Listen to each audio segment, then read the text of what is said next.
to work. It's not so easy going back. No, it's super hard. And it's funny. The only reason I went back to school because I had my associates many years ago, and I just, I went the certification route.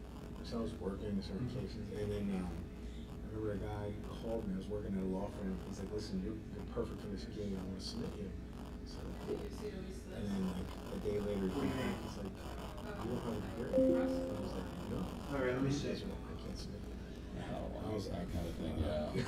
I was like, why am I allowing something this silly? Okay, I see that we're live. Plus, I see that we're live. We're in live chat now. How can I stress it? I see that. Let me see if I can hear anything.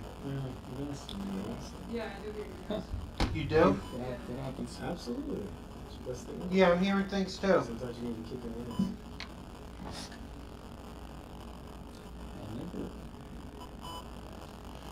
Check. Yeah, there's a delay though. Except there is. All right, there's a delay, so. It's probably not even relevant anymore. But back in the 90s, there's some things. I hear myself like 5 minutes later, so it's working. But he didn't understand. Let me try to clear some of this feedback if I can, It's but. actually very good. It didn't matter, you know? I got to clear these dials, but they didn't understand like networking protocols and stuff. You just got to set it right. Whatever. Yeah, we're Be a working. pen tester, I guess. Yeah, exactly. Okay, we're working. It was funny at my old. We had collectively as a management team moved the degree. I'm hearing a little static. I'm trying to clear that up. Hold on. Well, Let's. it's hard to get people, right? It was hard to get.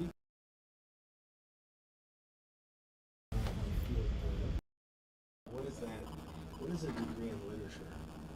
How did we just get this static and we didn't have it before? Cybersecurity. You know what I mean? So it's like we're checking boxes. We're not. That's one of the questions I'm going to ask him. Is what do you focus on to attract and retain talent? Oh, yeah. Because I'm sure at the state level you're not paying best wage. Plus it's interesting. How's that? I'm always fascinated by guys who were human. It was better before? Really wonderful. Oh, yeah. When you support the All right, city, hold on. you're not like supporting just an organization. You know what I mean? There's a lot of Okay, it's better? Oh, yeah. that come into this.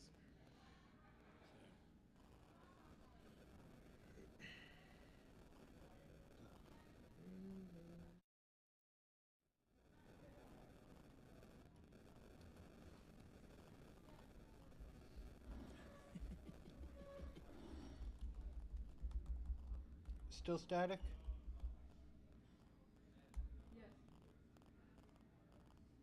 Oh, well, you might be getting the delay because I'm not getting static now. Either way, you guys are streaming out right now.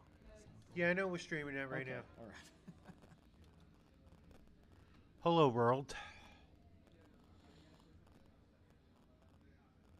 Let me see if I can compensate for the static. My wife says hi, Charlie. Okay. What? I'm hearing it. So if you're hearing it, it's at the mixer then, right? Yeah, I don't know what input is doing it.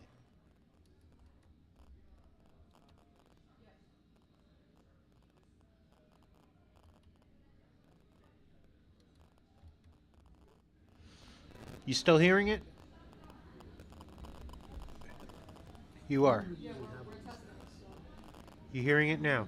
We're on. I think we're scheduled most of them for 45 minutes. All right, that's not the Go that board long, you just go because as I'm long not as hearing the static makes now. sense. Sometimes people gotta go. Sometimes there's not much to say. I mean, like if you saw Let me the get one back we on posted, here. that was posted with Erdl. I mean, you can't get him to stop talking. Yeah. You know. It takes But you know, there's a long as big we- World Cup. yeah. So we got the The Maradona. static got higher. What? The static got higher. You know, I'm not doing. I didn't do a thing. Time limit, Let me hear what you're hearing. You know, it's nice. Even if it's a 10-minute talk, it's a nice talk. That's cool. If we get like 20 minutes out of it, then that's something we can cut into, another posting we can do. Yeah. That's fine. Whatever works. It doesn't work So too. you're hearing the delay. It's better to say, hey, nice talking to you. Rather than Joe, force talk to something. the mic. All right, you hear me there, Charlie? No, this is a delay. This is a delay. That's the delay. So when I clear it up, you're still going to hear the static. Let me see.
All right, that.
Okay, there's not much we can do about this. We'll just do the best that we can.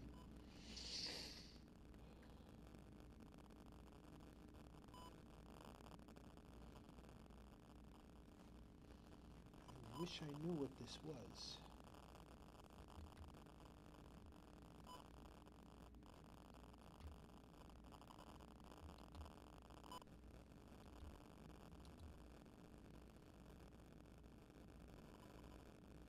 See, any input that any mic I pop on, I get it. So I think it's exterior noise, unfortunately.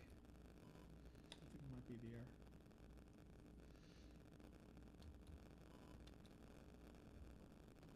Well, we're going into the next talk, so hopefully it's coming out soon.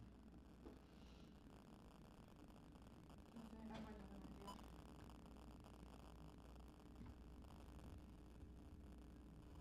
What's your idea? The audio is just touching something electric. You pull that back. Oh yeah. Yeah, this one. This is doing. I think it's this one's doing it. I'm gonna pull this for a second, okay? All right.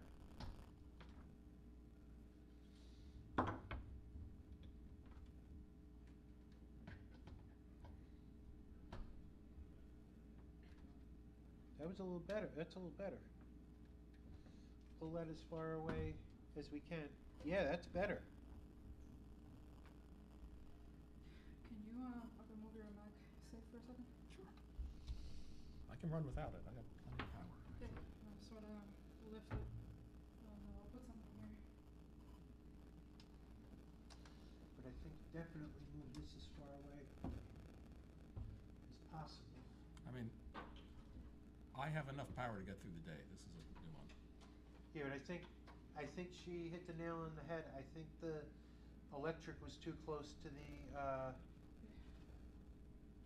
the board. Mm-hmm. I think she hit the nail on the head. Want it out? One more time? Just take it. There you go. That should lift there. Shouldn't touch anything now.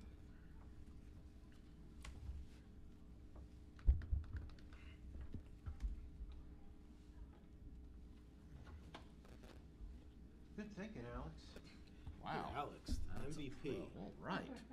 Well, she's also the one, when I came up with the idea, we're working on a couple of projects together, and I got to move a whole rack of equipment. Uh-huh. I thought about putting the whole rack on a pallet and moving it that way with a forklift, and Alex didn't think that that was too safe.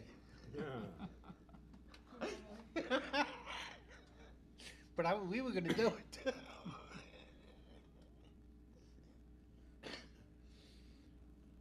All right, let me take me off.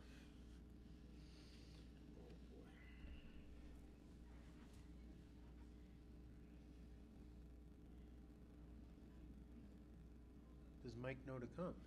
You should. Okay. You know what he looks like. Can you keep an eye out for him? Yeah, I know what he looks like. All right. You want me to go grab him? Actually, yeah, you want to? Sure. Yeah, last year we had someone actually pulling people And in. then on your side, can you pick up the audio coming into me? You want it more? Yeah, like 20%. How's there? Well, you're not going to, yeah, okay. Yeah, it's starting to come up.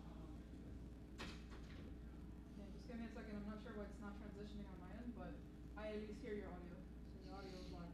Okay. Okay, good. All right, I like it loud, so test. See, the advantage here, Joe, is this is actually a headphone amp, so we could adjust how loud yours is. yes, and not adjust and how not the feed. Okay. right. Oh, that's cool. Okay. I can also adjust the feed, but Uh-huh. I like to hear it a little bit louder. All right. Turn my mic off.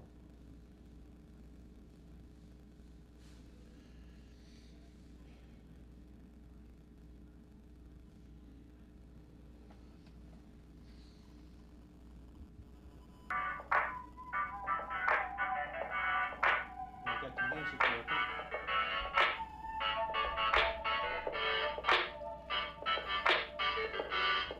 All right. Do you want me to start with music, Alex, or no?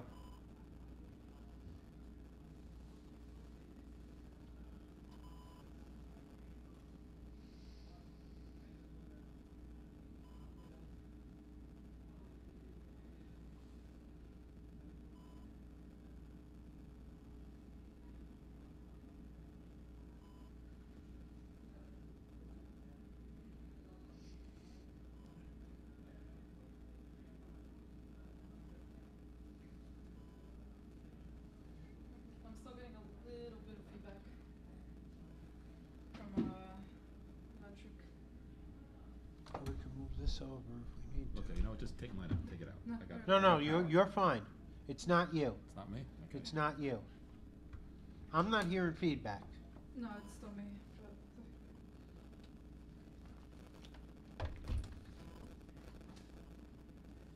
It's actually not that bad. A little bit, but it's not that bad. I mean, we've moved as much as we can over, so.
All right.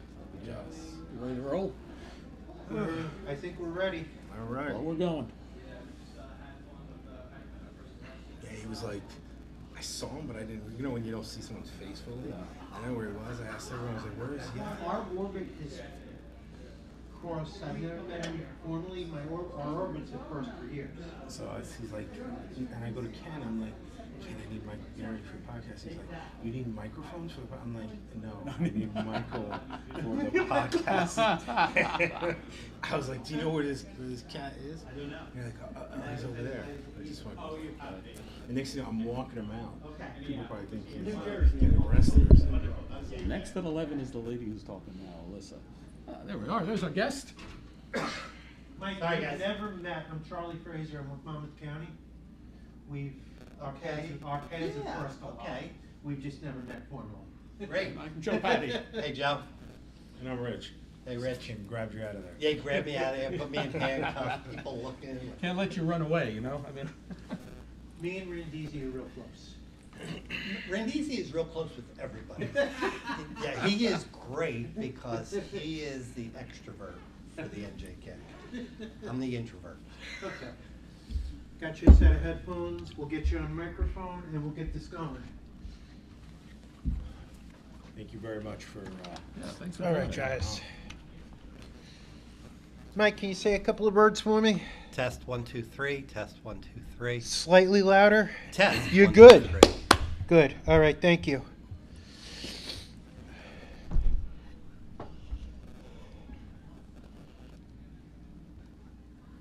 All right. Whenever you're ready, Alex, we're ready.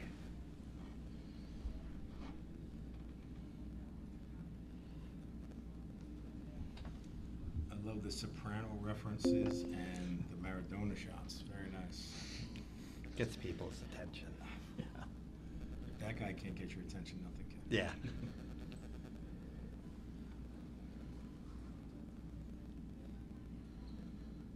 And we are in New Jersey, so. We are?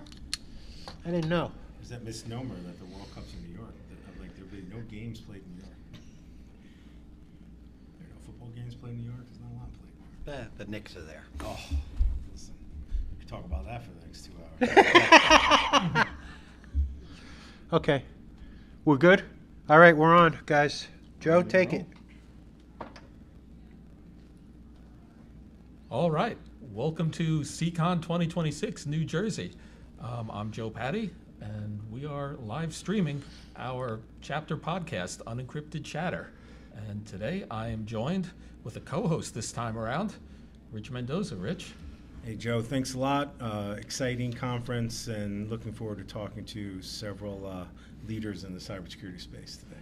Well, we have a very serious leader we're kicking off with right now, who also kicked off our first keynote of the day.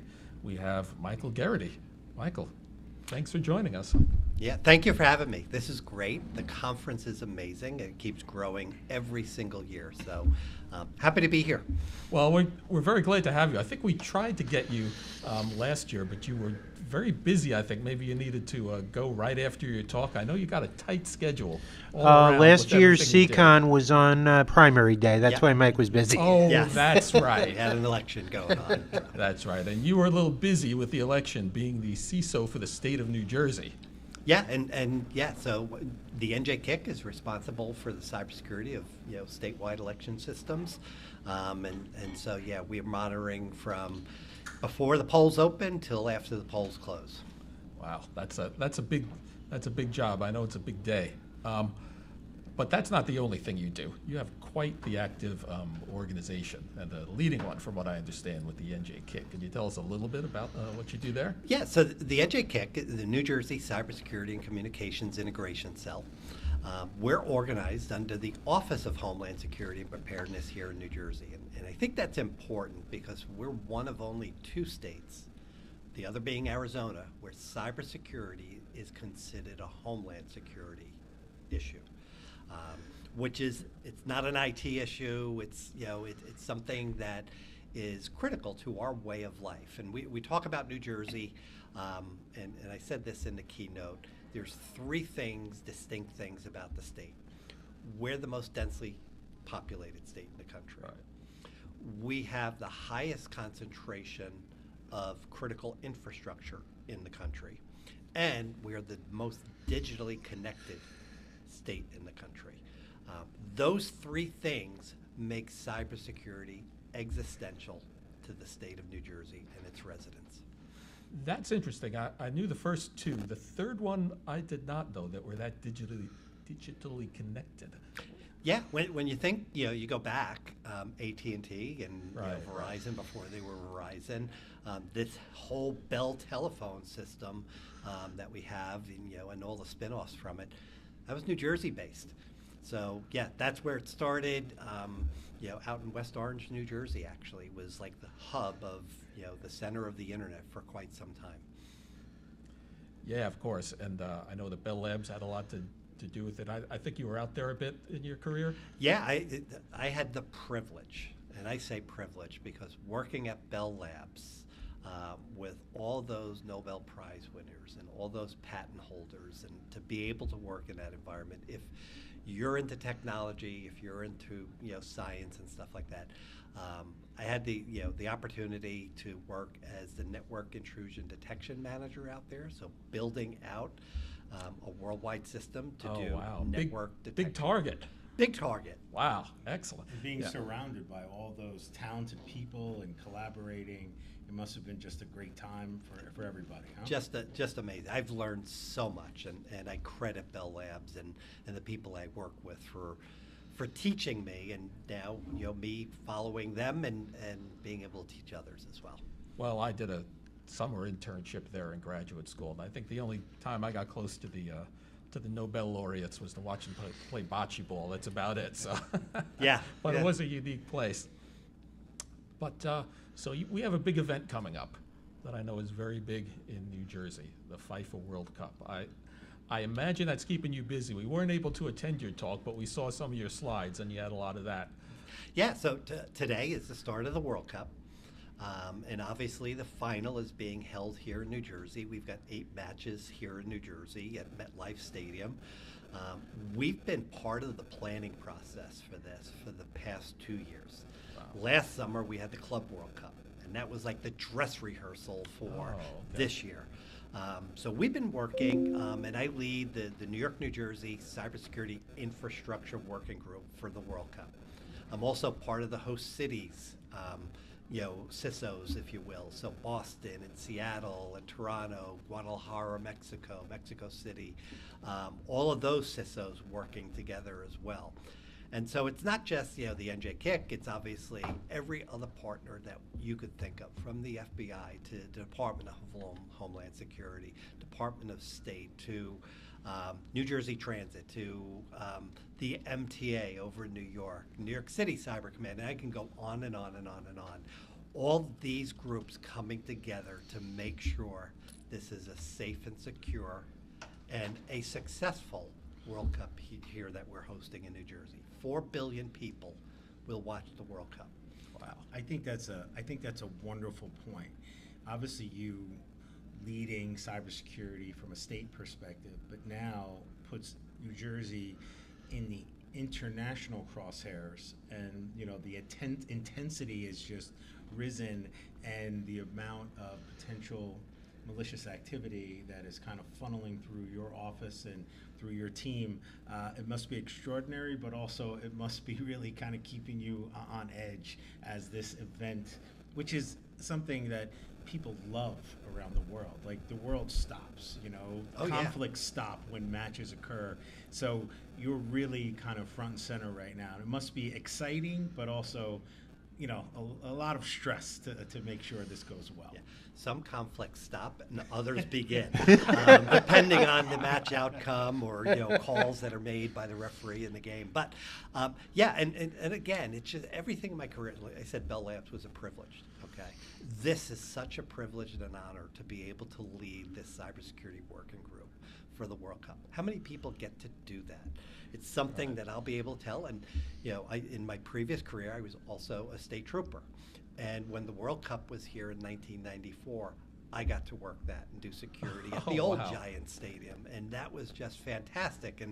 And so I tell everybody that works for me now, a lot of younger folks, that it's a memory that you'll be able to talk about for the rest of your lives, and not too many other people will be able to talk about that same thing. Oh, I'll bet. I know someone who's involved with it. He does. He's involved in the drone side of it and working nationally. And he goes, normally we do a big event. If we get the contract for the Super Bowl, that's great. And he described it as, 120, 140 Super Bowls. Yeah. And the Super Bowl gets about 150 million viewers.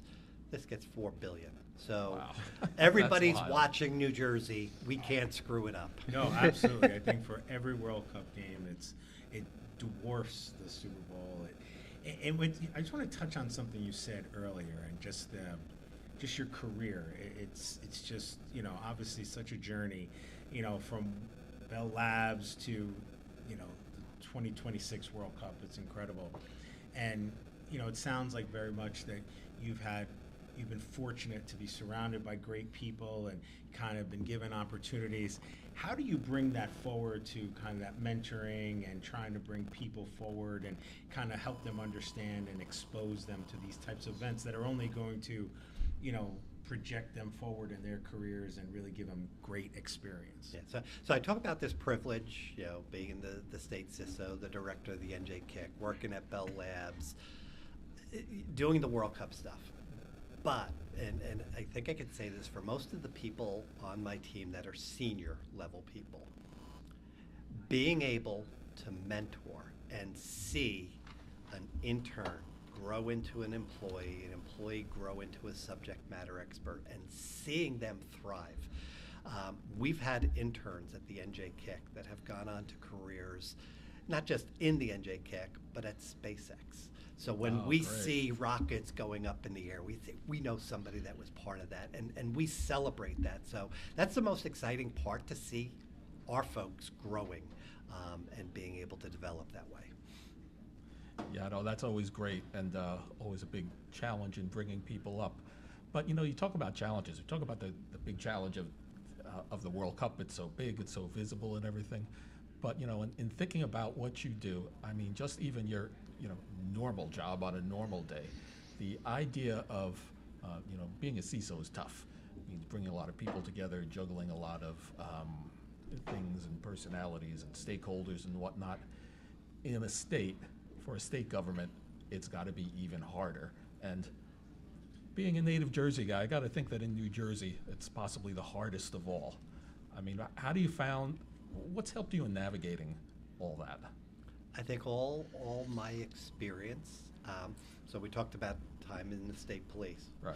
You deal with crises, okay? Okay. And and some of those crises are life and death. Okay. Now we're dealing with crises that are more, technical and things, data breaches and critical infrastructure things that can be life and death. But having that grounding from early on has really helped. And and again, all those mentors that I had, all the people that helped. This is not just on the CISO. I talked about it in the keynote. We're all in this together. Whether you're part of the NJ KIC or not, you are a member of the NJ KIC. You're responsible for your personal security. You're responsible for your organization security, and all of us working together makes New Jersey cyber secure. Yeah, that's great, and that's difficult too, because I really haven't spent time in government, but have spent a lot of time in a private industry, even an industry that is critical infrastructure, and in a lot of places still, there's been a lot of great work going on. I know it's coming together, but I know it's traditionally been a challenge getting government and industry to work together. We're from the government. We're here to help. Right. We get excited. And I think President Reagan said those were the most deadly 7 words you the could ever scariest hear. words, I think. Back, it was. something like that in the 80s and stuff like that. But when you say that, you can't just say it. You have to talk not just talk the talk, but walk the walk. You have to prove it. Prove that you're their partner and you're actually there to help. That means when they call, you don't call back 4 days later. You Right. pick up the phone or you call back that same day. Same thing with emails. Being available to whomever that is that's calling you, whether it's a private citizen or it's a critical infrastructure company or it's some other organization. That is something we really take seriously in the NJ KIC. Tone from the top is we are a customer service organization first. Well, I can attest to that because one time I got my wife actually got a fake tax text, and it was a Saturday, and I said, I'm going to do the right thing. I'm going to send it to the NJ KIC email. 20 minutes later, Mike, you emailed me and thanked me. You didn't know me from Adam. Okay. Who's Adam? But I can attest to that's what you guys do. And then my work in Monmouth County, you guys have always been a partner with us, and you've always been there when we've needed. So you're not just saying the words. I've got to watch firsthand you guys doing it for a bunch of years. So Yeah, and so walking that walk, I say it's so important for us to be available for everybody that needs us, and that's part of the mantra of being an NJ kicker is you will pick up that phone and you will be helpful. It's funny, Michael, being a CISO, it feels like that role these days is really morphing into a unicorn, right? Because you have to be able to work through several different iterations, different groups, different personalities. So even taking it to the next level from a state perspective, what are some of the best traits and qualities as people are coming up in their career and they aspire to be you and a CISO?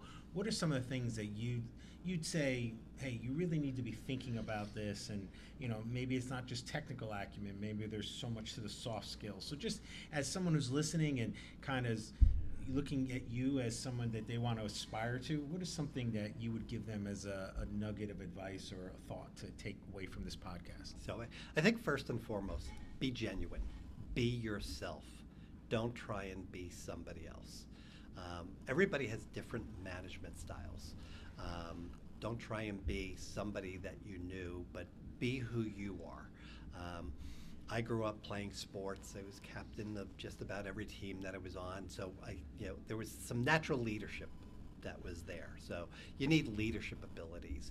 Being able to communicate not only, to your subordinates, but to your peers, and then being able to communicate up. So managing at all those levels, and being able to speak to them at their level. So you have to be technical when you're dealing with the technicians. Your peers, you have to be strategic. And when you're talking up, you have to be that leader that they have confidence in that you're doing the best for the company or the state as the CISO. That you've got things handled, and they can have confidence in your ability to get things done. Awesome. That's fantastic.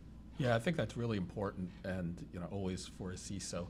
And I would think, especially on the government side, that I think I've heard that those relationships help when bad things had happened. It's much better to call on someone have someone you have a relationship. There's more comfort, there's more openness when the relationship is already there, and not just looking up on the website and emailing the general number and say, oh, we have ransomware, we're a bank, can you help us? Yeah, and again, building those relationships, as they say, you don't want to be handing out business cards at a crisis scene. Right. And so, building them beforehand is really important. Okay. So Michael, obviously in this cybersecurity world that we live in, there's tons of quality folks, and people are always kind of looking to poach talent and kind of take talent away from other places to improve their organization. From your perspective in your organization, how do you and what does your team look to do to not only recruit talent, but retain quality talent to obviously support the state and the initiatives and within your organization to kind of continue to evolve? Great question. And this is something lots of organizations have problems with, is their people, after they train them, are being poached and they're going elsewhere. They just invested all this money. We don't look at it. Our strategy is we're going to build the next generation of cybersecurity professionals. So over the summer, we actually have internships and actually programs for K through 3rd grade, okay, 4th through 6th grade. That young. 7th and 8th graders. We have our high school internships. We have our advanced high school internships, and obviously college internships. 2 weeks ago, we had Garden State CTF, Capture the Flag contest. The top 10 high schools came down to the College of New Jersey, and they competed for first place there. Pascack Hills High School won. They get to do things on our cyber range and in the challenges and stuff. But we had 1,700 high school kids from over 300 schools in New Jersey that competed in this. So we make a lot of outreach to them. We have obviously relationships here at Kean University, NJIT, Rutgers, so on and so forth. And so developing that next generation, we bring them in, we train them up. And you don't have to be a cybersecurity major. We want critical thinkers, we want math majors, we want people that are really interested in protecting New Jersey. We can train you, we can give you those skills. We can't give you the work ethic. That has to come from you. Your character is, and so when I say we've had interns go off to SpaceX and AT&T and to the NSA and other places like that, we celebrate that because they are making the world cyber secure. We're going to bring that next generation in. We've got a line of people wanting to be NJ Kick staff members, and it's really competitive to get in, and we're lucky to have that problem. But if somebody goes from the NJ Kick to a utility here in New Jersey or a pharmaceutical company, they're still making New Jersey cyber secure. They're just doing it in a different company. That is a fantastic point, and you touched on something that I try to talk to folks, and when I have opportunity to mentor folks, is the want to, right? I can train you up, I can teach anything, but I can't make you want to do it. And it's funny, like if you an old guy like me, been in the business a long time, I remember years ago when I was on the help desk and desktop support, one of the biggest influx of new talent were ex-mechanics, because they knew how to fix things, they knew how to diagnose, they thought critically, problem solving. And to your point, you don't have to have a computer science degree to be a fantastic cybersecurity professional. So I think that's also great for people to hear, that if they just don't have that kind of acumen for computer science, but they have that other talent for finding and thinking about things critically, that there's a pathway and a career for them. Yeah, you talked about poaching before. So I am the head judge at NJIT's computer science capstone program. So it's a competition. The last 2 semesters there, I won't say poached, but I offered kids that were graduating, okay, jobs in the NJ Kick. They had no cybersecurity background, but what they did in their capstone projects and what they showed me they could do, well, we could use that in the NJ Kick, and they're fantastic, employees at this time. Yeah, I've heard that's a bit of a trend. I've interviewed, it was John Strand, where he said, where a great source of cyber people is? He was saying, like, mechanics, like you say, they problem solve, often without the documentation, without everything they need. He said even, people who are, waitresses, wait staff. You want to talk about solving interpersonal conflict and things? there's a lot of skill there. So it's interesting to see that's. I hate to use the cliche that the field is maturing, but we are learning that it's not just the bits and bytes, truly, and it's really getting out there. Yeah, and it's not about the certifications. You don't get a certification interpersonal relations as a waitress or a waiter, or as a mechanic to troubleshoot and diagnose problems and stuff. And so I think that's important that we look beyond that to the character of the people, not just how many degrees or how many certifications they have beyond their name. And I think another great point is, where I see quality folks in some of these esoteric kind of fields and complexities, they're able to explain complex situations to different groups, right? You can't, speak to your point earlier, I can't have a super technical question with someone from legal or someone from finance. What are some of the things that you look to do to try to speak to the different constituents that you have and kind of speak their language so they kind of understand where you're coming from and ultimately what they're going to gain by collaborating with you? Yeah, so I think, you just hit on something. I have plenty of supervisors over the years, and they said my ability to explain things to a layperson was probably my greatest strength. That's because I'm not smart enough to do the technical stuff. But it's you actually, and me both. I use a lot of analogies so that they can understand what we're talking about. So earlier today, I showed the opening credits to The Sopranos and Tony Soprano coming out of the Lincoln Tunnel, going up the Helix, going down the Turnpike. In that 1 minute, 24-second video, that opening credits, you saw all 16 critical infrastructure sectors, from energy to water to transportation, and being able to put it in that type of format gets people to understand what we talk about, what we actually mean when we say critical infrastructure.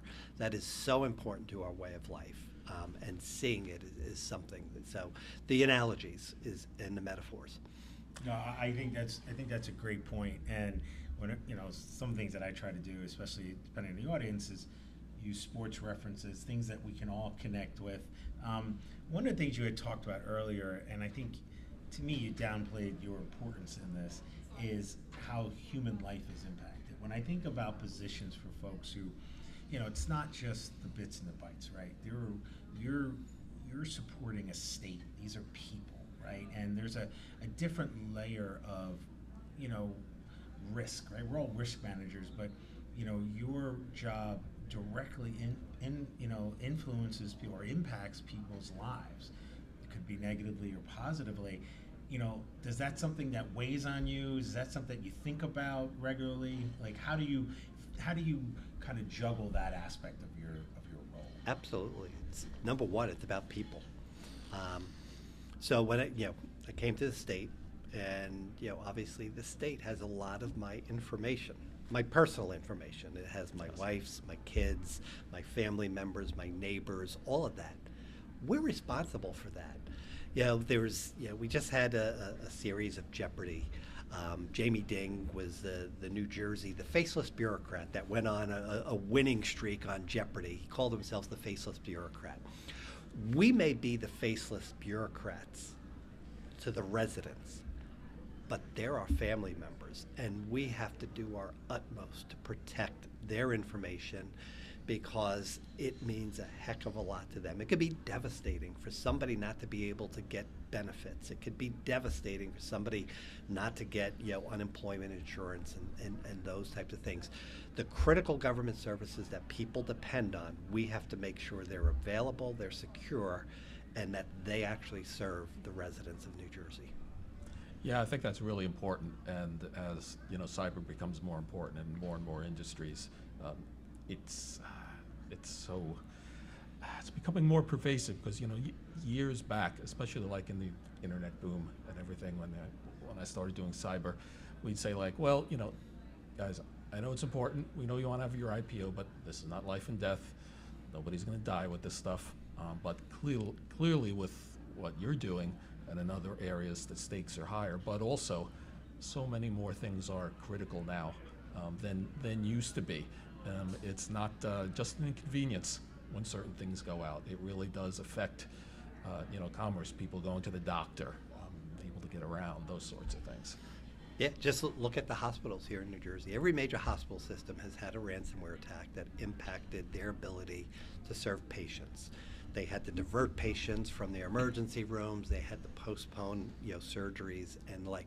Yes, it does have real human impact. And there have been studies that show that mortality rates go up after a ransomware attack on a healthcare system and the like. And it's really tough to say that I hacked into the pacemaker and killed somebody, but the delay of getting the various medical services that are needed can also lead to higher mortality rates. Yeah, that's scary. I was in the hospital with a family member once, and of course now in a hospital room they always have a PC, at least one, and everything. And I saw one, it was running Windows, and it had a blue screen, and it wasn't entirely clear what it was. And I said, I hope they're running Windows Update. That's good. Otherwise, this could be very bad. Or connected to your monitoring. That's another bad sign. Yeah. So one of the things that's interesting to me, and I'm sure it's, you deal with this question every single day from people within the government, different constituents. How are you and your team utilizing AI to better support your activities and be prepared for what's on the horizon, but also trying to do it in a transparent, explainable, and to your point, removing bias? Like, what are some of the things that your team is doing to kind of incorporate that technology in an appropriate way to support the state? So I think one things that we have to realize, cybersecurity functions, whether it's state or a private company, you have finite number of resources, okay? And you have to make the best use of them. So I mentioned in the keynote, we take in about 26 billion security indicators per day. 26 billion. Okay. We don't have the staff to go through each one of those manually. Yeah, of course. Right. So obviously there's a lot of technology, there's a lot of automation, and now we have AI assistants, whether they be agents or that just help us make sense of all this data.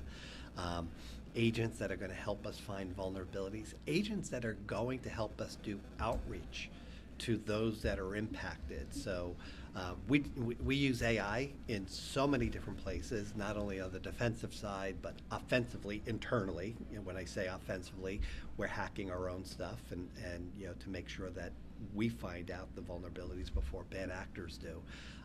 But every part of our business in the NJ KIC, we have an AI nexus. And in fact, it was last year, we do something called a weekly activities report. Every employee has to do it. And I told everybody last year that on your weekly activity report, you have to put something in there every week, how you used AI to improve what you do. So we're big proponents of it because it allows us to 10x, 100x what we're trying to do, the scale of what we're trying to do. I've got to ask, it just makes me smile. How many wise guys put down, I used AI to write my weekly activity report? None yet, so let's cut that out of this podcast. And don't give them any ideas. It is interesting, though. Everyone is talking about how AI can help with the flood of alerts and all the information and everything. But you mentioned also using it for like outreach and communication. That sounds kind of innovative and very useful. So one of the things, we monitor the entire public IP address space for the state. Uh-huh. That's every company, that's everything that's connected to the internet. So just a couple of weeks ago, there was an advisory that came out from the Department of Homeland Security saying that threat actors were actually hacking into automated fuel gauges, okay? The fuel gauges for gas stations and things of that nature. And so which ones do we have that are connected to the internet in New Jersey? So first thing, we search for that, okay? Then we look at the vulnerability that's being exploited, okay? okay? And Right. we pull that, and we're pulling all this data together autonomously using AI.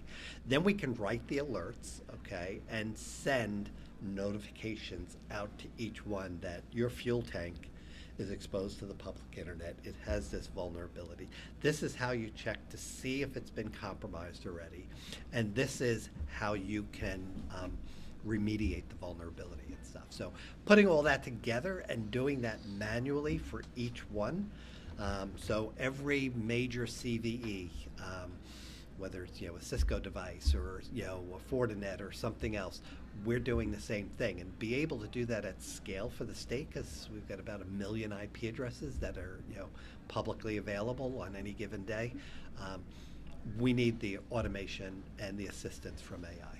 Well, it's funny, you bring up a great point with 26 billion alerts on a day-to-day basis, and trying to process all that telemetry and really make sense of it so that you can hone in on critical issues is really fantastic to know, and that you're really pushing that awareness in your organization. Because to your point, resources are finite. I'm sure budgets are tight in all places. So how can you augment?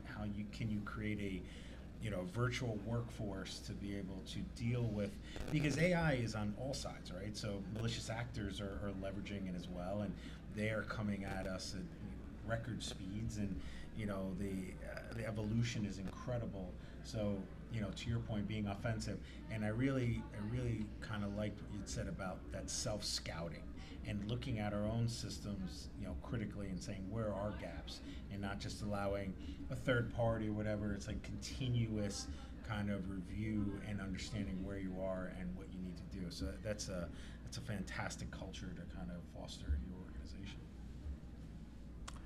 All right, well, we've kept you for quite a bit, Mike. We really appreciate you taking the time not only to speak here, but to spend it with us. I have to warn you, if you don't mind, I think we might be trying to work The Sopranos into the podcast one way or another. Hopefully as deftly as you did, but No, that's a good great. idea right there. And thank you for having me on this, but also, the whole ISC squared, I still call it ISC squared, sorry. That's what I do. So. Yeah, and Old habits die hard. That whole ecosystem around the world, but especially here in New Jersey, for what everybody is doing to make New Jersey more cyber secure. So thanks for having me, and good luck with the rest of the conference. No, thank you. We really appreciate it. Thank you And good very luck with FIFA. I know that's going to be Yeah. going to keep you busy It's gonna for be a wild month. I hope you get to watch a game or two. We'll watch every match, and we'll be plugged into every other city where those matches are being played. Apparently, just for one last thing, I think if the Knicks go 7, there's an opportunity for a Knicks, Yankees, Mets, and World Cup game to all happen simultaneously. So hopefully, if that does happen, we'll just send you a lot of caffeine and keep you moving. and we have Sail 250. Okay, we have the 250th. Oh, that's birthday right. of Oh, the yeah. United States. Oh, that little So thing we there. have the International Naval Review, the International Air Review, and that weekend, July 4th weekend, Taylor Swift gets married in New York. So there's just a few things going on. Okay. So all you're right. looking forward to August, is that what you're saying? Yes, we are. Awesome. No, good luck with it all, and thanks so much for joining us. Yeah, Mike, thank you. Michael. It's Thanks, great. guys. Okay, the mics are killed. Yeah, you were great, man. Thank you. Thanks for having me. Yeah, thank you so much. Thank you, Mike. Glad you were able to make it. I did that earlier, so. It's like now you know why like those shrimp boat captains, they Yeah. Bering Sea, gotta watch your feet. Thanks, Thanks, John. and seriously, good luck. You got quite a job. Good to meet you. Thank you so much. Finally, good to Great meet see you. again. Finally, yes. Now I have to remember your name, which You're not gonna. If you had a dog, and I met you 5 years from now, I'd remember the dog's name. I'd have no idea who the person was. For whatever reason, I can remember dog names. Well, I'm great with faces about names, so many times they'll be like, "Hey, bro, how's it going? Great to That's see you." me, yeah. That's Yeah. it. I'm a big bro guy. You got it. Good luck, guys. Take All care. right, Have a great take rest care. of the day. So are we like on music with a background picture? I'm working on that now. Oh, yeah. All right. Hi, how are you? You want me to loop one of those? Can you loop this on? I can loop the music. Just give me a few minutes. I figured out the bad feedback. Did I What was talk it? too much? Did I My fi. monopolize? Great, really Now good. that one Really I good, didn't perfect. expect. Good question. Appreciate that. Because I turned off the Questions MiFi, Not jumping on each other. and jumping the on each other. beep, And not like taking things off until I the turned off the MiFi and the Yeah, no, beeping, no, Really, it's really the little beeping in the Cool, I feedback went appreciate away. You're natural. trying, following your There's lead. still a little feedback, but it's not that bad now. I'm gonna grab some coffee before we go find Allison. Okay, Are we okay? Are we good? to- we're good. I'm gonna probably grab some coffee at some point. What is, do we know the timing for the next At person? 11, we have Allison, who just finished her talk. Allison Guess we have Knight. to- Allison Knight, and I suppose we have to, Alyssa Knight, Alyssa. Was I okay with my interjecting? Great, Yeah, of perfect. course. Really, I just everything think of was, something and I. These are just conversations. it was a good conversation. Like I was telling, Rich, it seemed like everything was balanced, it wasn't going off, it wasn't. Yeah, but frankly, I think we did better than me and my usual Yeah, partner. it's not did. as bad. Yeah, No, no, no. This is what was causing the, I don't, There is still a little noise. yeah, I can't, short of putting a foil cover over this mixing board, I don't know what to do. right, no, I'm not sure, this didn't happen last year, so I'm wondering It if did. maybe did it? It did. I see. Oh, so you took it out with the last thing, okay. Okay, let me change this, because what's happening is like the lights went off and I can't come The back. lights went off, I had to cross. Yeah, same. I had to Wait, it cross. went off again? Yeah. Can, No, is there a facilities person around? It's just, I think, I don't know if that's something they can turn on, it's got a sensor. Okay.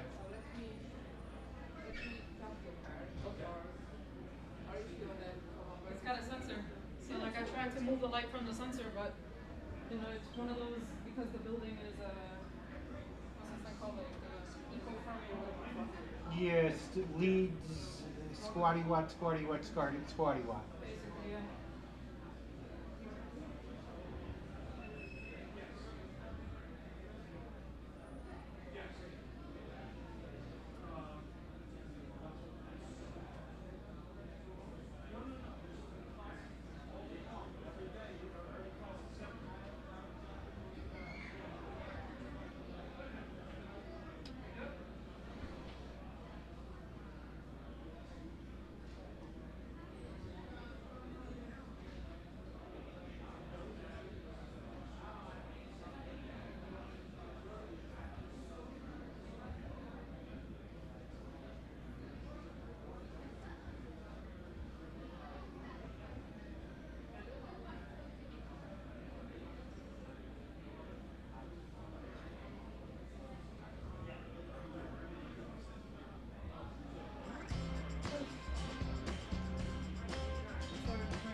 Yeah, the feedback is much better. And it might be also the electromagnetic feedback from the mics too. I don't think so.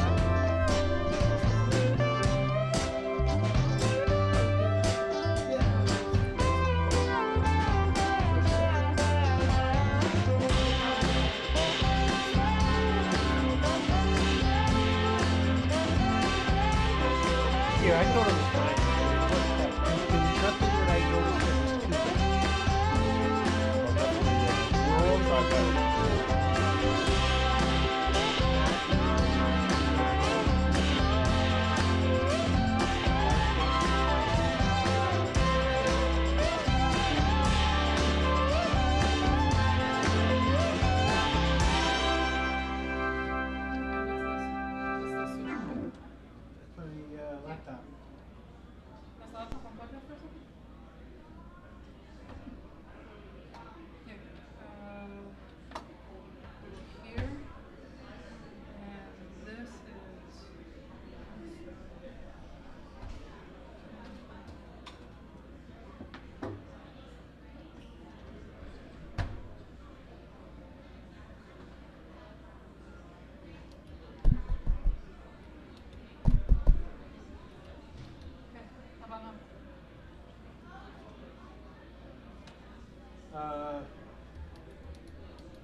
mean, we have mic noise, but I don't hear a lot of feedback.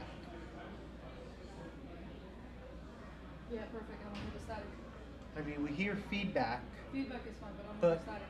you know, we got all this crowd noise. There's nothing. Okay, no, I'm saying static is gone. I think that was it. Okay. For myself.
That's how you just fight through it, right?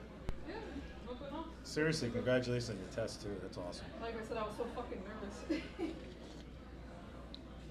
Like, fell on my knees. That's thanking it. the Lord. There you go. That's it. 'Cause I'm not gonna lie to you, I wasn't really ready. Like, I crammed for 2 days. You're a better person than me then. I did it, I just crammed because I got way too much shit going on. Yeah. So between depressive episodes and existential crisis, you know, my heart growing smaller. My heart is encased in ice, so I don't have to worry So about there you go. that.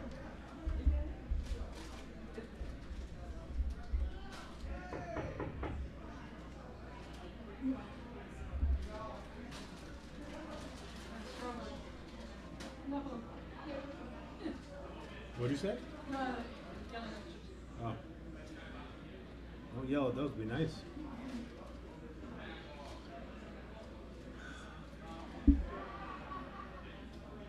It's funny, like, I don't know any of these people. Like, oh, Michael Garrity or that. She's show on New Jersey. Yeah. Are we allowed to come in here? I don't know if it was on. This is our podcasting room. Oh, nice. What you guys What's going on, doing? brother? How much are you doing? Yeah. That's set up. Hell yeah. Trying to make this bullshit work. Yeah. Cool, cool. You guys are busy today? You guys have a bunch of people you're speaking Yeah, and then you can check in catch us on the stream? There we go. Nice. That's Nice. actually on the TV right there. Oh, this one right here? Nice. Yeah, so it's like our live stream, so. Cool, cool. How you been? Alright, bro, fucking jobless, like all of us. You know, I'm still promoting my shit, you know, trying Yeah. to How's consulting work going? It was good and then it was not. You have some, like, one-off jobs? Like what? So, I was gonna rewire like somebody's like warehouse, right? Yeah. It was gonna be doing great and then gas hit $4 and then they. And then I'll get like photography gigs here and there, but they're $500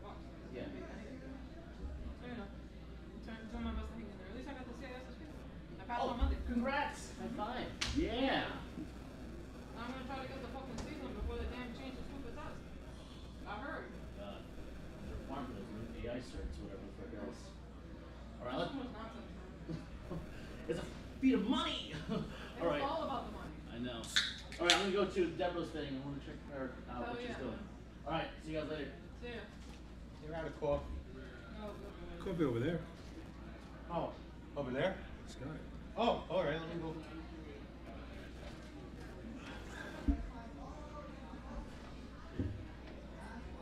Yeah, we're out of coffee that way. You know what? I think we're gonna have to always cross it because this thing is too high def Okay. and doesn't have a manual.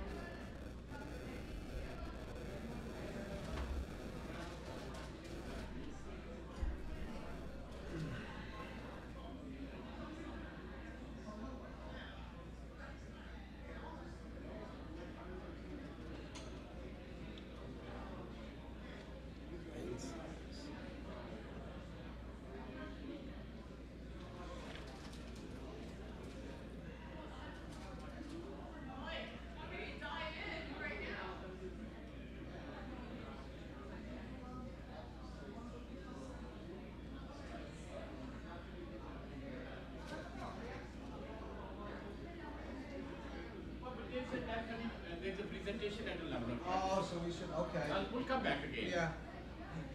Yeah, congrats. Oh, by the way. Hey, how are Hey, you? what's happening? Congratulations. Thank you. Did you congratulate her? What happened? What's the congratulations for? I just passed the CCP on Monday. Hey, good job. Congrats. Wonderful. We'll come back later on. That Yeah, so this is where all the action, this is where This they is do the action the, back to the. Podcast. Is this Podcast. door open? what's that? It looks The like- Rock. It's the Rock. Did anybody ever say that? Yeah, everything's different as our So I'll accounts. come Our back. bank accounts are a little Who's different. next? Who's doing the next podcast? Alicia Knight. Oh, Alicia Knight, okay. She was the main speaker. Yeah, Okay. I think it goes speaker to us. And the screen that's right there, Stan, and the screen that's right there is actually feeding from the live stream. Oh, this is? Yeah. Nice, okay, cool. Do we know? What do you got Do you know here? what Alicia looks like? It's nice. Lipstick, I don't want lipstick. I could pop that speaker out there, but I think that'd be a little too much. I see For audio, yes. I wanted it more for just music because there's nothing out there. But I don't have any I music gotta watch to it. I love this stuff, but I can't do it. I gotta watch it. Do we know what Alicia Knight All right, looks like? that was Or good. who she looks like? Speaking today, Do you know who she is? Alicia Knight? If you go to the website, she's like one of the main 3 people on the page. Are we supposed to go grab her? Still coming. I think she's coming. Okay. Let me grab her sheet here. Who's the next person? I gotta Let me get go on, take a look. I gotta get on the wireless here too. So hot, right? What'd you say? It's like warm heat here. That's why I took off my jacket. Yes, me too. How was? You should jump on. Not yet, maybe next year. Or maybe later. If you can train me, help me out. I'm here to help. And then you I'm have here to this support. playing music or no? I You don't have need media playing training. You're music. fantastic. No, I'm not. You know that. No, microphones are off. Oh, I just sorry, think I'm it's. married myself. Confidence. Okay, so from the And it's mixer, I'm not less getting any about- music. Like, to me, How it's come I'm like, get- oh, wait, this the guy, microphones you know, are a on. bunch of stuff. I just wrote three I'll or get four you things music. Hold that I on. wanted to chat to him about.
Alyssa, and Jay is coming at 11:45, so we have plenty of time for her.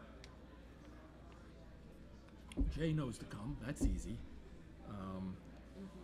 because he's been hanging around Rani here. too, right? Rani, I just. Did you see Ronnie? I saw her. Oh, you did? Okay. I think I took a picture with her. Okay. It was actually on her speech that I have to leave at the conference. Oh, okay. Yeah. She was great. She was great.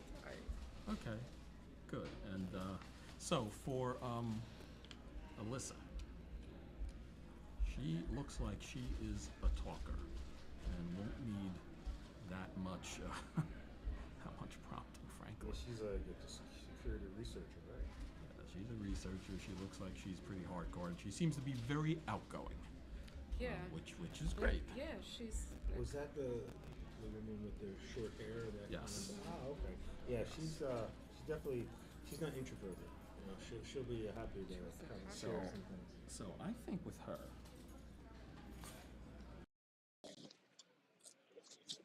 Do you have the music looping, or does it just end?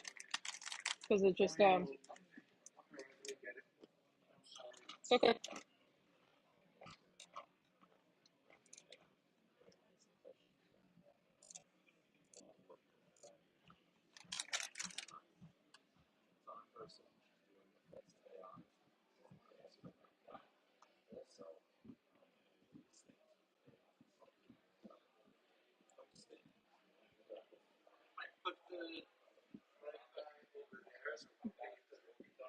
Okay.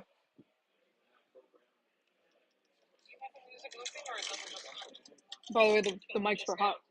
So the mics were all hot. Let's see if the delay is still there then. Yeah, now it's dead.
posted yesterday on the channel. Yeah, we did.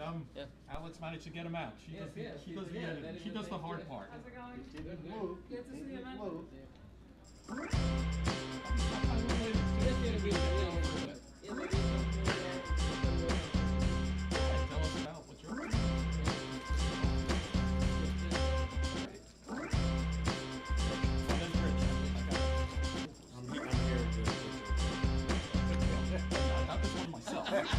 I'm not kidding you, John. I'm aspiring. I'm aspiring to be that guy.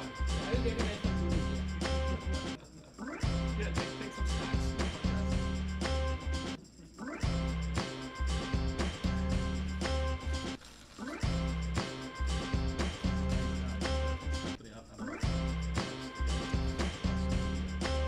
Really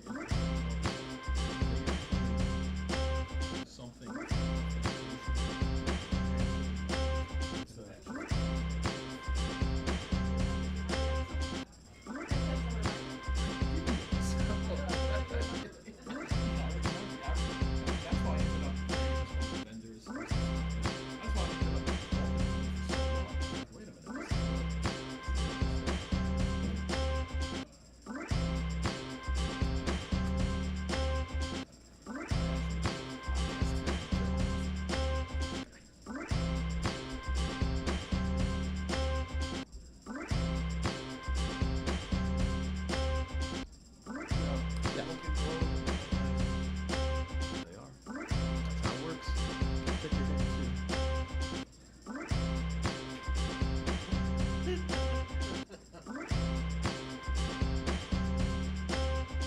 yesterday at work, I had my I didn't realize it. I wasn't drink.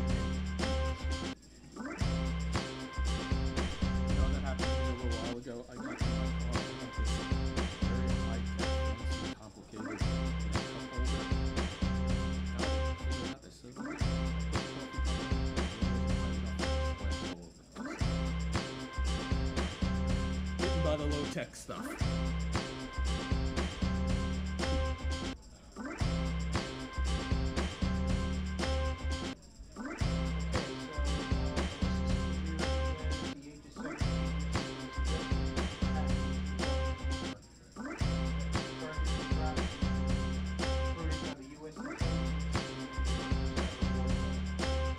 Yeah, she's interesting. Tidbits out there. We can talk a lot. I want to talk about AI. Let's see where it goes.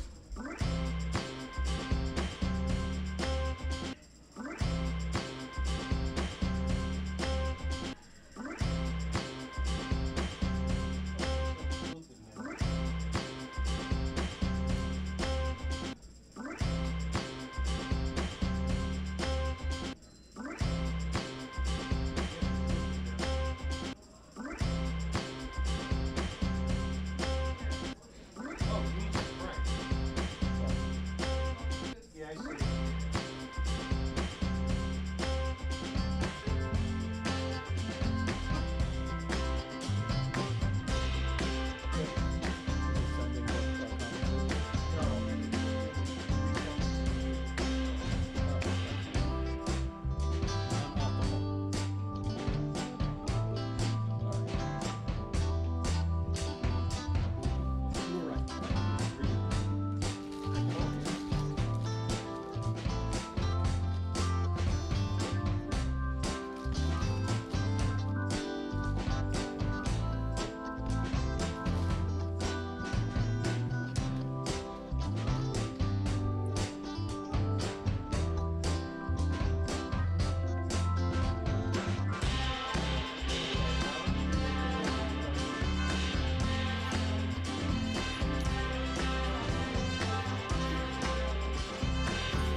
Pretty lively.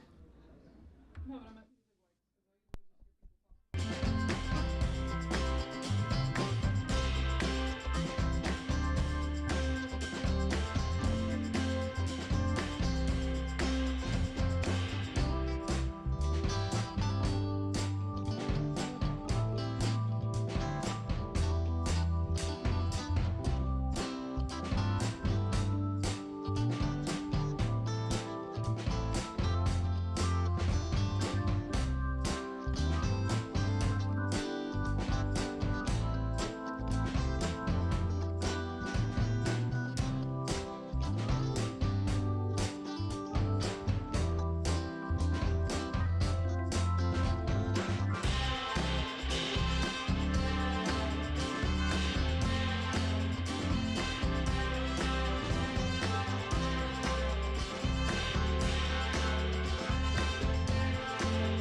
Well, depending on what the ear you put. Yeah. That gives you a little bit better of a... Yeah.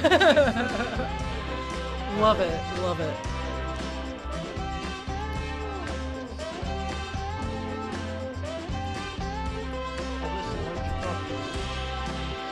Check, audio check. All right.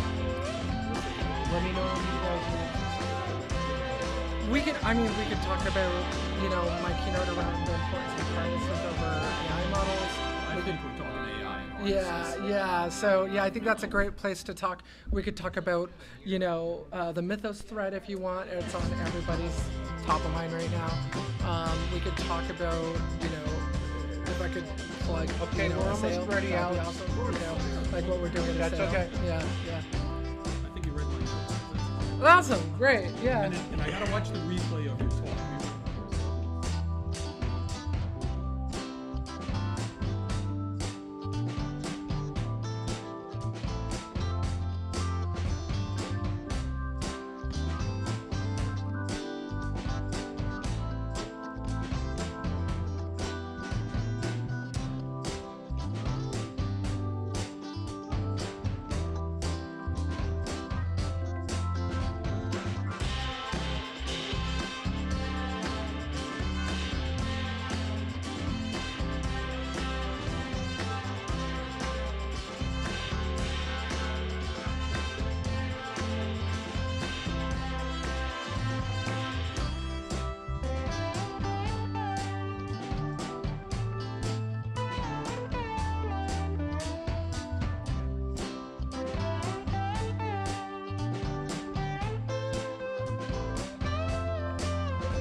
All right, we're here once again at SECON 2026 New Jersey. This is Unencrypted Chatter, the New Jersey chapter podcast. And we have fresh off her talk, her keynote here in the conference, Alyssa Knight. Alyssa, welcome to the podcast. Joe, thank you. Thank you, Richard. Thank you so much. Thanks for having me. And you were so nice to come because you are such a rock star. You were just absolutely swarmed after your talk. I am so sorry. Thank you for waiting, by the way. I always feel like, I feel bad. I feel like I want to go down the line and hand people like drinks and like, cause, like they're waiting and it's thank you. So. No, you were great. And you were very nice too. Oh, thank you. Very nice with everyone. Took a selfie with everyone. Oh, That's thank great. you. Yeah, just being a good human. maybe one day we'll get to that I level. gotta What try do you that think, myself Rich? next time. You know, we'll have a line like that. But I actually can't wait to see the replay of your talk, because we were in here podcasting, but you have one of the hottest topics and one of my favorites, which is not just security. I know you do a lot of offensive AI stuff, but the whole harness situation. Yeah, I'm doing. I like to say I'm a polymath. I do a lot of Hollywood entertainment. Directed 7 TV shows.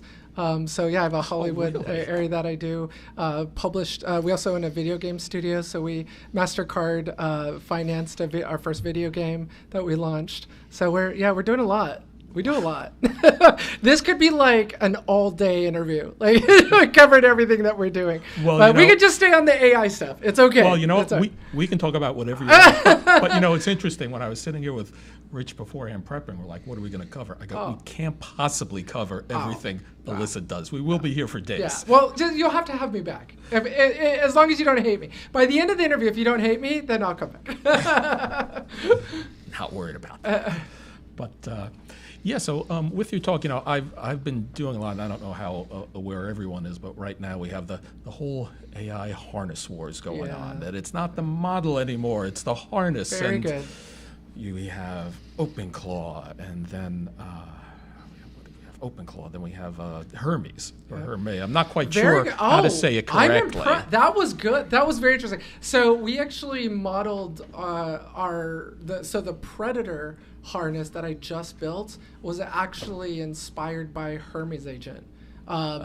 Really interesting open source project, if none of you have heard of it. But yeah, the harness wars, that's what my keynote was about, and the importance of harnesses over AI models. Yeah, and it's just so fascinating because there's all those camps, there's all the open source doing the same thing. Others, I actually tried to get Claude to write one, and I got a feeling it wasn't quite as good as yours. But, well, no, yeah. So, look, if it's okay with you in your audience, I'll explain what the heck a harness is. So everyone is talking about the importance of AI models, right? Who's got the biggest model? Who's got the bigger stick, right? Who's got the most parameters, right? We're now at trillions of parameters on AI models, and I am trying to educate everyone on the fact that the size of the AI model, the number of parameters doesn't matter. So everyone is talking about mythos, right? It's all about mythos. Everyone's scared of mythos. But what a lot of people don't understand, and what I don't understand why there isn't as much press coverage about it, is that M-, which very few people have heard of, is a harness that was created by Microsoft that has crushed Mythos on the CyberGym benchmark. And it's not heard of that one. And no one's heard of it. How is that? Yeah, it's so what it is so Microsoft came along and said, look, we're going to prove to all of you that the model doesn't matter. So M- is just a harness. And what Microsoft did was they basically tied it to a bunch of like other open models on the frontier models on the internet and communicated with them through their APIs. And so M- is now #1 on the CyberGym model, and in second place is Mythos now. But no one knows that. Everyone's talking about how lethal Mythos is, not realizing that there's a more lethal harness called M-. And it really goes into the crux of my positioning, and that we need to stop talking about the models. It really isn't about the models. If you have a really crappy model and it's harnessed by a lethal, very well done harness, versus a really great model that's got a really crappy harness around it, the crappy model with the great harness will win. And it's the fact that a lot of people don't understand that agentic models, when you say my model is agentic, you're not talking about the model. You're talking about the harness. It's the harness, the wrapper around the model, that actually makes it agentic. So think of the AI model as your brain, and your hands, and your legs, and your sternum, your right. All of this is the harness. And your brain, it doesn't matter a single bit if the rest of your body is dead or can't move. right? So that's what the harness is, and people don't understand how powerful it really is. I mean, I think that's a fantastic point. So when you're kind of going out and, you know, speaking to customers, clients, and other folks in the community, why is there a lack of awareness and a real understanding? Because I think what you're kind of detailing is a fantastic kind of analogy, right? And you're really framing it well. Why are people not kind of understanding that and capturing it when we're still kind of passé thinking? I think, look, okay, this is going to sound really bad, but anyone who knows me knows I'm very unfiltered. Okay? Oh, please, so go for it. I'm going unfiltered. Well, this is All right. Jersey, so say what you gotta say. Yeah, that's right. This is Jersey podcast. This is my first time in New Jersey, by the way. I've never been to New Jersey before. That's so sad. I'm I sorry to know, hear that. I feel I bad know. for you. We have to fix this. Seriously. So look, here's the thing. I think it comes from a place of ignorance. And I think there's a lot of ignorance in the world, and we as humans have a tendency to stick to echo chambers that support our belief system. That's where I believe we are today as a society. And so I think it's coming from a place of people that just don't understand. And what's happening is their news feeds, their LinkedIn feeds, their Instagram feeds, their Facebook feeds, everything is basically the fire hose of information. And when they're reading about the new CLUD, the new Mythos, the new Fable 5 that just came out, that if that's their education, they start to form opinions and they start to become indoctrinated with that vernacular, like, oh, the model is the agentic capability. The model is what we should care about. But I like to say that necessity is the mother of invention. And look what happened with the Chinese, right? Okay, so very few people know this. But okay, so as you know, we went to China and we said, you are not allowed to buy our most powerful GPUs from NVIDIA, okay? Right. So we barred the shipment of powerful GPUs to China. And so what ended up happening was China came in and said, you know what? We're gonna show you something. And what they did was they took least powerful GPUs and actually started building models with them and said, if you're not going to give us your most powerful GPUs, we're going to figure out how to make the most powerful models with what we've got. Necessity is the mother of invention. And guess what 8 out of the 10 top models are on the leaderboards are Chinese models. And it goes to underscore the point that, you know, what we are being told and what we're being spoon-fed is that the most important thing is how big your model is. Who's got the bigger stick? Who's got the bigger model? Who's got trillions of parameters? Gemini, trillion parameters. At the end of the day, it doesn't matter if it doesn't have a great harness. And the neat thing about it is all of you could pull out your cheapest, slowest laptop and build a harness right now on your laptop. You don't need a discrete GPU. You don't need a $10,000 GPU. You can build a harness right there on your laptop and just connect it to any AI model on the internet. And then you've got a fully working, fully capable, fully lethal system. Okay, you don't realize it, but you just threw down the gauntlet because I know a little bit about these things. No, because I've been playing around with them, doing it with all that stuff, and I'm cheap. I like the Chinese models. I like now local everyone models. knows that Joe's cheap. That's it. I'm cheap. Hey, one of my favorite models and one of the most lethal models I've ever seen because it's got very few guardrails is Quen. Really? Quen model, Quen 314B. As a matter of fact, so. Sorry, I'll let you continue your thought, but I have a very. We could talk all day about this subject. Well, I was just going to say I have had limited success with harnesses and the cheaper, lower parameter models. Well, they're getting smaller. They're getting smaller. They are, and I know they are. Again, innovating, which is great with it. So I have noticed, at least for my use cases, which are probably a little unusual, that the dumber models sometimes, maybe I'm just using the really stupid ones, maybe not the 4 billion parameter ones. They're not what you want. Here's the thing. I think the future is not bigger models. I think the future is smaller models. I think I represent the disenfranchised models of the world. I represent small language models. So yeah, but they're the cheap ones. I like that. But here's the thing. Like, I would much rather have a small language model of like 4 billion or 12 billion parameters that's been trained on how to hack, and that's all its training is, than a large language model that's been trained on everything like how to generate an image of you riding a rhinoceros through the jungle. Oh, but you're talking smaller parameters, More but nimble, specialized. you know, Yeah, being able to specialized. containerize. Specialized. Okay. Yeah. So All I right. think, look, how did cell phones start out? Cell phones started massive. They started really big, and then we're trying to make them as thin as we can. I think that's what's happening with AI models. I think we're starting out with these massive models. It's killing our energy, our Right, infrastructure. right.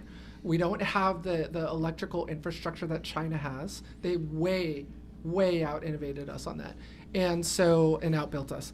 And with AI models, I think what's going to happen is we're realizing that you don't need a 1 trillion parameter model if you're going to use it to hack banks or if you're going to use it to defend a network. I would much rather have this small language model that's finely tuned, its weights finely tuned, and Q-LoRa adapters finely tuned for defense or offense. And then forget the other big models, and I can run that on a consumer GPU. As a matter of fact, so at Assail, which is the company I'm the CEO of, we've built an autonomous AI platform for red teaming. So the U.S. government, the U.S. military, enterprise organizations use Ares for offensive cyber operations.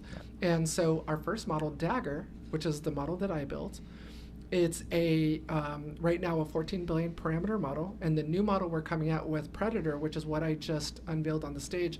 I built that harness for the U.S. military, and so Predator actually hacked a bank, and then performed wire fraud, transferring money from one bank account to another in less than 2 minutes.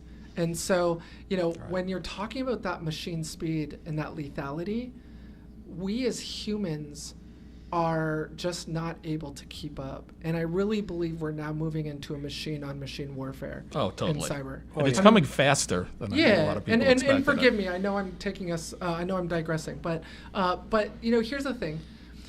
We couldn't keep up when it was the human adversary trying to break into our networks. What makes us think that we're arrogant enough that make us think that we can actually prevent or detect something that fast, that doesn't sleep, doesn't take smoke breaks, doesn't stop? No, well, it's funny. You make a great point, and I'm assuming at your at Assail you're tackling this. The amount of data that you have to parse through to really understand where the true compromise is or the risk is, because it's like anything else. There's a ton of fictitious things that are happening to kind of take your eye off the ball. At your organization, how are you focusing on to kind of really lean out companies, because budgets are finite, resources are finite, the top resources to help kind of combat this.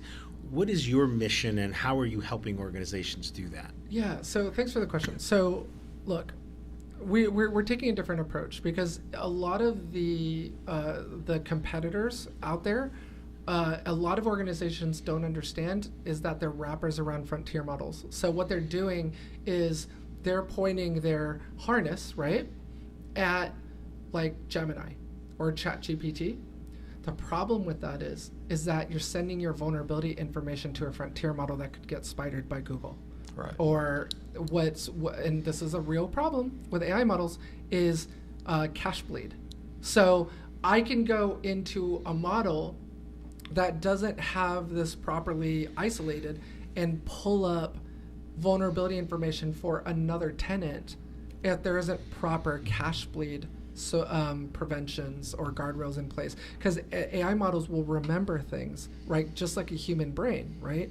And so if you don't know what you're doing, that information could bleed into another tenant, and we've seen that happen already, right? So what we're doing at Assail, what's different at Assail, is first and foremost, number one, our system Ares, which is a cloud SaaS platform, allows you to hack APIs, web apps, and mobile apps. So you can literally copy your mobile app up to Ares, and she will actually reverse it to its original source code, find all the vulnerabilities in the source code, upload it to a real Android or iOS device, execute it, and then attempt to go around all the security controls and hack the app, and then the APIs it's talking to. And the interesting thing here is I published a paper, there's a research paper, called Coevolutionary Training Loops. So Ares actually war games with herself and teaches herself, I no longer train the model.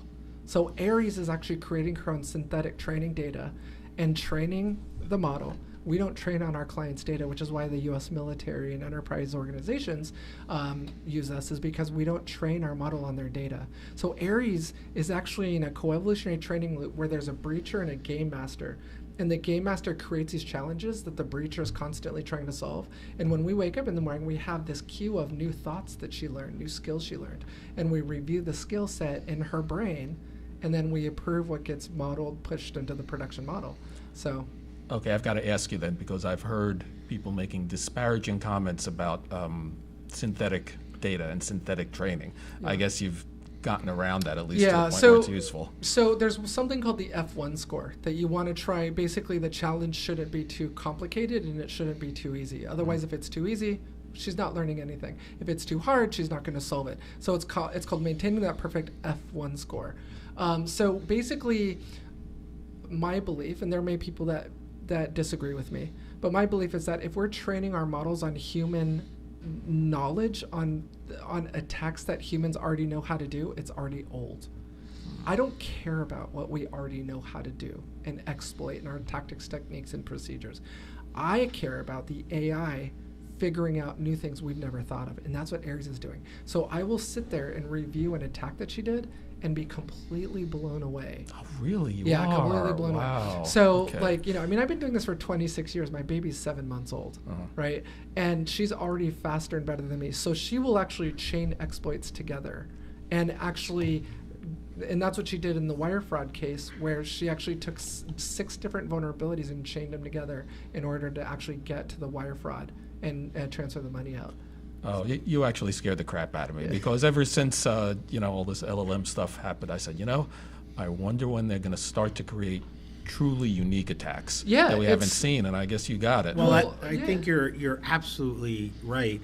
If we're going to where people are, we've already missed, right? Mm-hmm. We need to be thinking of what's on the horizon, what's future state, and situating our organizations and systems and what have you.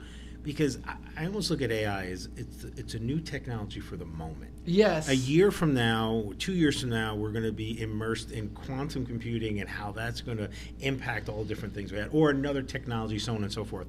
But what you're talking about is leaning into and not focusing on what we already know. Yeah. What we already know is gone. Right. That's a bell that's already rang, and really focusing on the future state. One of the things that's so interesting about obviously your career and things that you've done, and it's just been fantastic, is what about you has kind of what's the trait that really kind of triggered you to say, I am focused on threat hunting. I am focused on how I can understand these vulnerabilities and beat them back and kind of be that person who deciphers or moves through so many things to kind of understand where the real risk is. I mean, that's something innate in you. What is the thing that drives you in that space? So I'm going to make a very controversial comment. That's a great question, by the way, Richard. But I'm going to make a very controversial comment.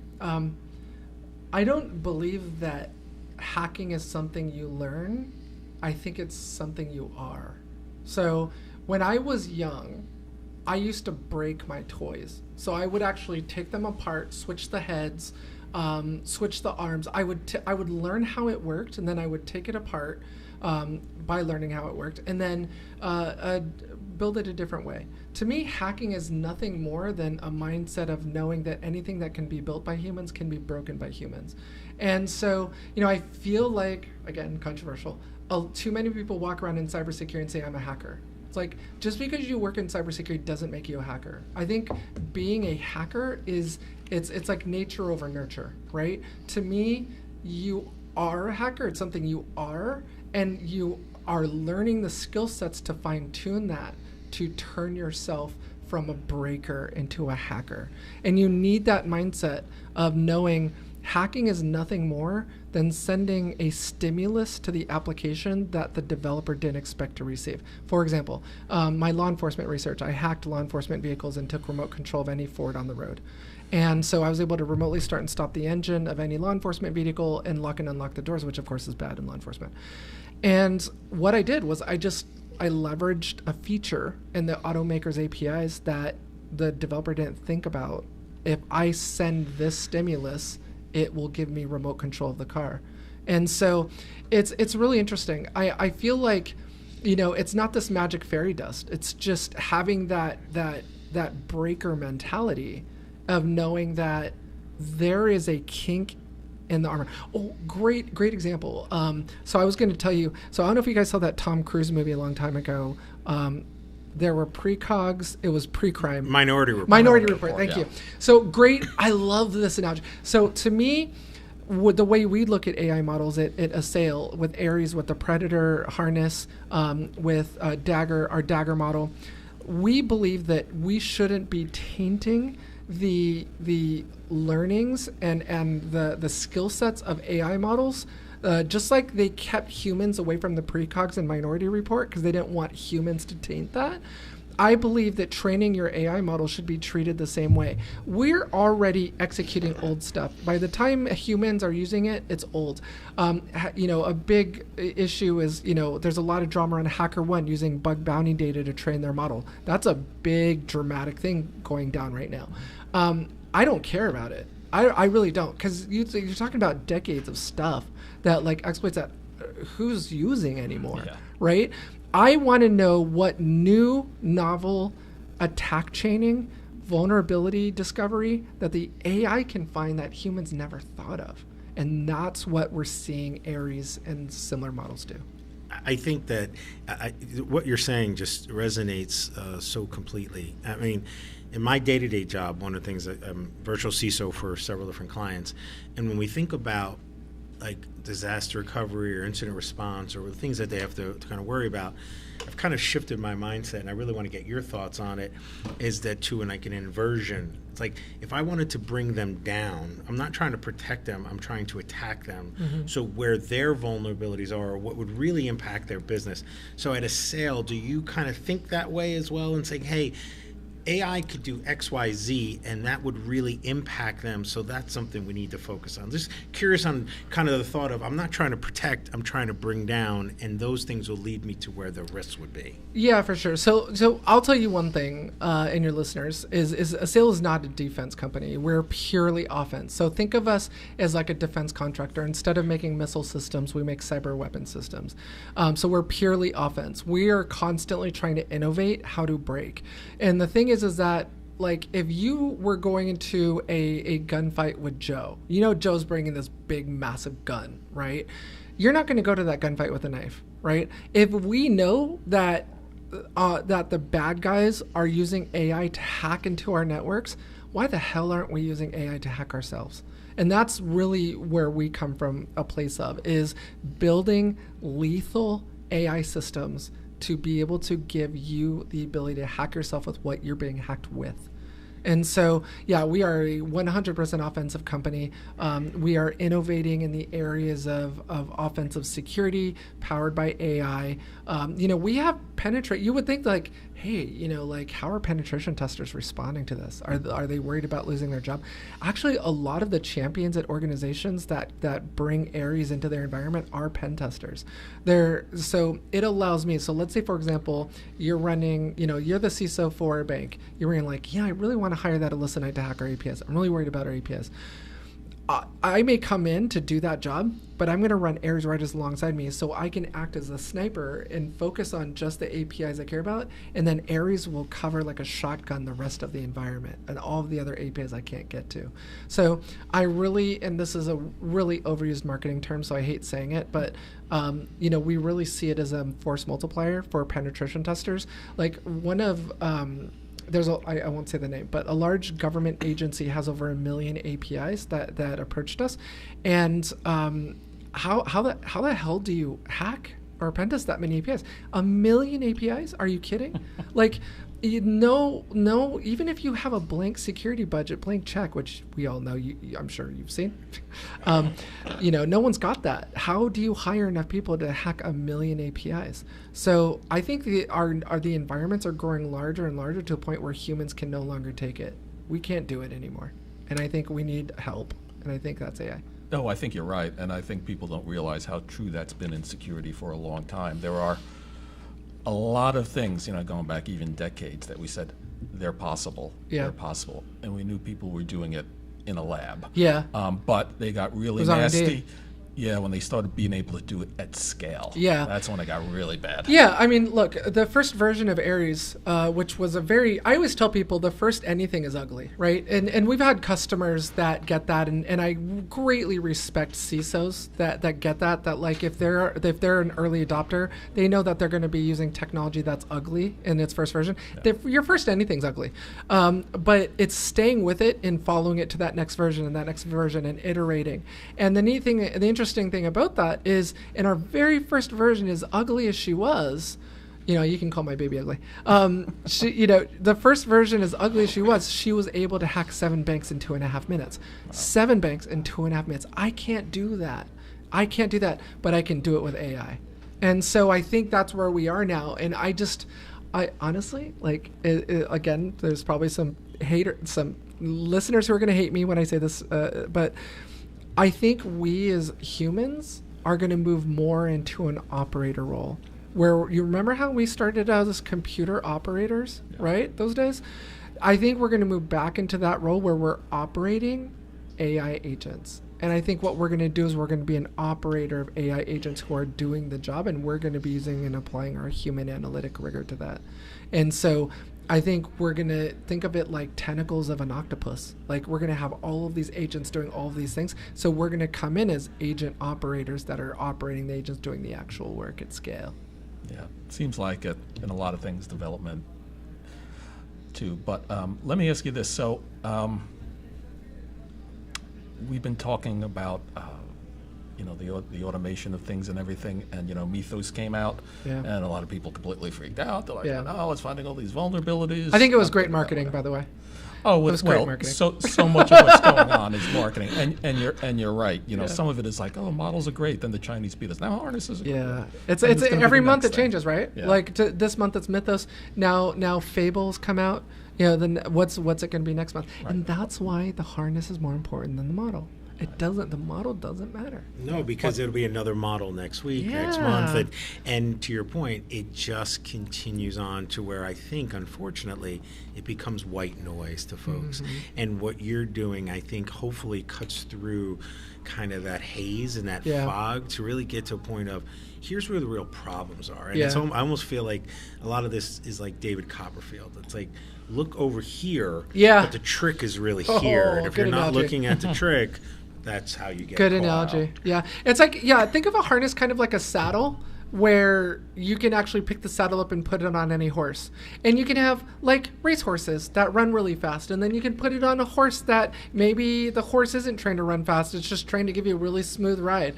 But that's a harness. It can be adapted to any model. The lethality is in the harness, not the model itself.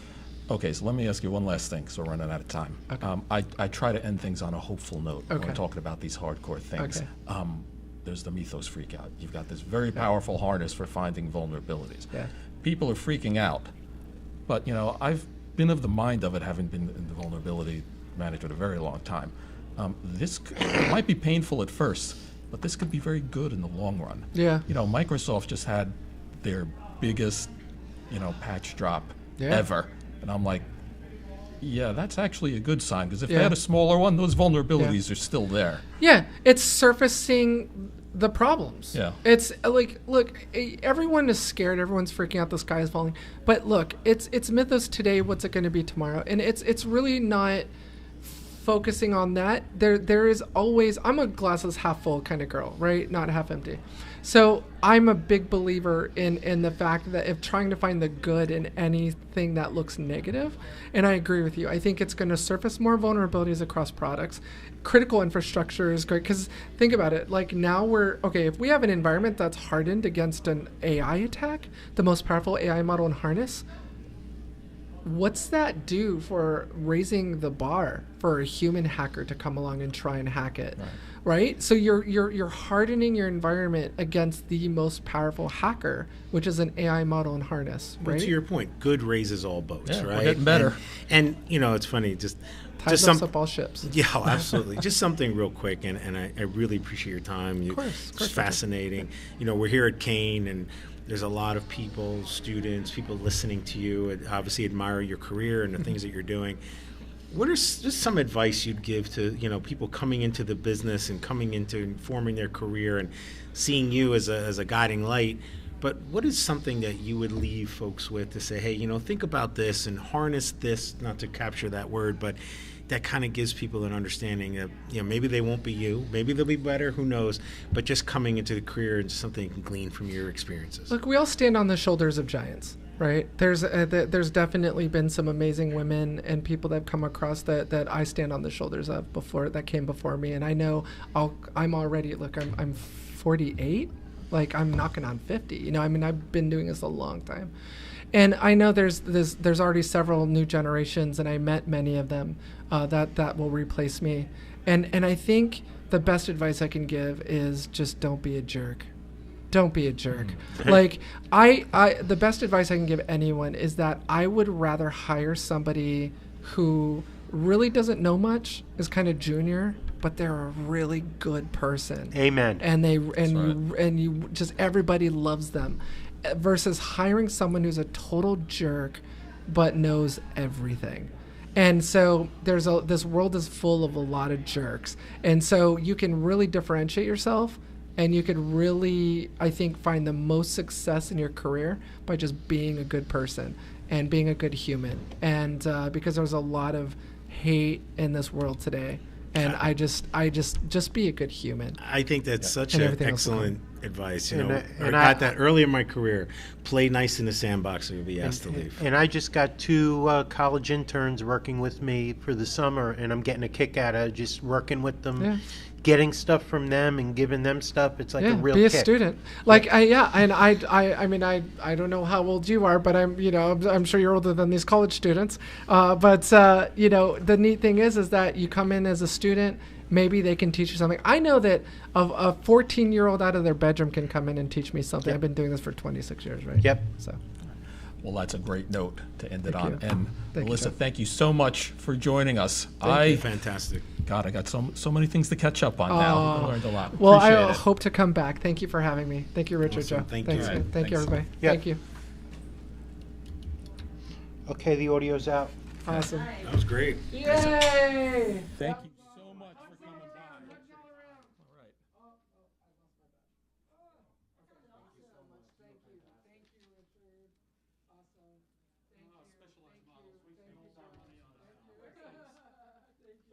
Thank you, Alyssa. Nice to meet you. She bills and I sell it. Yeah. I'm cheap revenue off. Thank you. All right. I'm a hugger. I'll hug you from across the room. Thank you.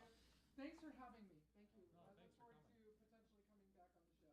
So thank you.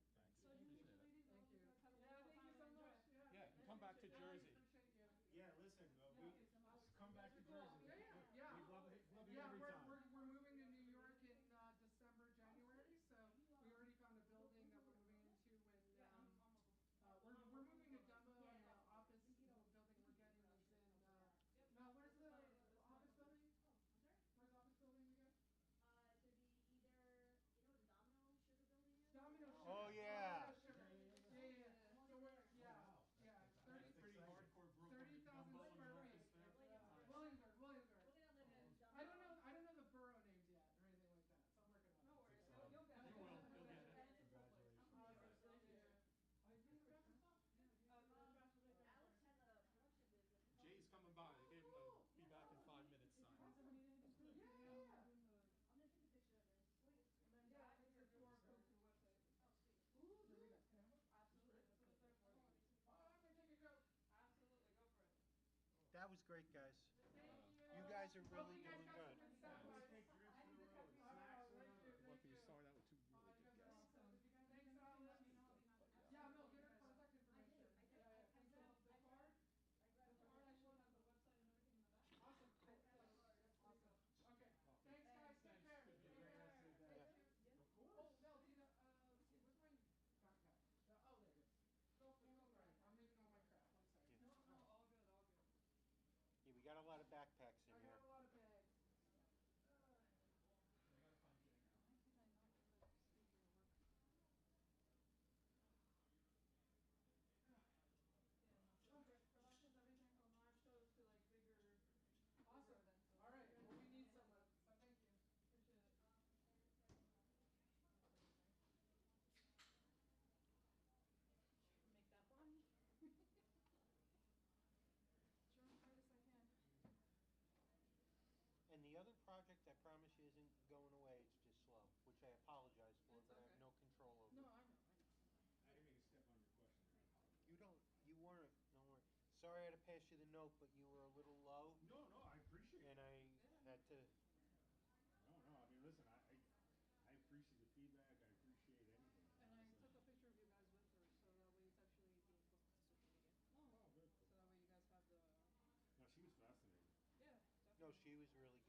was good though.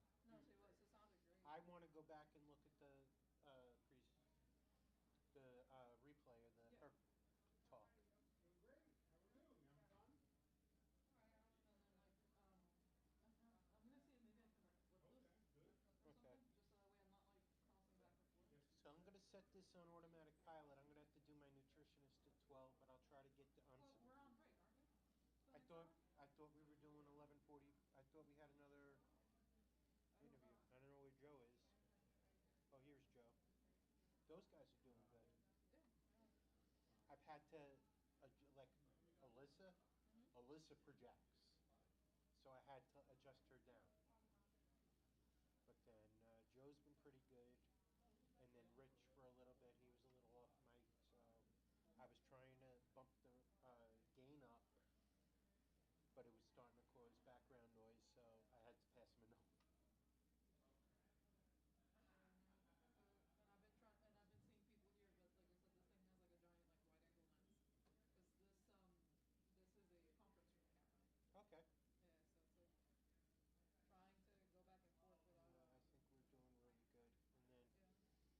So basically what's happening, why I'm going to need wires run at Insight is Mark brought this up. Yeah. He has cameras on the exterior of both buildings. And unfortunately that if you take those cameras down, you're going to lose a lot of coverage.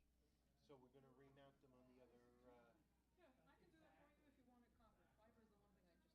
No, it's going to do copper. That's copper. I'm trying to change that though. I'm still applying to the electrical union. I actually have their test next week. Okay. And if I can get into it, I'm trying to get like fiber certified with them. Yep. This is our next victim. This is our next esteemed guest. All right, I'm going to set this on automatic pilot. Alex, to cut out the audio, you got to hit these buttons. Which one? 1, 2, 3. So you'll see on the board I have Rich, Guest, and It's great music, Joe. right? And then me. It's your hype song. So is it just the button or? Yeah, just the button. No. Yeah, I and then wasn't sure if it was the button or the pedals. Yeah. Sir, what's your name? Hi. There we go. Now that's your middle name, isn't it? Jay, good to meet you. I'm Charlie. I just want to get a quick level for you. I'm gonna kill them. I'm gonna kill the music for a second. Okay, Jay. Should I be the audio guy, the real bad guy? Talk a little bit more. Testing 1 2 3 4. Testing 1 2 3 4. Okay. More. More. Testing 1 2 3 4. Yeah, you're This good. is an audio test of the test. Okay, you're good. All right, There you thank go. Oh, and how are you putting the music? Which one's music? Or is it the laptop? It's a laptop. I'm gonna put the music back on. Are we almost ready to go? All right, give me a minute. Hold on, can I have you guys pose real quick? Because I'm posting all of these to social media as we're doing it.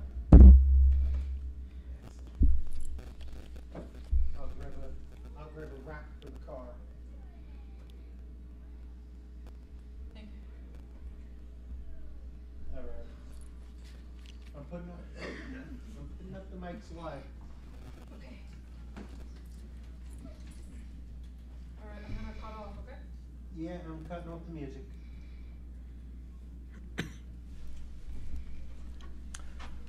All right, well, you're again at SECON 2026, New Jersey. I'm Joe Patty, here for Unencrypted Chatter, the chapter podcast.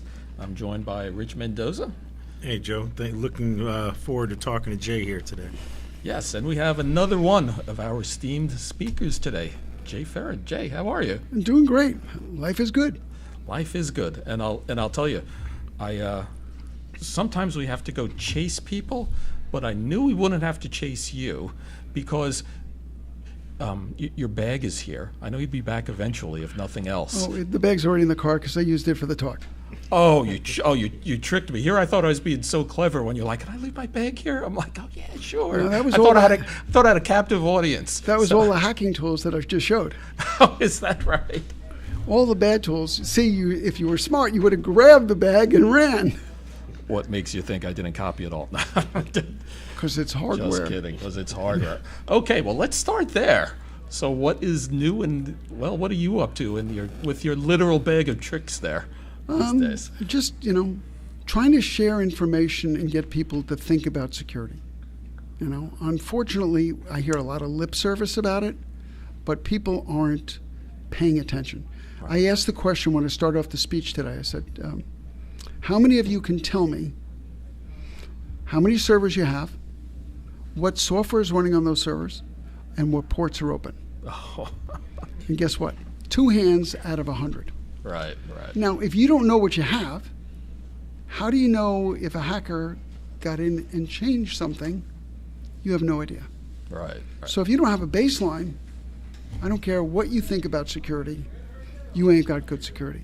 Oh, I think you bring up a great point, and a lot of times when I'll speak to clients, without an inventory, without understanding, without a boundary, you can't assess anything. So it's a great way to start. Of like, you don't know what you don't know, and that's hugely important. And then I'll ask the question: who really knows? Because we as IT professionals talk to IT people. I'm sorry, the business people know what's important to them, not the IT people. IT people's great day is, hey, nothing's down, great. Okay, the business people are worrying, oh my God, what happens if? So where's that communications between IT and the business people to understand what the risks are? Because, IT has been known as the organization of, no, you can't do it. So we all know what happens, right? The business people figure out, I'm going to do this, and then IT finds them and slaps their hand and said, you shouldn't do that, and now we have to figure out how to make it work instead of working with the business.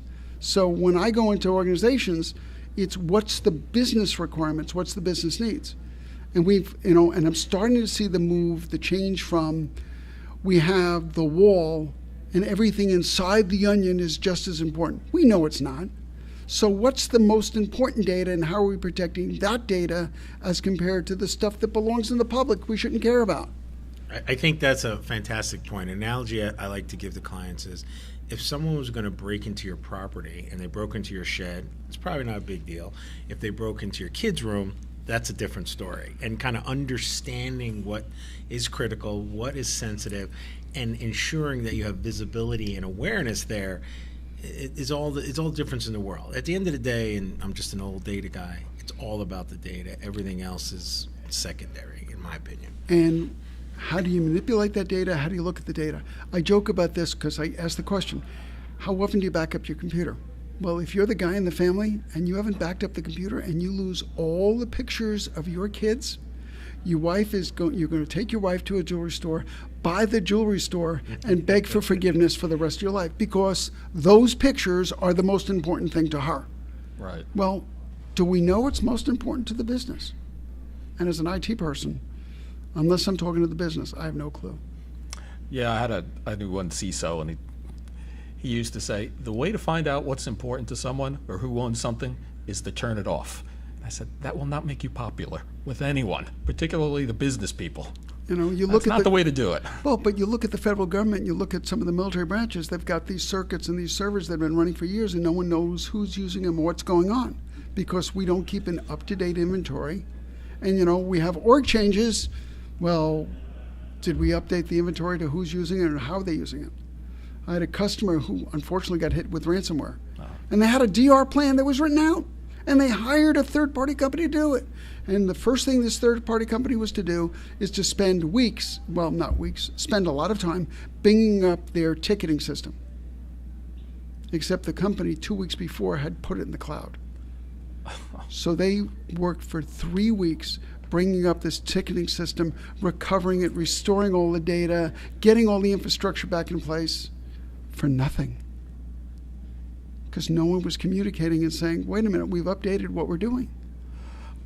I mean, that's shocking just from a practical standpoint. I mean, when the ransomware hit, did everyone just run for the hills and leave it to them? I mean, nobody told them. Well, there were 2 IT people working at the company. Well, boss, we ain't got enough people. Bring us some help. So the company said, okay, we'll hire some external people. You document what they need. They're busy doing A. The other group is doing B. No one's communicating with each other. Well, and that's in a 2-person IT team. I guess exactly. That's the scope of the problem. Wow. That's just so, it really crystallizes what's happening in the world today, right? you had said before, like the business understands what's important, and ultimately they own that. They own the risk and the innovation and the tolerance and the appetite. And IT is there to facilitate, not necessarily challenge. It's kind of like, hey, I'm going to slap your wrist, or I'm just going to enable you. But I think that one of the bigger problems, and you touched on it, is communication. Where I've worked in and around IT departments my whole career, and we didn't always communicate, right? The developers don't talk to the network folks, the hardware folks don't talk to the software folks, and it's like this Hunger Games of competition, but no real communication, no real collaboration, and you end up having shadow IT or shadow AI, and the worst thing is you have forum shopping, where I'm looking for the right answer from the right group, and then I can go. I actually make a statement. It's a radical statement. Why is the server in the building? It's not because IT needs it. It's because the business needs it. Whose server is it? It's the business's server. We may be helping them support it. And if you don't get that picture in your big mind, and you don't get that our job is not IT, our job is selling cars or building pharmaceuticals or whatever it is, and if we don't help the business to do their business, there's no need for us. So how do we start communicating and talking to these folks and doing it? And this segmentation of this is mine, this is yours, this is it, is great for your job. But you know what? I'll ask the question, how many PBX guys do you see around anymore? Oh, wait a minute, it's called voice over IP, and it's the network guy who's running it. And guess what? As we move to the cloud and we move to other services, if we're not being flexible in working with the business to understand the business needs, we're just going to be sitting on the sideline watching it, And at the same point, we need to be the voice of reason to say, yeah, AI is good, but let's think about what's going to happen. And I do the example here. We're going to throw Copilot or ChatGPT into our organization. Okay, well, what does that user have as access to? And is the things they have access to things they shouldn't have access to? And now this engine that we got on the internet, not one that keeps our LMM inside our organization, is sharing with the internet because somebody's saying, hey, tell me about financial models with this or that. And first of all, they're looking at data they shouldn't be able to see, or the LLM is looking at it. So if I'm a hacker, well, go ahead. Please put AI in your business. I'm going to hack a workstation. I'm going to have the AI agent do my work and find my data for me because you haven't done good security hygiene in managing the security groups and saying we need to think before we run to these tools. Yeah, it's so true. And,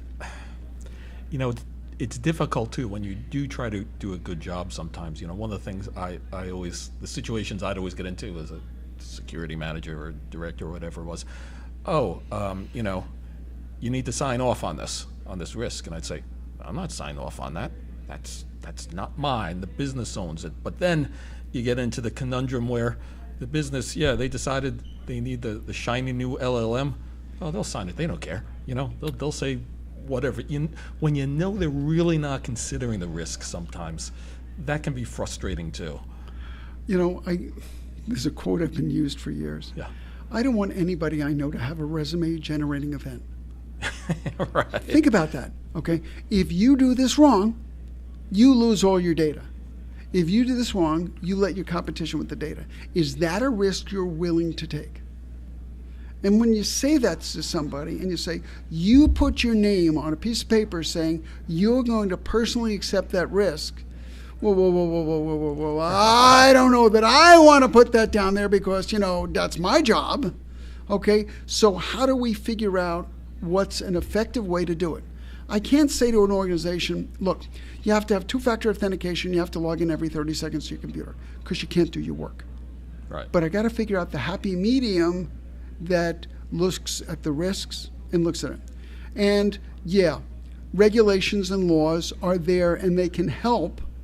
But I know, I tell the story. If you have a company and you have one employee in Massachusetts, and Massachusetts comes up with a new law that says it's going to cost you $100,000 to be compliant for that one individual who's upper management, or the fine's $100, you know which way the company's going. they'll take the $100 fine 1,000 times before they do the work. So how do we inform and educate the right people at the right level to what the risk is? You know, soon as something hits the New York Times and it's the front page, Target got hacked. You don't think Walmart, Sears, and everybody else went, Home Depot said, I wonder if that could happen in our organization, started looking and saying, uh-oh, are we the next poster boy for that? So it's, how do we communicate those things? There's a site I use, Compliance AI, and it talks about all the fines and regulations. And when people say, oh, we don't worry about that, I said, well, by the way, here's some fines that, well, maybe I should look at that. You know, or I ask the question, how long can you be without your data? What do you mean? But this comes also back to IT, because Richard, you say, well, in your company, we're going to back up data once a week. Is that good enough for everybody in the company? Or is the chief financial officer who's getting ready to do the quarterly stock reporting and send it to the Security and Exchange Commission, they can't lose a week worth of data. You need to be backing up their data every hour. Well, I think that's a fantastic point, right? I think it's very hard to have broad strokes for everything, right? There's so much nuance, and it really comes down to, in my opinion, of looking at the business holistically, right? If you're looking at it through your lens, you know, I'm security, data privacy, I need to be seeing it outside of me, right? What does the business think? What does finance think? What do they need? And then understanding if we need to move and shift, then here's what we need to get that done. And if you choose not to do that, then you're owning the subsequent risk that comes with that. I tell people all the time, I'm not in the yes or no business. I'm in the give you information business, and then you can move forward because ultimately you own the business and you own the risk and you own the checkbook to pay for these respective things. And as long as I'm doing the appropriate due diligence and surfacing these things so they can make a qualified decision, I feel like I've done my job. I'll give you another example. That's one of my favorite ones. How many times have we heard, well, the business didn't pay for support and we don't have upgrades because they didn't pay for it? I was at a company about 3 years ago, and they were IT was having a big complaint about this. And then they said, Jay, we got to break for a little bit. We're going to have our change control meeting. I said, oh, that's cool. And we even have members of the business who come to the change control meeting. This is great. And they also talk about new things. This is good. He says, you want to come or you want to sit here? I said, no, I'll go. And one of the business units said, hey, we're going to buy this new system that's going to do so-and-so. And I said, excuse me, can I ask you a question? And the IT guy's kicking me under the desk, like, shut up. I said, did you budget 15% for maintenance? And the guy looks at me and says, what are you talking about? I says, well, when you buy a car, do you have to put new oil, gas? Do you have to change the tires? He goes, yeah. I says, well, the same thing with hardware and software. You have to pay for maintenance. Did you budget it? And he went, no. And the guy's like kicking me under the desk, like, you know, shut up. And I said, no. And the guy says, hold on a minute. He says, I just spoke to my boss. We can pay for that. And the IT guy looked at me and says, if you never told them what maintenance is, how do you expect them to know what it's for? Yeah, of course. Guess what? Now 90% of their projects that they do, they get maintenance because they asked for it. We can't pretend that they know our business, just like we can't pretend we know theirs. I think it's such a great point, and I think it goes to a lot of different things, probably in your world specifically, and our worlds as well, but like when we talk about projects that kind of cross the lines of different groups, it's like, have you spoken to those leaders and do they understand their responsibility and what they need to contribute to your project, right? If I want to do a security project, I probably need a lot of help from the infrastructure folks. I need a lot of help from development folks who I don't manage, that I need to somehow collaborate with, and have those resources been allocated. So it's like, hey, my project is due. People are like, well, I don't know anything about that respective project. It's even worse. We'll do the project, but we don't put in money and funding for training. So we just deliver SharePoint, but we won't tell users how to use it. Wait a minute, stop. If we're going to do work, we need to document it. We need to train the people so they know how to make these systems work. It's really one of those elements that, you know, it's really saying we need to revise the way that we've been doing things and recognize that we're not in a silo. We're all part of the company, and we all have something to contribute to the bottom line of the company. Yeah, but that's the hard part. You know, I found that a lot of the big challenges in getting things done are not always money. Maybe I'm good at talking people into spending money to a certain extent. It's not always the technology. You can solve technology problems, but when you're trying to get people to change the way they work, what they do day to day, break their routines, whether it's, you know, consider risks, plan things differently, to me, that's the Achilles heel of things like privilege access management.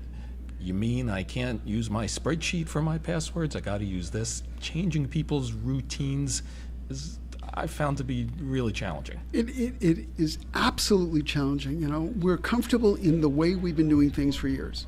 You know, I love this one. Why do you do it that way? Well, that's the way we've always done it. Now, maybe that's the way we've always done it because way back when we started doing it, there was no better way to do it. Right. But now, maybe there's a better way, and now I've got to explain to those people why that better way makes sense. Why do we need multi-factor authentication instead of passwords? Well, I think it's also challenging. One of the components of it is to say, you know, I've worked in places that were good places, and they'd say, well, you know, we do it this way. There are some very good reasons for it. We've been burned in the past, and I say, okay, that makes sense, but that was years ago. Are they still valid? Have things changed? You know, I joke about it. You know, when I look at change, and I'll do the example of file permissions, okay? Yeah, we all agree that we should put people in roles and give permissions based on their roles or what they do. Well, what else could we do? Because if I can get to a file and I copy it to my desktop, the permissions are gone at that point. I can do whatever I want with it. What about using things like conditional access? Well, what's that? What's it going to cost me? Oh, it's built in. I don't have to pay for it. Oh, what about sensitivity labels? What's that? What is it?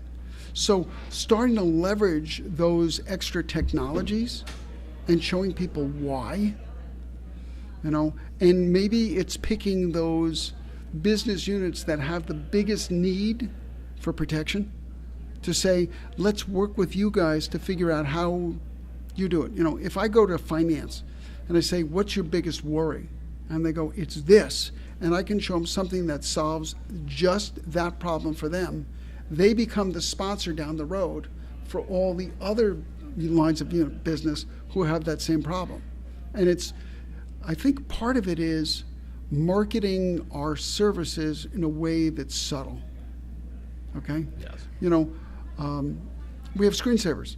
Why aren't we using screensavers to talk about security or phishing attacks? It sounds stupid. You look at your screensaver every day, why not use it?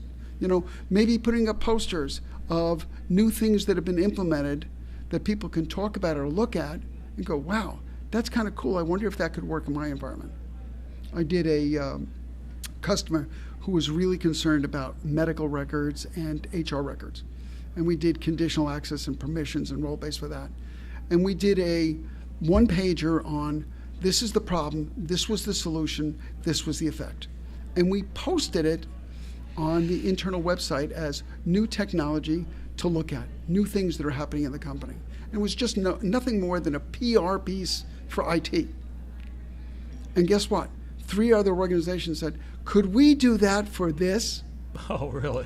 And it was like, I didn't go to them. They were like, oh, that's something interesting we could do. Or how do we do that? Or explain that to me, you know? So sometimes we just need to be better advertisers of what we can offer. Instead of saying, this is the way you will do it and that's all there is to it. You know, how do we figure those things out? Well, I think that's very challenging. And, you know, when it comes to that sort of thing, that sort of persuasion and marketing, you know, it's IT people, but it's really security people. We're told to keep our mouths shut, to keep everything very close to the vest. And I think many of us, not that we can't learn it, but that we have a lot of challenges finding those sorts of innovative approaches to reaching out to people, or reaching out to people at all in some cases? Well, I think also, and Jay, you obviously have a very outgoing personality, so you don't fall into this category, but I think a lot of IT people talk to other IT people, and they kind of live in this very technical bubble where, you know, I've been fortunate in my career to kind of move from security to data privacy, so it changes the vernacular and it also changes the audiences. And one of the things that I realized years ago was if I'm speaking to marketing, if I'm speaking to legal, if I'm speaking to finance, if I try to speak to them as I'm speaking to my other IT colleagues, it's just we're not speaking the same language. And I need to mold and shift and speak to them in a way that it makes sense for them and they understand. It's funny, I remember having a conversation with a finance executive years ago, and I was asking for support. And he looked at me, it was early in the morning, I'd snuck in to get on his calendar, and he said, Rich, if I'm gonna eat this bad box of cereal, what's my toy at the end? And then really understanding what's in it for them. Like, how do they win in this? Even though we're all connected, the same company, I still needed his support. So his thing was like, if I eat this bad box of cereal, what's my toy at the end? And really kind of speaking their language. And I think that's been hugely helpful. It's stupid when I say this. I have a very, very big computer company who hires me to go to their customers, to talk to their customers around their technology 12 miles from their headquarters office in Seattle to talk about their technology, because I can speak English to business people, English to executives and technical people at the same time. We haven't spent time, and I think this is a failure of IT, period. We haven't trained our people how to talk plain language to people. And I joke about this all the time. Richard, what does RMF stand for? Is it Rights Management System? Is it Retail Management System? We use these 3-letter acronyms, and we could be sitting in a meeting, and for 20 minutes we think they're talking about A and they're talking about B, and then we're going to do the same thing to business folks? We really need to start learning and sharing with each other how to communicate. And I think that's a skill that, as IT people, we really need to develop. Oh, no, I mean, I think you're absolutely right, and you're definitely the right person to go and publicize any tool for. I think you're absolutely right. It's breaking it down to the most simplest terms, and I think from an IT perspective, we always want to be the smartest person in the room. And I think if you're humble and you have humility and you realize that I don't need to be the smartest person, I just need to explain this, and I also need to have an honest conversation so that they understand it. It doesn't matter that I understand it, because I do. Do they understand it? And if I'm not speaking to them in a way that it makes sense, then I've lost the message, I've not built a partner, and I'm not moving this thing forward because now I've created a roadblock. Years ago, when I started teaching at colleges, I learned something from an old professor, a friend of mine. He says, adult learners are different from children. You say to your kid, I want you to memorize this formula. They go, I'll memorize it because I need it. You say that to an adult, and then in the back of their head, they say, why do I need to know this? And if I don't need to know it, it's what's not in it for me, then I don't care. So if I can't communicate the reason that you want to do this, the need for you to meet your needs is, I've lost them in the first 30 seconds. So I spend a lot of time, this is a radical word, listening to the problem before I say anything. What is it? Why did you bring me in? What is it that keeps you up at night? What are you worried about? What would be the worst thing that could happen? They'll tell me, because that's what they think about. Now my job is to help them to understand what are some technologies, concepts, methodologies, training, whatever it is, that can help reduce that to an acceptable level. I'm never going to get rid of it. And if I had the vision, I can close my eyes and poof, it'll go away, and I'm a magician. It ain't going to happen. But I can get it to that, what's their acceptable level? What are they willing to live with? And as soon as that happens, they look at you differently to say, wait a minute, here's somebody I can talk to and communicate with who respects my needs and will help me, and at the same point, they respect what I offer. Well, I think that's a big challenge for a lot of people in IT and in security because, you say that, it's like you need to listen. Yes, you need to listen. But you also need to understand and process it. It's almost a cliche to hear people say, well, when you're talking to the business people, you need to speak the language of business. You go to all these seminars, all these things, they say that. But then I think a lot of people in our field say, okay, how do they do that?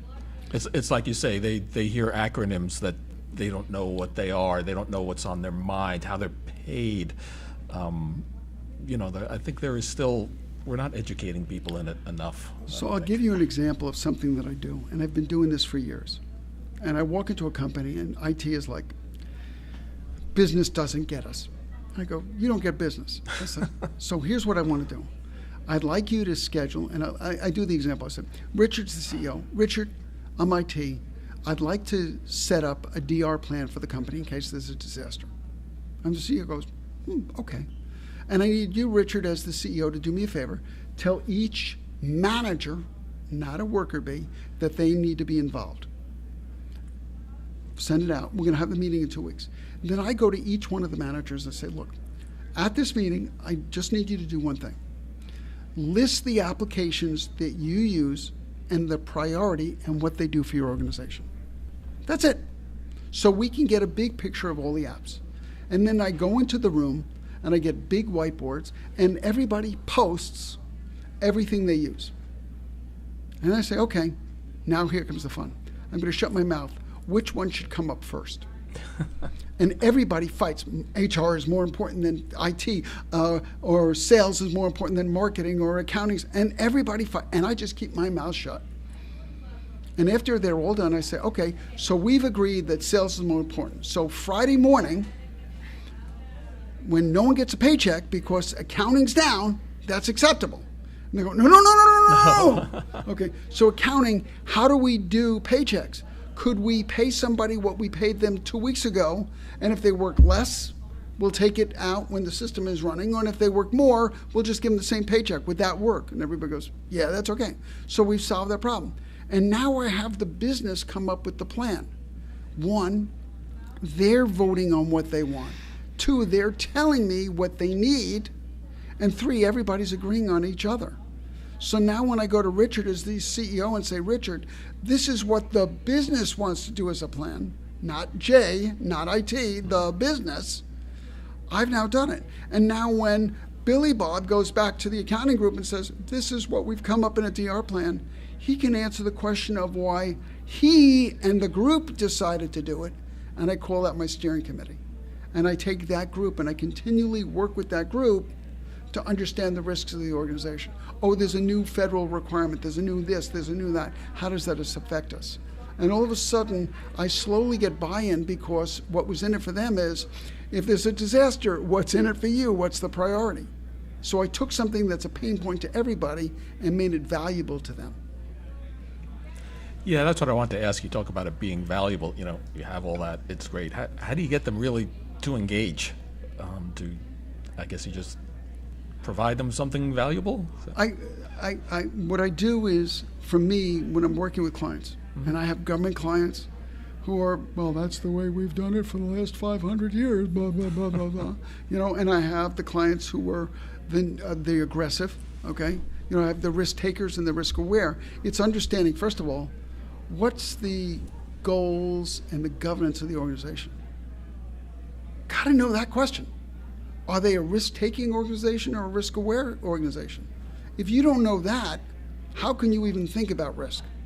So tell me what the direction of your organization is. That gives me a lot of guidance into my playbook of which way I'm going to go. If they're risk-takers, then guess what? Me coming up with great security solutions, if they're always willing to take a risk, isn't it? I'm going to play the game. What's a hobby you like to do? I like cars. Okay. If I gave you $300,000, could you open up a car type shop of some type? I suppose. Okay. Yeah. So wait a minute, let me think about this. We need to give you an accounting system, a payroll system. We got to get a website. We got to get email. We got to get a sales system. We need advertising. We need a website. That's going to cost $30,000, or we can do it online for $12 a month. Which way are you going? Well, $12 a month, right? Yeah, in the last talk I was talking about how cheap I am, so yes. Okay, so what about the security of it? You didn't care, because guess what? If the business doesn't make it 6 months, why am I going to spend $30,000 on hardware when I can do it for $12 a month? Right. Now, you may not even know that QuickBooks doesn't even back up your data unless you do it yourself. You don't know, you don't care, you just want operational.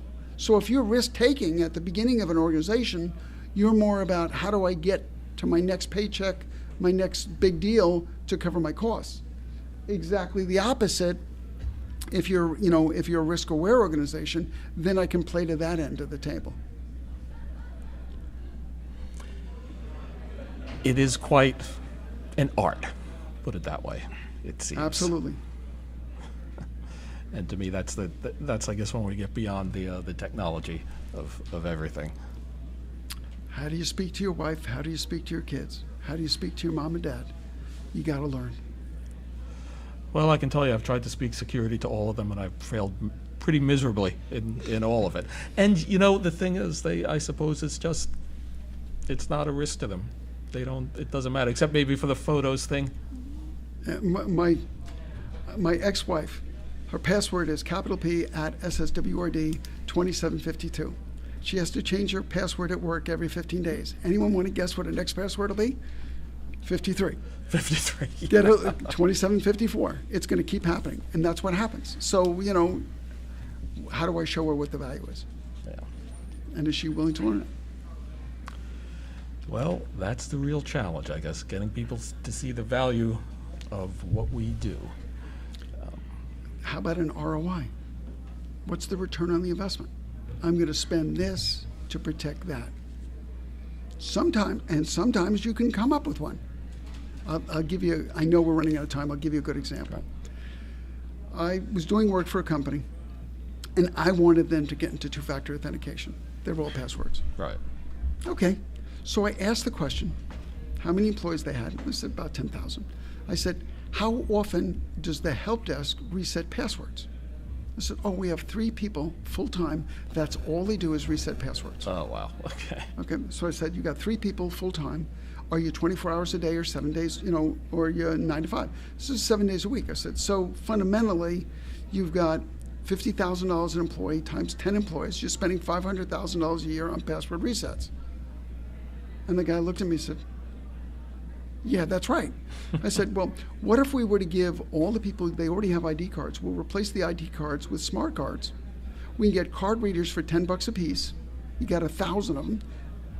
1,000 times $10 is $10,000. We'll give them smart cards. Each smart card's going to cost another $3. Okay. So let's say the total cost of our project is $50,000. There's no more password resets. You just saved $450,000 by going to smart cards with pins. And he said, well, what happens if somebody forgets their ID card? I said, well, what happens now? They go to security. So they go to security and we give them a temporary one. Guess what? $450,000 a year of savings. And then what we didn't compute, and then he computed, was how much time people were staying online that couldn't work while they were waiting for the password resets. Well, it's funny you say that. Like at my old company, we changed the password frequency change period because of just not only it didn't add security, but it also cost our help desk and productivity. And we went at it, we basically did 2 things. Let's increase the length of the password, which is using math at your advantage, and then taking away a pain point where every quarter someone had changed their password. Now all of a sudden the help desk, the volumes, plummets. We've increased security, and the overall culture and morale is better because people aren't just, being beaten to death of like, oh my God, I got to change my password every 30 days or 60 days or what have you. So absolutely, finding a way that provides everyone what they want as best you can, and saying, hey, every negotiation, it's not perfect. And that's the best type of negotiation. Everyone wins, everyone gives. And you get that, you're in a good place. I know Jay, this has been great. I know we're close on time, but it's been fantastic just listening to you and kind of getting great nuggets for the folks. It's my pleasure, and as I say this to everybody, ISAC is a great organization. If you're not involved, volunteer. Even if you give an hour a year, what a difference you can make. Awesome. Yes, absolutely. And well, thanks for spending a little time with us. Yeah, Jay, thank you so much, man. My pleasure. Have a great day, guys. You as well. Take care. Take care. Bye-bye. All right, bye.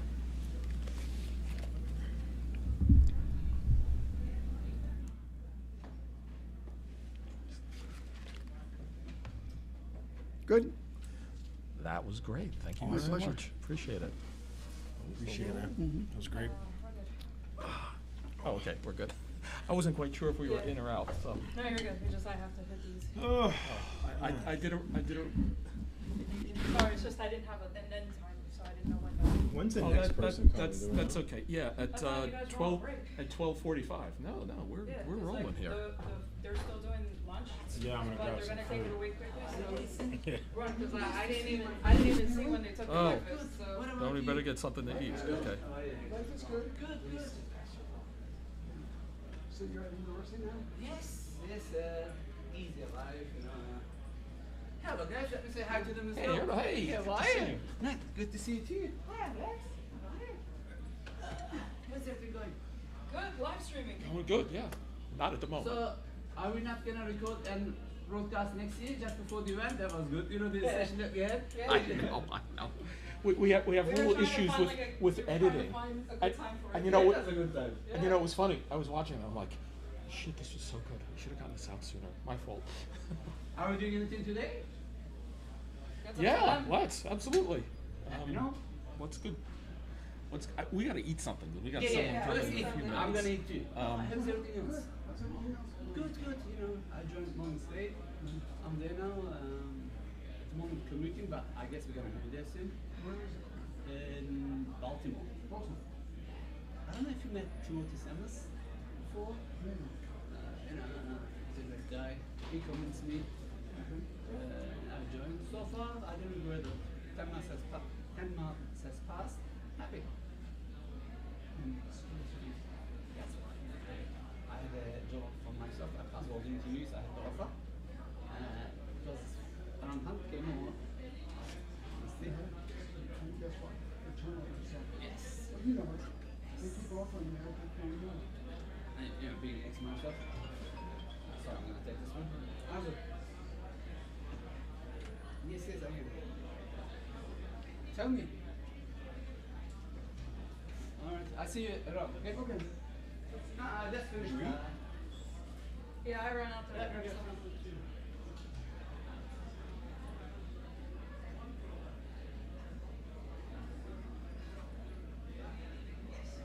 What's going on? I was like, this is so dumb. Which is funny because I used these damn mixers last year. I didn't have all these problems. So I don't know if it was the software that changed or something else that changed. It only takes like X amount of updates before everything breaks, you know? We're supposed to have someone at 12:45, but Hopefully. We'll have a quick break. Yeah, sorry, I didn't know the end time, so. me neither. Actually, I knew we had someone at 12:45. I was gonna fade out. Yeah, I got you. That's what I'm saying. Music.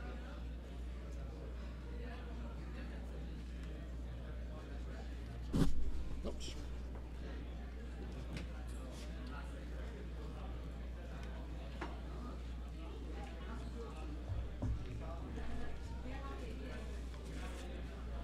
All right.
great picture, by the way. Look at Twitter. Thanks. That's why I was running in and out, because I'm trying to gather pictures so that I can post it at the same time. I'm kind of like in a hurry.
I'll take a break here. So I just talked to my parent, Daria, that she never responded to me. She said that she may stop by after her solution. Daria.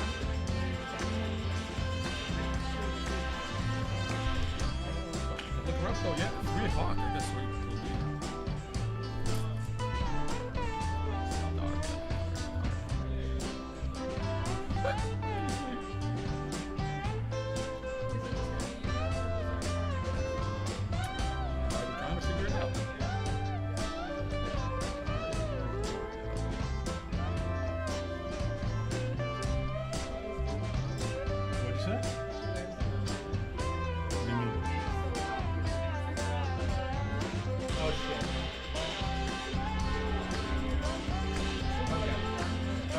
Grab some quick, just the other guy, Jerry, he loves the podcast.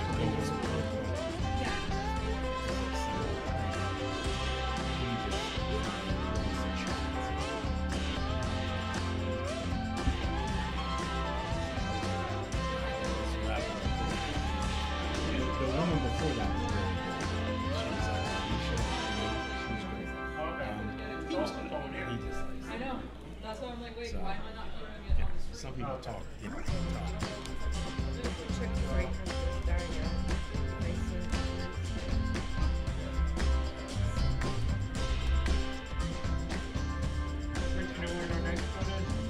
thought 12:45, but I could be wrong. Oh, Rani, she's not coming. She made me that she doesn't. Oh, so Rani can't make it. So then we're good until 2:30. Exactly. I'm sorry. Not your fault. Should I pause or should we get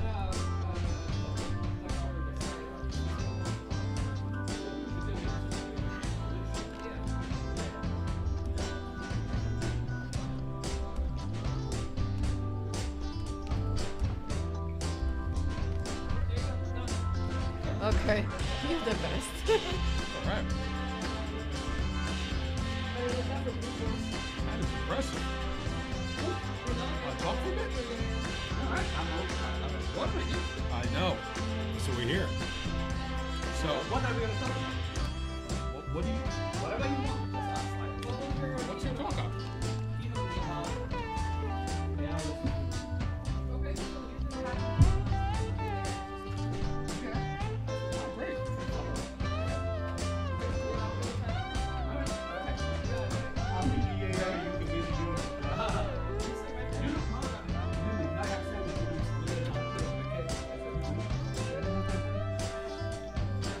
Now wait a minute. Last time you said what was it? You phase of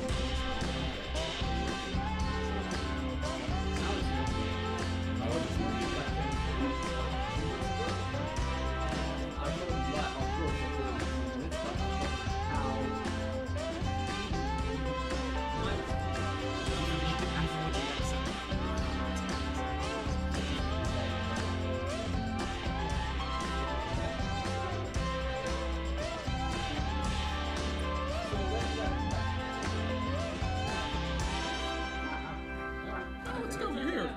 I'm here too. I can just sit down. You can have a seat and feel free to take whatever's over there on the table. After.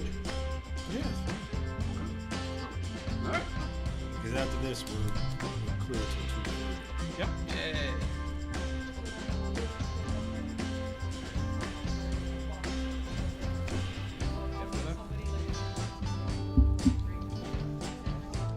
Okay.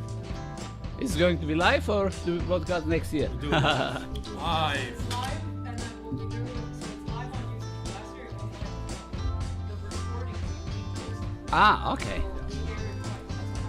That's beautiful, even better. Ah, yeah. All right.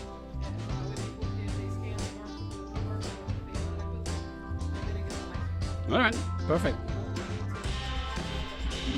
This is live stream, right? The YouTube channel?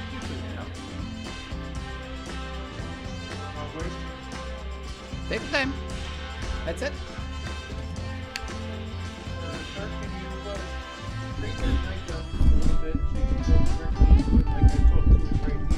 All right. And then just talk for a minute.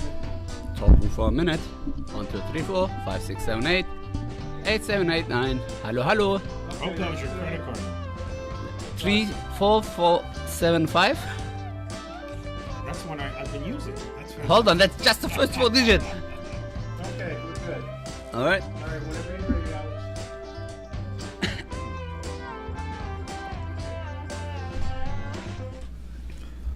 All right, welcome back. We are here at SECON 2026, New Jersey. I'm Joe Patty. I'm here with Rich Mendoza. Hey, Joe. And we are continuing our discussions with our esteemed speakers. And we have a great one right now. Our friend Dr. Erdal Oskaya. Erdal, welcome. Erdal, thank you for joining us. Very much always, appreciate it. It's always a pleasure to be with you guys. One more year has passed and we are here again. Great event, even bigger now, so I'm excited. It is. It's gotten bigger. And you, if I recall, I think you've been at every one. You really sort of Yes. close to it. You've seen it grow from not too big to our new building, new facility. I'm really excited, and if we grow in this speed, we're gonna be like Black Hat in New Jersey, I guess. We'll be at MetLife in a couple of years. Yeah, there we go. There we go. So this year, last year we spoke about we were talking about human issues, and this year it's human versus AI, I think. I mean, human is still in the center, and we still need humans to be around. Thanks Right. God. And even in my keynote, which I'm gonna share, is that hey, while AI is coming slowly, where are we standing as human? Is really AI as scary as the vendors say? Is really AI the only solution? Is AI really killing all the job market? Or is it a buzzword?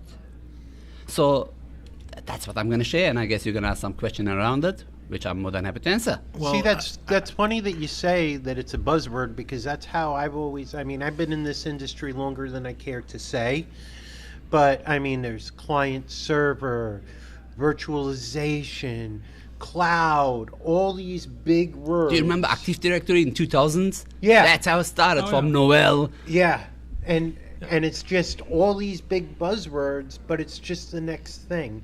And I always say that I think AI is just the next thing.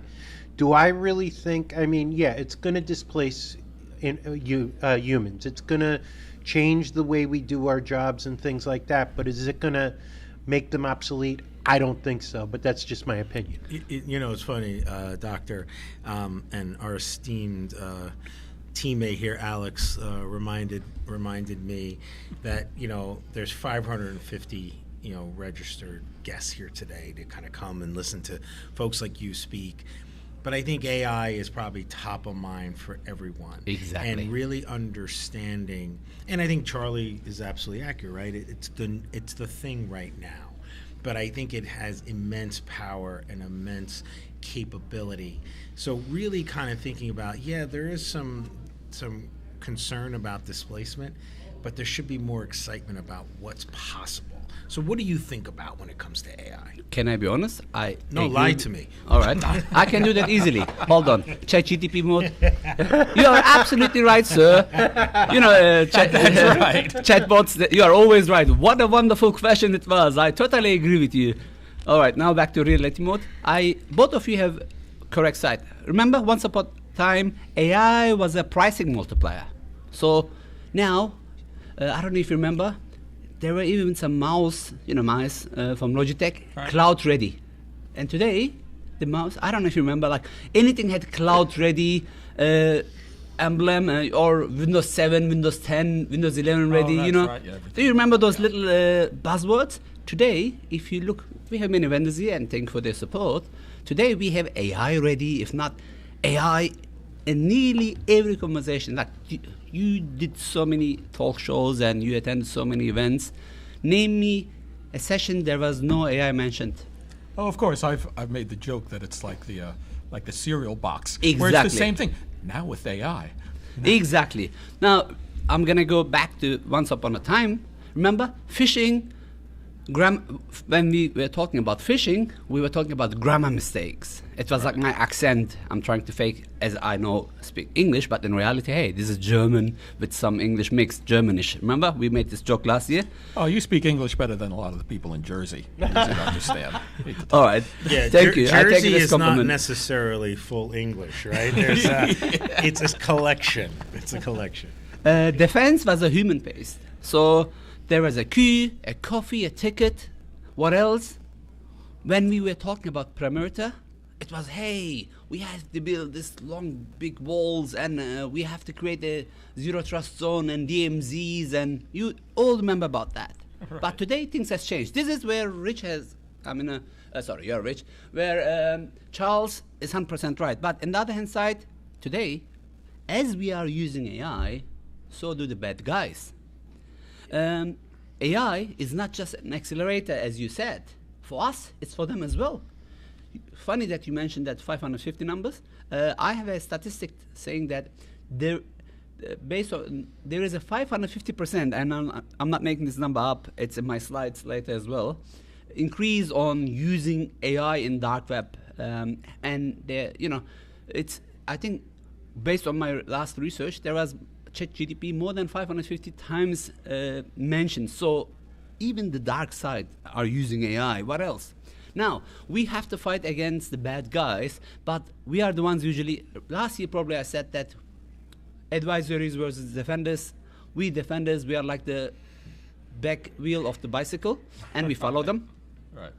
Today, we are the ones with a knife, where advisories use AI, in my opinion, better than us, where it's a laser fight.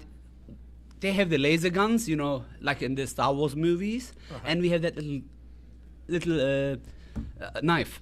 So, coming back to your questions, hacking used to be harder than now, but based on latest research, the shortest time of hacking went down up to 27 seconds. No, that's not my accent. You heard me right. 27 seconds based on CrowdStrike latest threat report. Wait, when you say 7 seconds, yes. Is that for a vulnerability exposed to get detected? Via AI. No, Via no. AI. Oh, no. Hackers using AI by passing a vulnerability, using a vulnerability to exploit.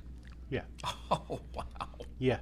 And this is the shortest time, while an average is 29 minutes. All right, look, just imagine when I wake up, Rich, I guess you're like me.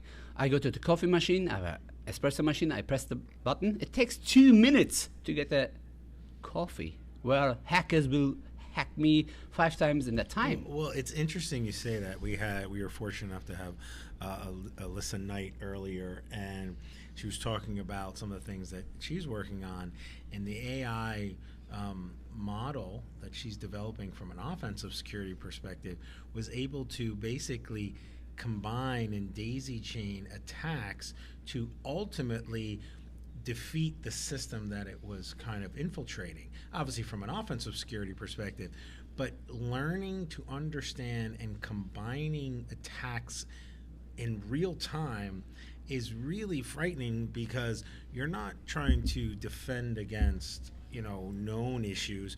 You're defending or trying to defend against ghosts. Exactly. Right? You can't see what's in front of you, but it's there. Yep. And that's frightening from a security privacy perspective. I totally agree. Let me give you one more statistic to prove you right. Last year in my keynote, closing note, I mentioned there is more than 400,000 new malware released every single day. 400,000. Today, nobody cares about malware anymore, because hackers, advisories, they use prompts as a attack vector. And again, I have this here in front of me. Of course, they cannot see it now, but please watch my recording later, my keynote. You're gonna see that I have the evidences collected from the internet, all right, that prompts are used as a new malware. Today, we have one big issue. I mean, I'm a CISO. Last year, I was a CISO in a cybersecurity company. This year, I'm a CISO, my new job, in a university. We have thousands of students, researchers, and like in any other industry, there is a shadow AI problem. And shadow AI is not just shadow IT. Shadow IT, someone is spending some money. Yes, there might be some vulnerabilities, but shadow AI is now an entry point for hackers. I mean, it happened forget about hackers. I don't know if you read the news 2 months ago, the deputy director for cybersecurity in White House was uploading classified documents into ChatGPT. And it was, of course, online everywhere. Just imagine that. So how are you gonna, most of us spend years and years in this industry. You think about White House, you think about the deputy director, the title, and uploading, we all use AI, but uploading a classified document to a public AI. Well, I think one of the things with that is AI has forced us to think differently. Exactly. If you've been in business as long as I have, an old guy, you went through things in a certain way. You were technically very vertical thinking, right? It was like, oh, you did this, you did that, you followed their normal steps. AI has forced everyone to basically reimagine how they look at safeguarding their organization, because the time it takes, to your point, for an AI model to attack an organization is seconds. So you're making decisions in real time that are impacting your organization's ability to stay online and be alive, quite frankly. Let's give a non-technical example. I love what you said. Just imagine anybody has a car. What car? What is your car? A Jeep. A Jeep. All right. While you try to accelerate with the Jeep, I'm using a hybrid electric engine. Well, 0 to 60 miles. I'm still thinking kilometers. I forgot I'm US. 0 to 60 miles is don't around. say Celsius. Yeah. What temperature?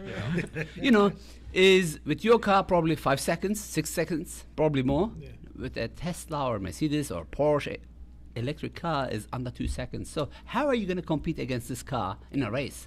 You cannot. Same applies to humans. The human-led security is changing. And getting back to the AI discussion. We need AI. I love AI. AI is helping me to be faster, to be smarter. But My best analogy for this is, do you remember when Facebook was new? Everybody was advertising, hey, join our Facebook page in the radios and this. This is my Facebook page. Please follow me. And today, nobody's talking about this anymore.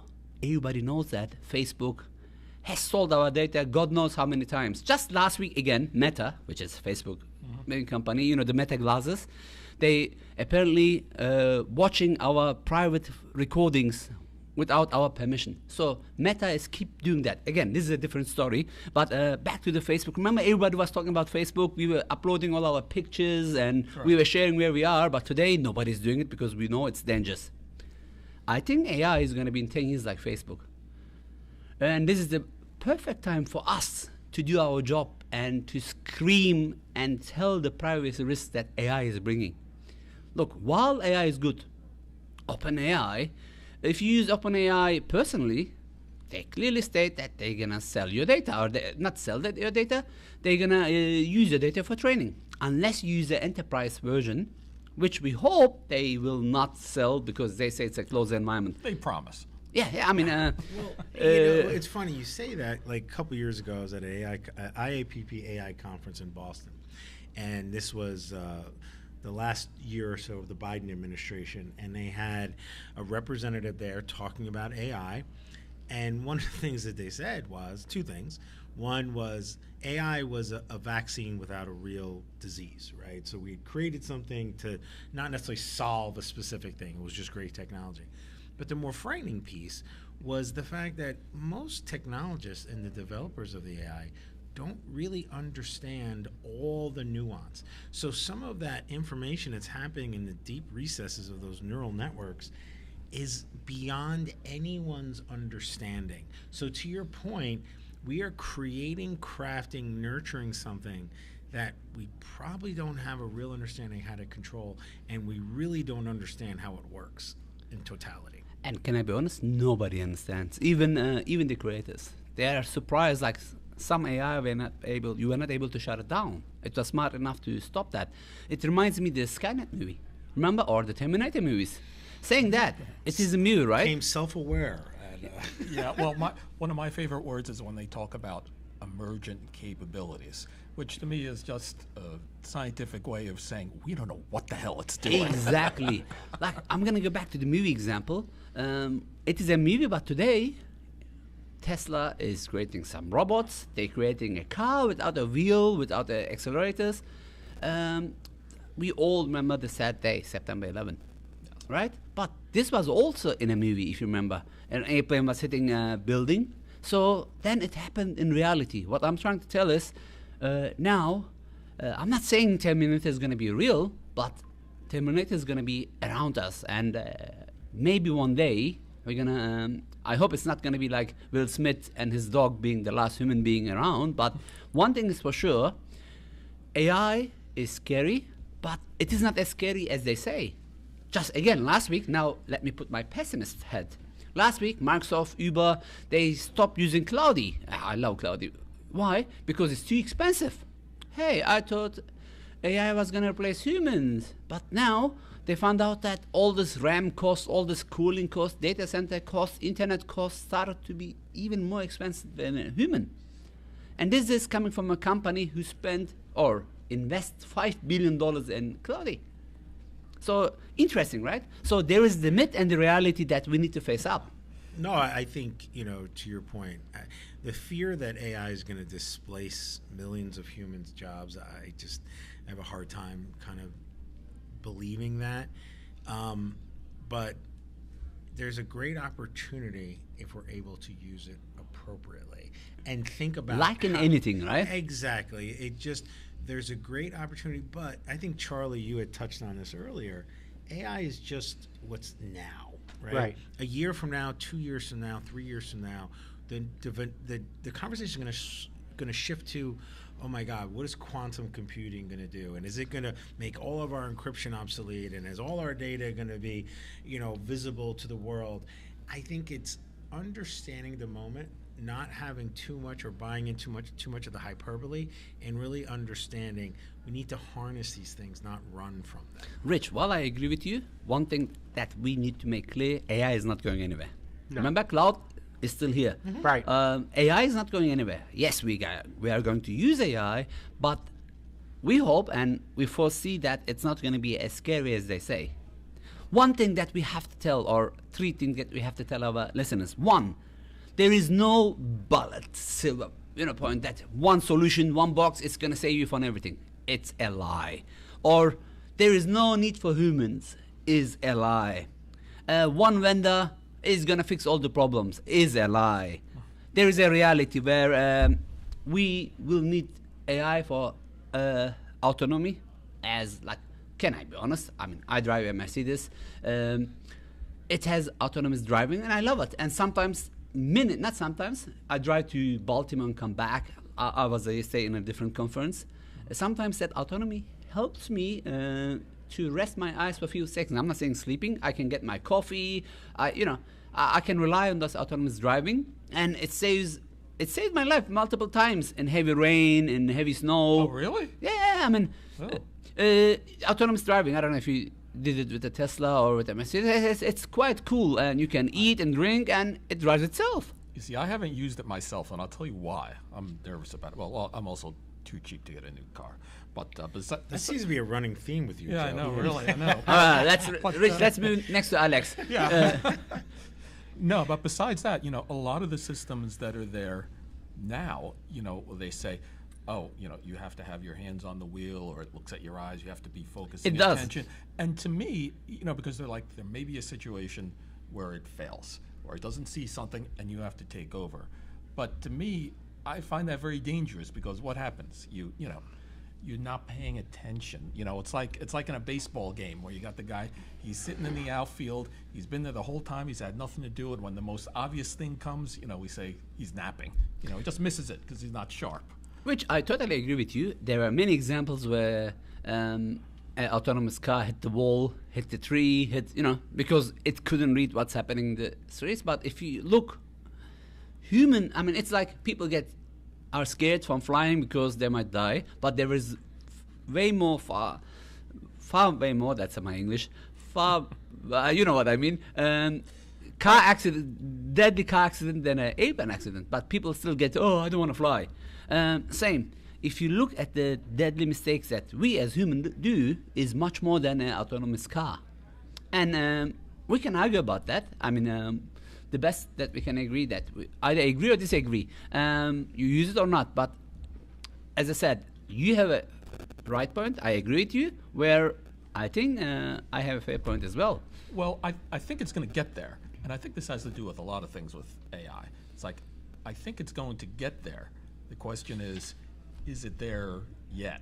Or, do we know that it's there yet? Because right now, the risk of, the human being the backup, I think makes a terrible backup. Someone who's already turned the autonomous driving on because he's sleepy, and they're like, he's got to keep an eye on it to be awake. Well, that doesn't work. Sleepy is not the best thing, but sometimes, you get tired, and yes, I'm not saying I'm a good example. You should stop, you should drink coffee, whatever, but it is still an extra add-on, extra eye. And, I write books, and I write books as I speak. Bad. But I have 26 published books. I used to have editors. Today, AI is better than the editors. But another example, we will not remember, but probably Charles will. I'm just kidding. Remember, we used to have some jobs as telephone operator. Someone used to get that cable connected to other one. Today, that job has disappeared. And an iPhone or Google phone, whatever, can do this automatically. So what I'm trying to say is AI is going to do some magic in our life. It's going to speed things up. While speed can be also, speeding is always not nice. There are some areas where you don't want to be fast, and you can use your imagination. I think from the way I've envisioned AI and where I've kind of talked to clients about it, and where I think it makes a lot of sense, is it's an extension of your organization, and it augments what you do, but it can also magnify what you do poorly. Yes. Right? So you want to think about AI mirroring back, right? And if you're, and that's a colleague of mine at Compass, my good friend Ty Pham, he always talks about mirroring back, right? So if your access controls are bad, AI is going to just really magnify that. If your controls are bad, it's going to magnify that. So I think AI is going to help us and streamline so many different things, but it's also going to make us smarter because we're going to understand where the gaps are. And Charlie, did you want to kind of jump in on that? Well, I just wanted to recall a couple of weeks ago trying to get my dishwasher fixed. I have a home warranty. A mechanic came, said he was ordering parts, no one came, so I called the number on the service order. Hi, I'm Sally, your AI virtual assistant. Well, I couldn't get a human being. Sally didn't recognize my work order. I got absolutely nothing, and there was no way to talk to a human. And I can't tell you what a frustrating experience that was. And that's an example of a company utilizing AI, utilizing automated processes without anybody watching it. When they saw that solution, that was the solution which was going to replace the human. And this is exactly what I was meaning. While the vendors are promoting and trying, but the reality is different. It's like this, it's the magic pills that's supposed to make you thinner. You lose weight. But why are you looking at me? Because thinner, huh? No, it's kind of upsetting there. But while you're getting the pills and thinking that you're going to be losing weight, you started to lose, your health, and it was taking many other things from you.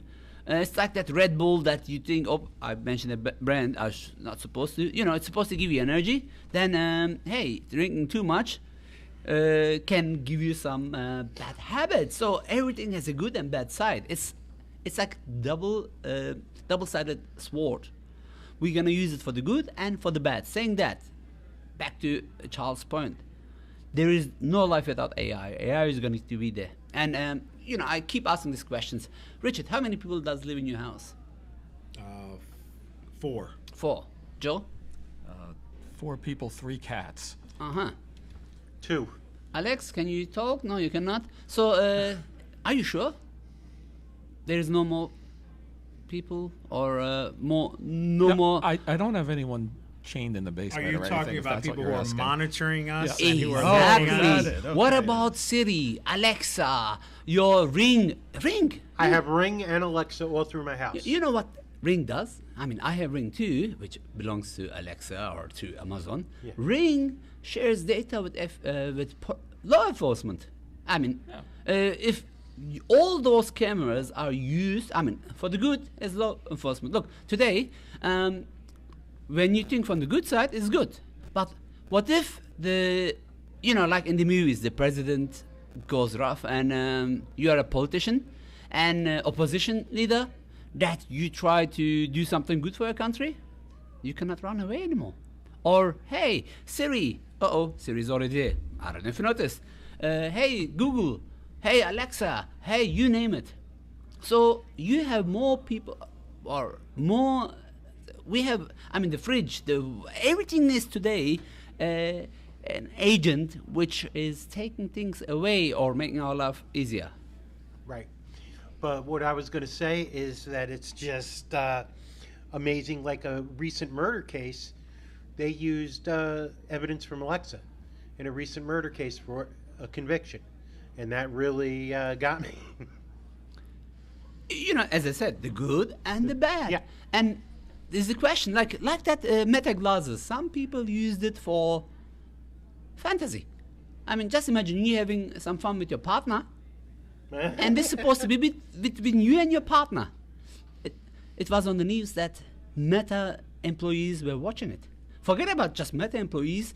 The middle company which they contract, they're watching your private videos. And look, you should not do it, or you do it. It's not the question. I paid some big bucks to buy this with a promise from a billionaire, Zuckerberg, that it's going to be private, but it was not. Well, I think you really drive to me, it always gets back to the most common denominator. It's the data, right? When I go into organizations and we talk about security and we talk about these things, the main thing I'm trying to understand is if we're talking about AI, what's the problem you're trying to solve? Like, truly understand, like, what are you trying to do? And the second piece, and to me most important, is do you understand where your data is and understand the true toxicity of it? If you do, then we can have a good conversation about how to leverage AI and also how to put in appropriate safeguards, or make sure we're living in that interesting risk appetite, risk tolerance world. If you don't know those things, then you're basically like opening your front door and saying anyone can come in. Sam, can I put my other hat again? I'm going to be the stirrer. Okay. Do you really think you can negotiate with Microsoft, Google? I mean, yesterday I was in a panel with a government CISO, all right? He's like, oh, you know what? I have the power. I'm like, bull. I didn't use the word. I'm like, no way. You could curse. This is New Jersey. You cannot. You cannot. I mean, I used to work for Microsoft. I used to work for one of the Standard Chartered Bank.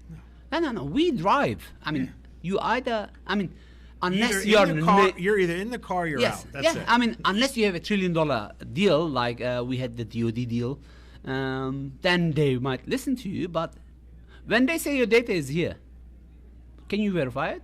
They have SOC 2 report.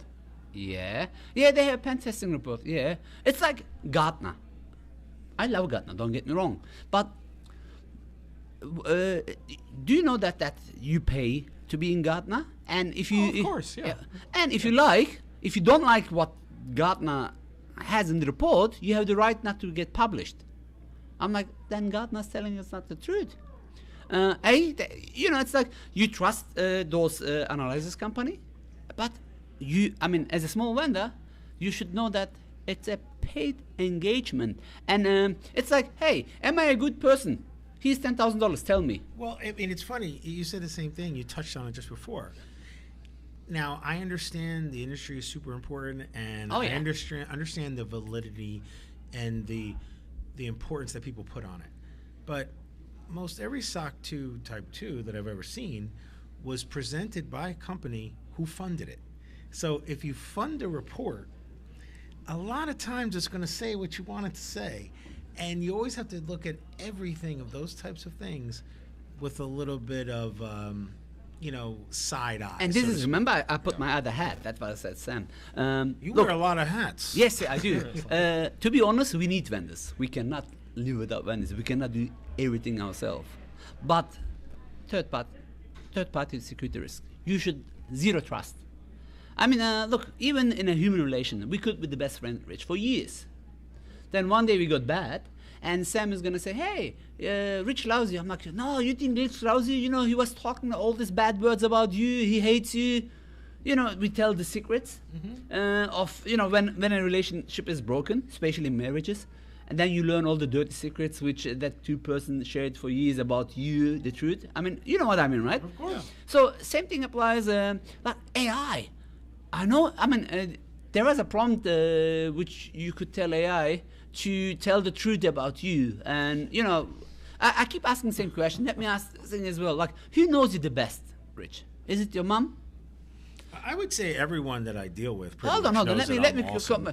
Sam, who knows Rich best?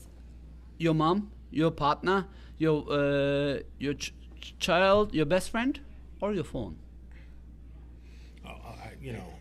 Probably my phone, quite frankly. You ask your phone stuff that you cannot ask even your wife, your best friend, or sometimes we all have that cheeky moment that we do stuff that we don't do in public. I'm not saying, or better yet, it knows what you don't know. Exactly. What you're researching, what you're scared about. Exactly. So that's sometimes you want to ask something that you cannot ask someone else, and this has been recorded.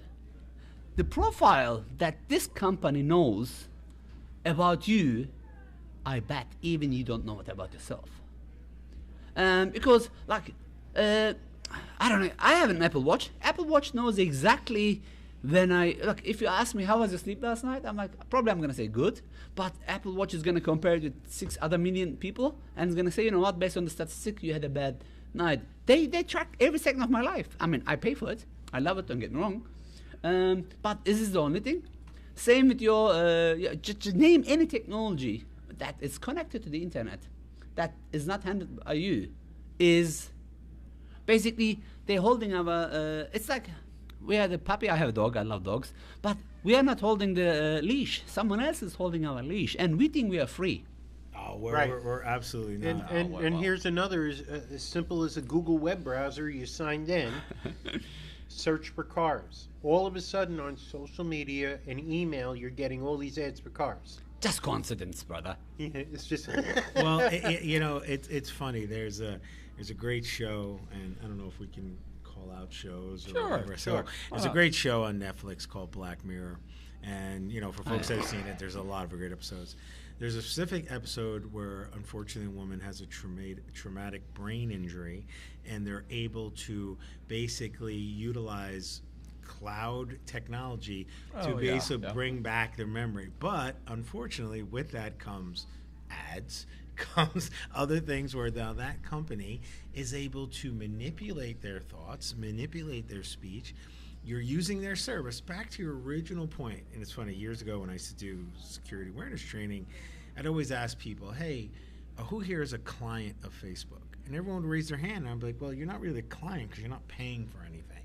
And they're leveraging data to promote and utilize and move their business forward. And you signed up for it. And we spent the last 15 years willingly, and eagerly. Yes. And we spent the last 15 years providing our data for free, and there's been our pictures now, all this AI and picture photo making, and now we're trying to cull it back, but the genie's out of the bottle, and the information's out there, and now we have to live with our result. You know what I mean? Yeah, but I think what you have there is something that's been around for a long time. We're talking a lot about trust, and frankly, when we talk about AI here, we're really talking about LLMs, large language models. The truth is, like you said, Facebook, they figured out our behavior 10, 15 years ago, and they didn't need LLMs for it. This stuff They has wrote been the around for a LLMs long based on time. that. I don't know if you use the Instagram or Facebook Meta AI, basically. In my opinion, they are the best on image creation. Better than Apple's one, better than Google Banana. Why? Because for the exact same reason. We were uploading all our pictures and we were training the AI with our data. Same with Uber. We gave our car, we gave our time, we gave 30% of our income. I never drive Uber as a driver, but humans. But today, Uber is working in a fully autonomous car, which means, hey, human, I don't want you anymore. And even in I think in New York, I didn't see it in New Jersey yet, the Venmo, the fully autonomous cars are there. Soon it's going to be in New Jersey as well. So autonomous cars are already here, which means I don't need you, Rich. So it's like, I'm going to give this example. It's like this beautiful broadcast. We have automated camera, we have the smartphone, but we have Charles who's doing some magic, but we still need you to ask that great questions. But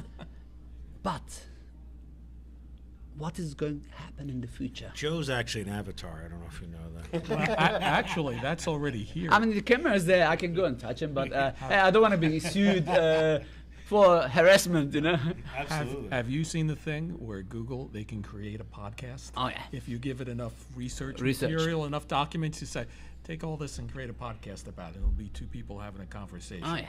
I saw it. It's wild. Yeah. And it is really cool, by the way. But I don't know if they can mimic my accent. Was the meme from last year? This year, they can. Their jokes, thanks God, our jokes still better. Like when you ask Alexa or Google to make a joke, it's not that funny yet.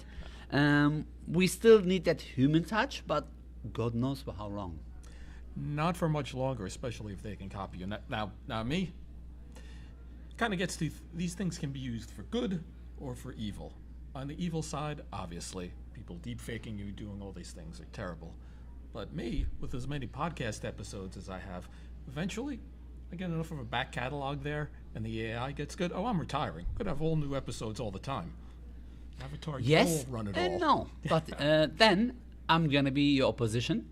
Learn from you. Look, I'm gonna use AI to get the scripts of your most watched episodes, and I'm gonna ask AI to compare it with any other podcast and create an episode with all these buzzwords where people search.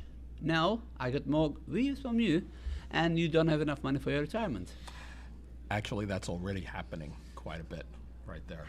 And Repackaging stuff on YouTube is a big problem. People with AI scraping a lot of podcasts, a lot of things, and just doing clips and making more money than the original. yeah, exactly. They make clips, which they make money from reels, and you spend all this time.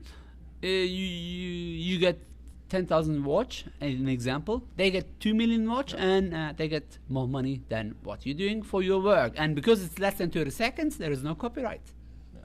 Copyright, there is a period for copyright, right? Like, I don't know the exact amount, but you can use some certain time, which is sometimes more than enough for them to. But they've also, to that point, right, they've brought that down to a science, because they understand over the years the human attention span has started to kind of go down. So they know that those clips or those videos, if they're under 15 seconds, the engagement is super high, and as it goes higher than 15 seconds, people start to fall off. So they're crafting and creating snippets to grab your attention and keep you engaged, which then keeps you engaged for the next thing and next thing. And it's all science, it's all data based that we gave away, that we showed them, the roadmap, so to speak. And now we're kind of dealing with the aftermath. We are mentors. Did you ever attend any of my sessions? No, I've been. Joe won't let me leave the desk. I'm going to do the closing note. I'm doing the same thing. As soon as I notice the attention spans go down, I stop the slides, I jump from the stage, and I poke people. I ask provoking questions. I throw a couple of jokes in. People laugh. I go back to the stage, continue my slide deck. Or look, with this accent, I told this before. Like, I can't even speak English. Let's be honest. But that's not my fault. Let me tell you this story. I have to add some jokes, My parents are Turkish. I was born and grew up in Germany. Then, after I grew up, I fall in love with an Australian woman. I moved to Australia. I lived there 14 years. Then I had a great job opportunity from Dubai. I moved there for 7 years. Then I had an even better job opportunity in US. I moved here for the last 4 years, and this is what's coming out. So the accent, am I German, Australian, Arab, Turkish? What I'm trying to say is, with this accent, I still, people think I'm a good speaker. Honestly, I'm not, if you ask me. Because people listen to me a bit more careful, and I add some jokes. I know their pinpoints, and it takes their attention, and as a result, they learn more. What I'm trying to say is, of course, I added some joke here. As soon as it's like, you could be the most handsome looking guy in the world. I am, by the way. That's why we're not getting views. We're just handsome, not interesting. Exactly. That's the problem. They can see you as well, right? I'm all looks, but just so you know, there's substance behind this. I am in the radio mentality that nobody can see you. I just noticed there is a camera here. Yeah, Doctor, you're on TV here. I hope. Hello. So I purposely had it set up that I'm not on the camera, so I'm lucky. Your voice is sexy though. Oh, thank you. So long story short, but if you don't know how to talk, just imagine I don't know your sexual choices, but I assume you're straight, okay? And if not, I respect. Let's assume the best looking partner, men or women we respect, don't get me wrong, okay? Of course. Just imagine the best looking person. He or she smiles with the black teeth and all rotten. What's gonna happen? Or you look that perfect looking guy. It smells like, it's gonna turn you off. So it works on TV though. That's okay. If they don't smile, just imagine on TV. Just imagine, it's gonna turn you off straight away. Well, but unless you're a dentist. But all of this has already happened in the past, though. If you look going from silent movies to talking movies, you had people these big guys who had these real squeaky voices and things. They didn't make it. They didn't make it into talkies. Look at when radio moved to television, and you had these people with perfect voices that were 5'1" tall and 300 pounds. Had a face for radio. Rich. Hey, what's wrong with that, Charlie? What are you trying to say over there? All right. Long story short, AI is there. I think I'm happy to talk, but I feel like I'm stealing your time. No, right? Like it looks like we enjoy it. Well, this has been great, but I got to tell you, thank God you're going on last this time, because you're going on right before the cocktail hour, and I think I'm going to need a drink after I hear all this stuff. I think in like detail. 4. Boy, seriously. Can I give you a drink? What'd you say? Can I get you a drink? Listen, I have to drive, so no drinking today. You have mine though. One for me. Smart choice, because as soon as I turn my back, you don't know what I'm going to put inside. No, you could. Hey, Rich, just borrow his self-driving Tesla. You'll be good. Yeah, The Mercedes, whatever. Unfortunately, my car is me No, driving. we are in New Jersey. It's not approved yet. Sorry, you cannot do that. I do have self-driving. It's this self. I have self-driving called wife. Exactly. Oops. I'm joking, honey. Just in case she watches it, Well, you're certainly giving us a lot to think about, as usual. We certainly. Honestly, I enjoy it. I sometimes put my CISO hat, sometimes I put my hacker hat. But one thing is for sure, we have to live with that, and we have to create this awareness. And if you just talk about the facts, or I had some facts in front of me in my phone, which I looked. We have to tell. We have to tell. It's in my YouTube. You can go and watch. 2011, I was talking about the dark face of Facebook. I was in my session at Microsoft Ignite. More than 500 people in the room. As a speaker, I could see who registered and who was coming to my room. And I'm like, hey, Rich, how are you? Are you still going to that high school? Or how is your daughter doing? They're like, people were shocked. And because back then there was no security in Facebook, it was all open profile. I mean, please, you can watch it. It's in my YouTube, the dark face of dark web.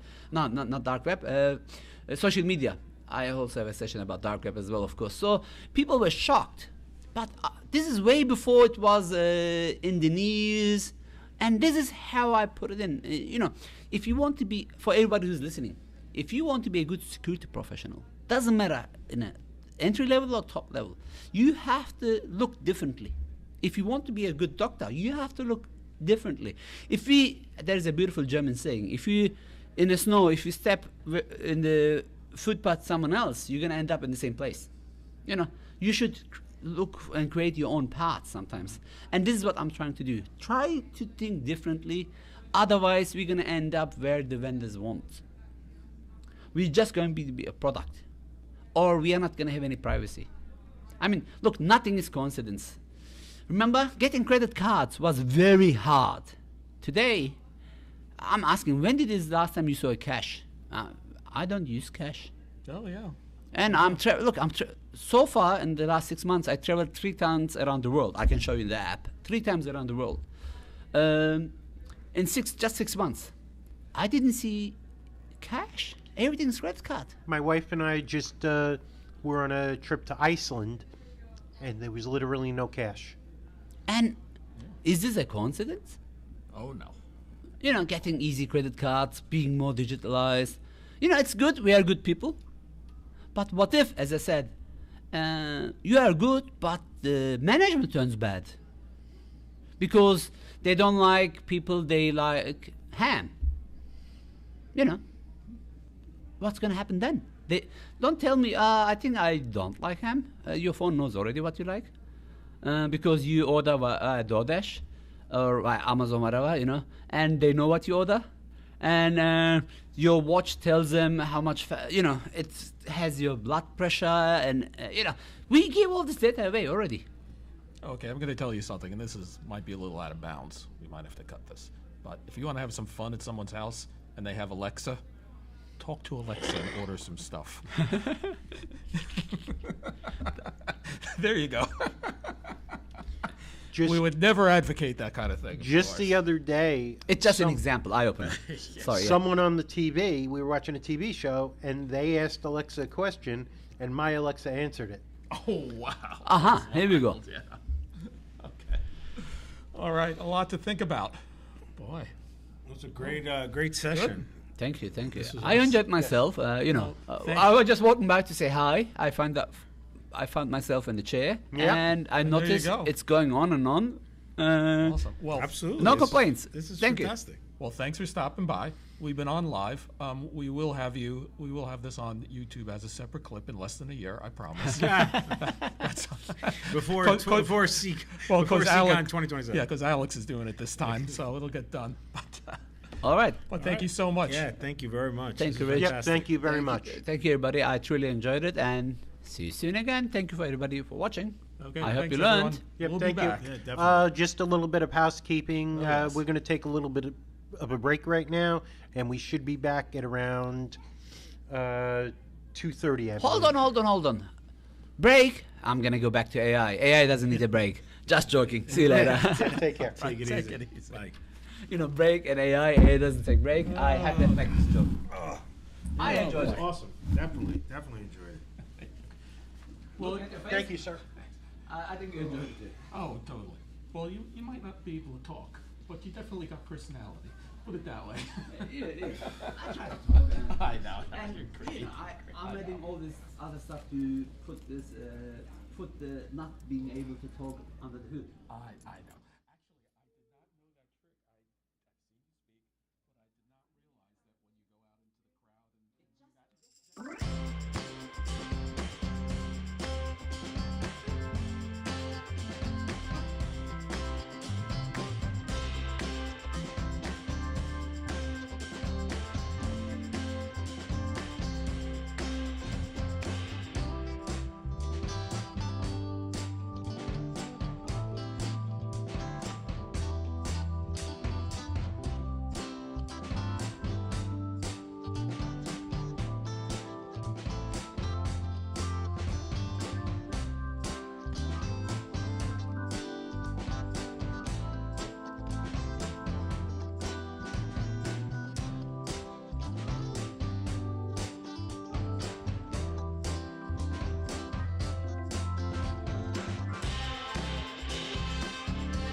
Sure.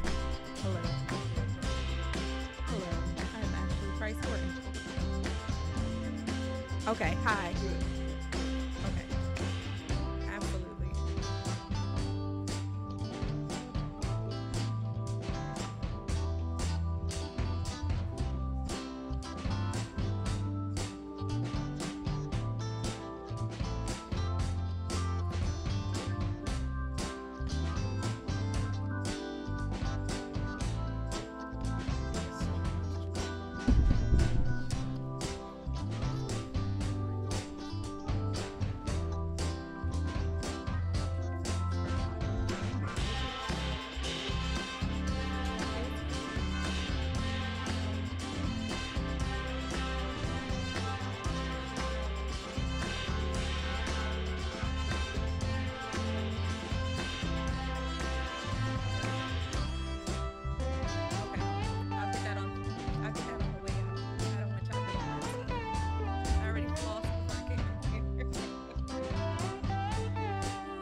Joe. No worries.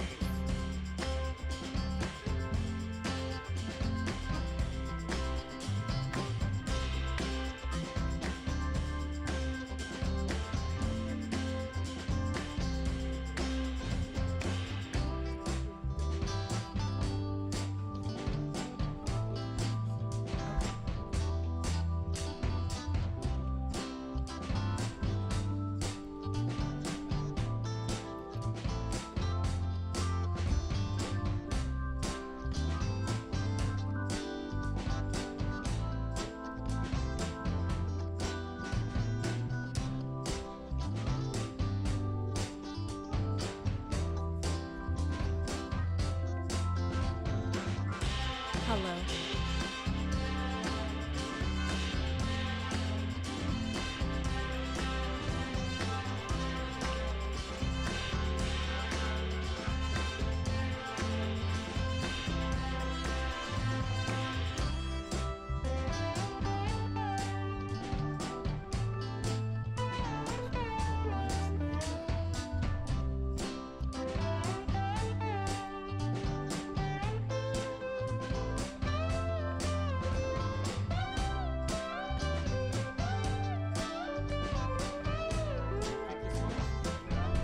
Yeah, so I'll just be like, hey, welcome to SECON 2026.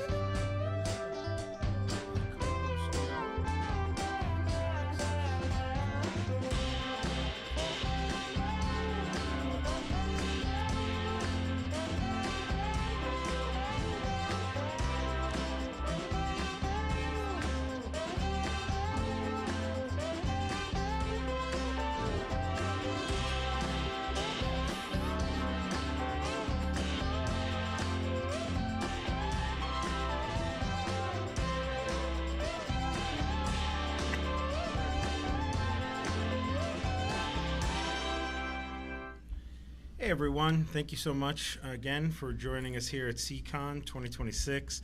I'm Rich Mendoza, joined by my co-host Joe and Charlie and Alex and the team, kind of keeping this podcast going. Honestly, major kudos to Alex and Charlie. They're the engine behind this, so very much appreciate them. We are very, very fortunate to be joined by Ashley Price Horton today, and she's a veteran of these podcasts, so she's going to give us a lot of good information about something that's kind of front and center in everyone's lives right now, and kind of career advancement and moving forward. And, you know, we're all dealing with those types of challenges, so really important to kind of hear what Ashley has to bring forward. Ashley, thank you so much for joining us. Appreciate that. Oh, thank you for having me. I'm really excited. And I'm no vet. Bear with me. This is my first. Don't let her fool you, all right? So, you know, there's so many things that I'm sure, you know, honestly, this session is probably going to be front and center for a lot of different people, right, who are kind of moving through their careers, unfortunately been displaced, or really trying to take the next step. So, you know, just kind of walk us through some of the things that you think about, some of the things that you kind of put forward for folks, and what is kind of like your vision when someone comes to work with you? Yeah, so that's a really good question. Now, when people come to me, they usually come from a variety of different backgrounds. Some are already working in tech, some are customer service reps, they drive trucks. And so I always like to get a good feel of the person's personality, what they like, what they don't like. That helps me to determine what type of role they may be best in. Now, you couple that with AI and the likelihood of that particular position being available, let's say 5 years from now or not, those are all the things that kind of help me to determine, hey, here's a good path for you. Now, me specifically, I like GRC. I like seeing people get into the field of GRC, governance, risk management, and compliance, so I try to find roles that are specifically tailored into that for them. That's great. Yeah, actually, I've got to tell you, when we were looking into this, you know, we go read everything up, and the title of your talk just jumped out at me. It's fantastic. How to earn $150,000 plus in cybersecurity without a boss, a promotion, or a bigger title. And I was waiting for like a little phrase on the end to be, or working very hard or something like that. But I have a feeling that doesn't play into it, that even getting the job these days is a bit of work, and people need help from someone like you. Yeah, I will say this. I never want to sell a dream to somebody that isn't true, right? Mm-hmm. So it's definitely going to be some work. Okay. And how are things looking now? Because I don't want to belabor the obvious, but I think people would like to get an update on things.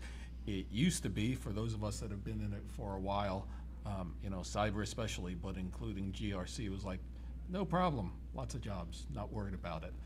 Things have obviously changed pretty drastically, and they had gotten very bad. How are things looking now? So there's still a lot of jobs, which is beautiful, Great. especially in the GRC realm. And you're seeing a lot of it in things like AI governance. You're seeing a lot of it still with like PCI, DSS, and all of these things that AI can't fully take over, right? So you're still seeing the roles. Now, the challenge that people typically have is they're looking for only remote roles, right? And so you have a higher likelihood of getting a role if it's in your location as opposed to remote, because there's not as much competition. When it's remote, you're dealing with the entire United States and potentially abroad, right? But there are still a lot of jobs that are prevalent. In fact, many of my clients are still interviewing and getting roles.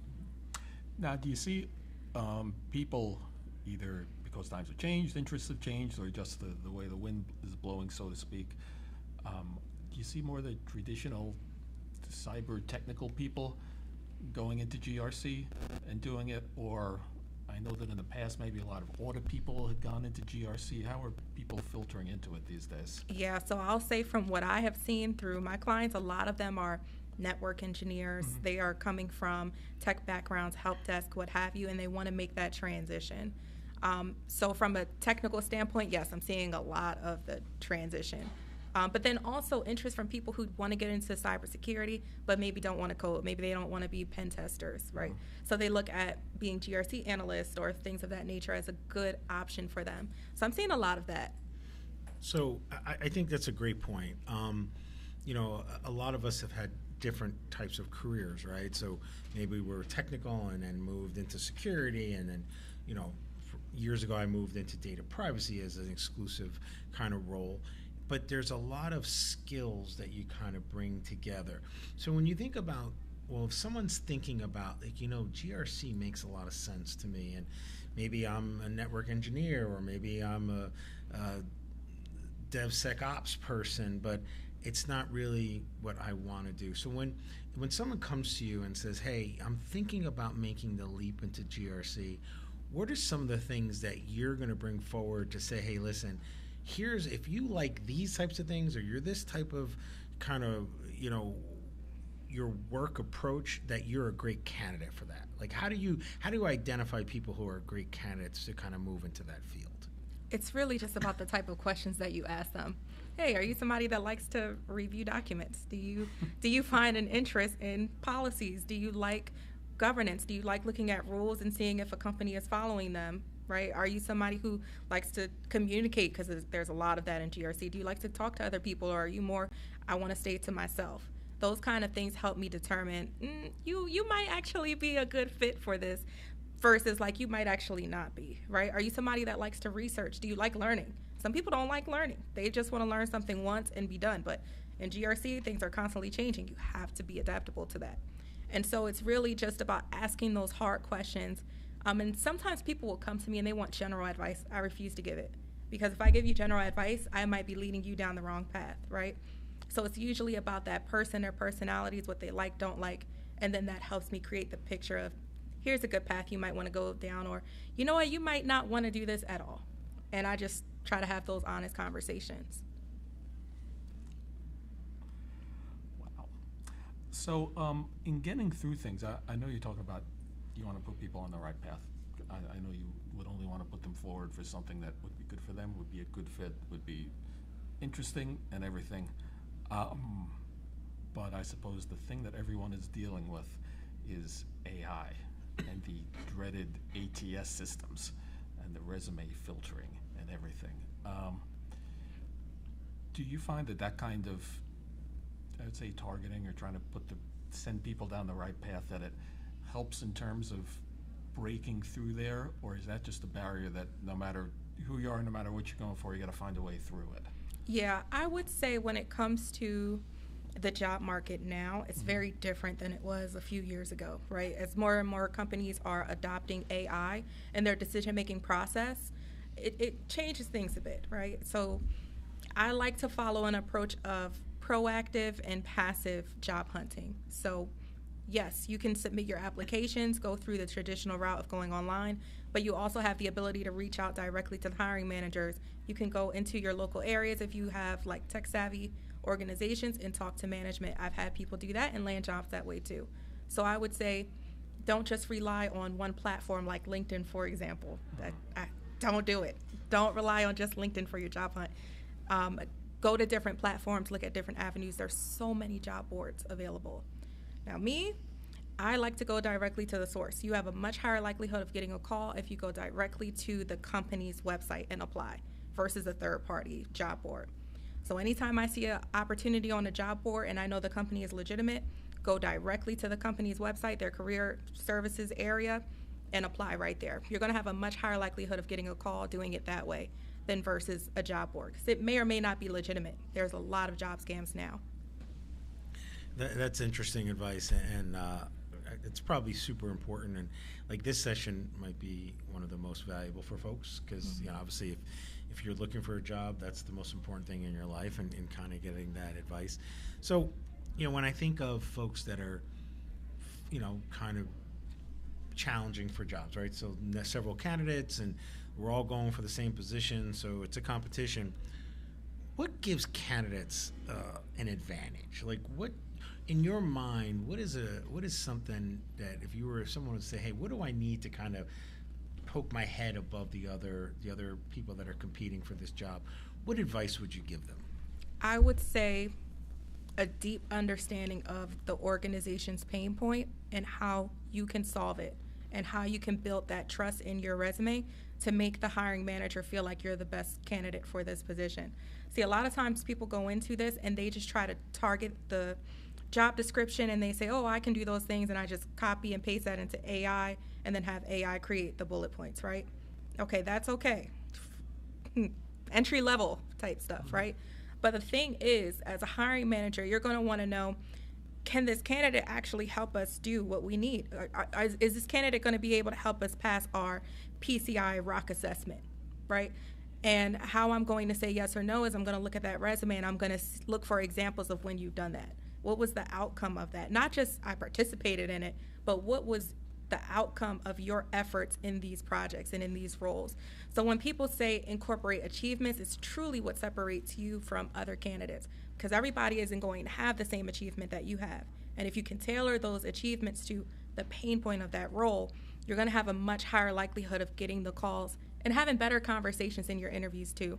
Now the thing is, you don't want to just put anything there. Sometimes people say, AI, create me an achievement. They get into the interviewer asks them for additional questions regarding it, and they can't answer it. They're like, oh, it says that in my resume? Yes. Oh, that can't be good. No, but it happens a lot. And so you want to make sure that these are things that you can speak to and have a great conversation about. Those are some of the key things I've found hiring managers are looking at. Well, here's one of the things that I found challenging through personal experience even is, you see roles and you assume they're real and not fake. But you're going to look for something and you say, okay, I got to tailor my resume to this. I need to do it, whatever. Okay. But it seems like many of the roles are very generic, and you can't really see what the organization's pain points are.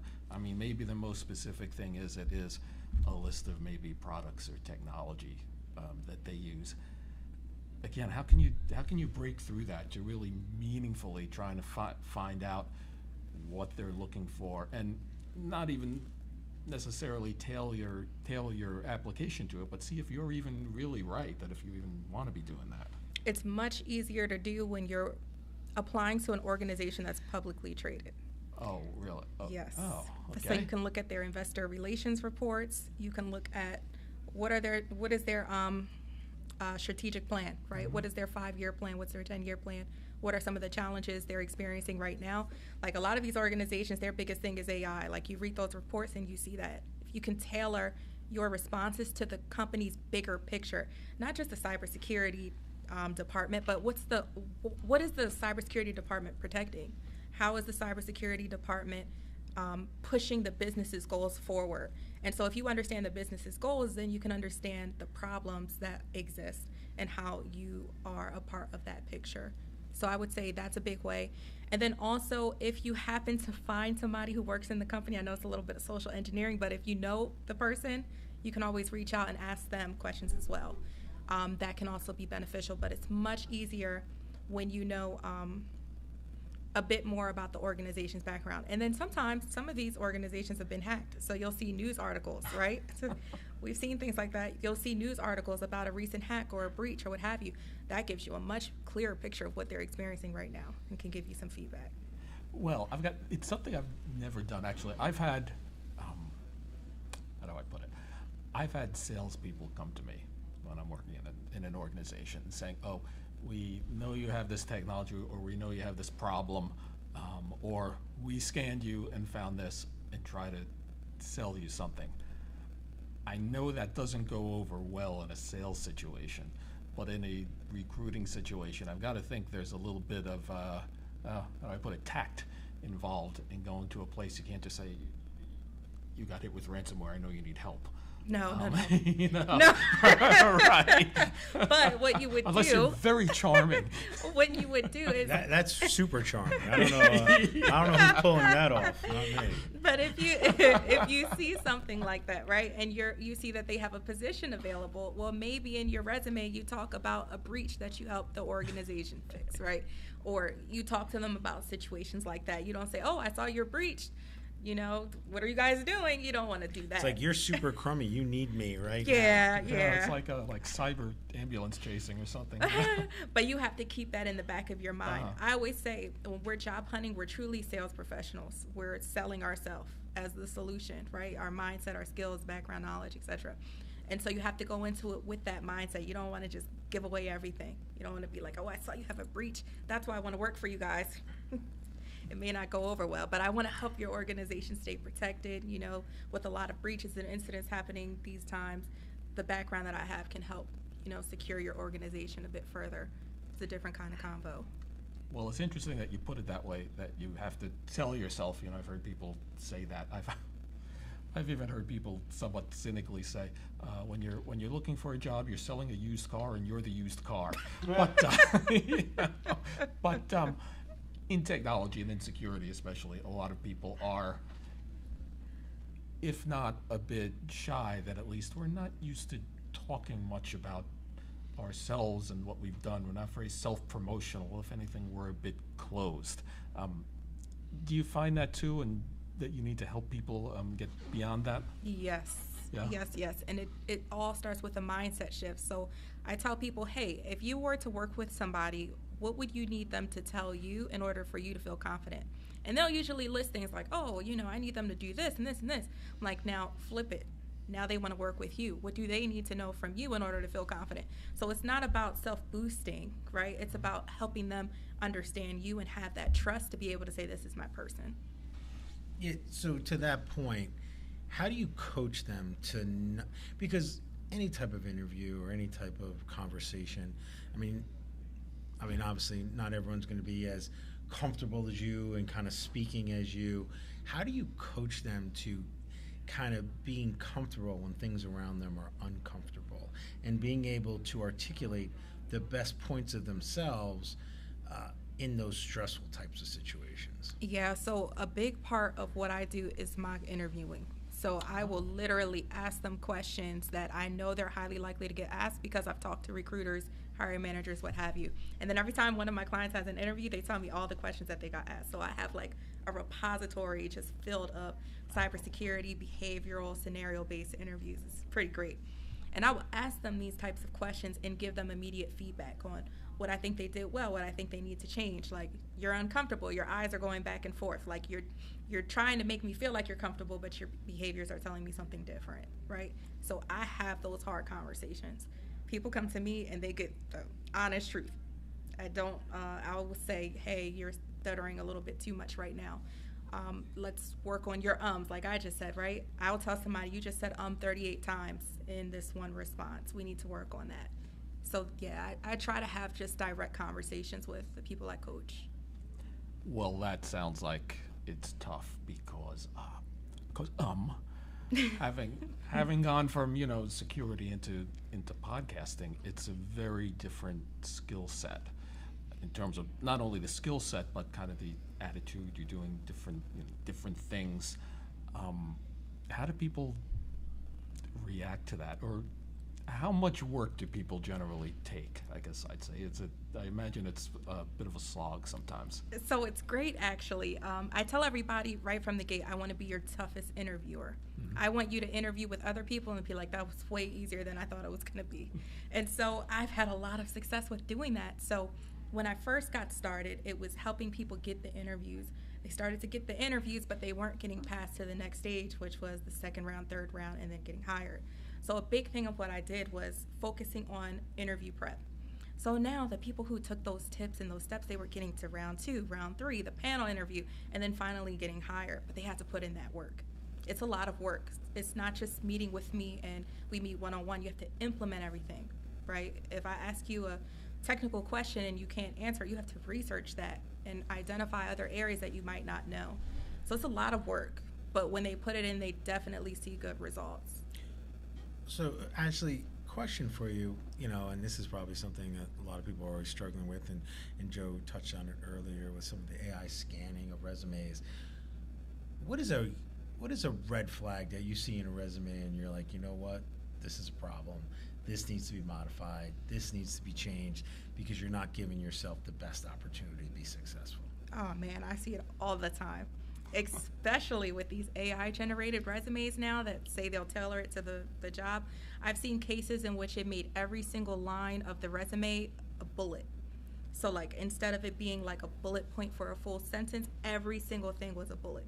And I'm like, you gotta go back and review everything that's created. Sometimes in transitioners, they will focus on the aspects of their job that don't relate to the job they're applying to.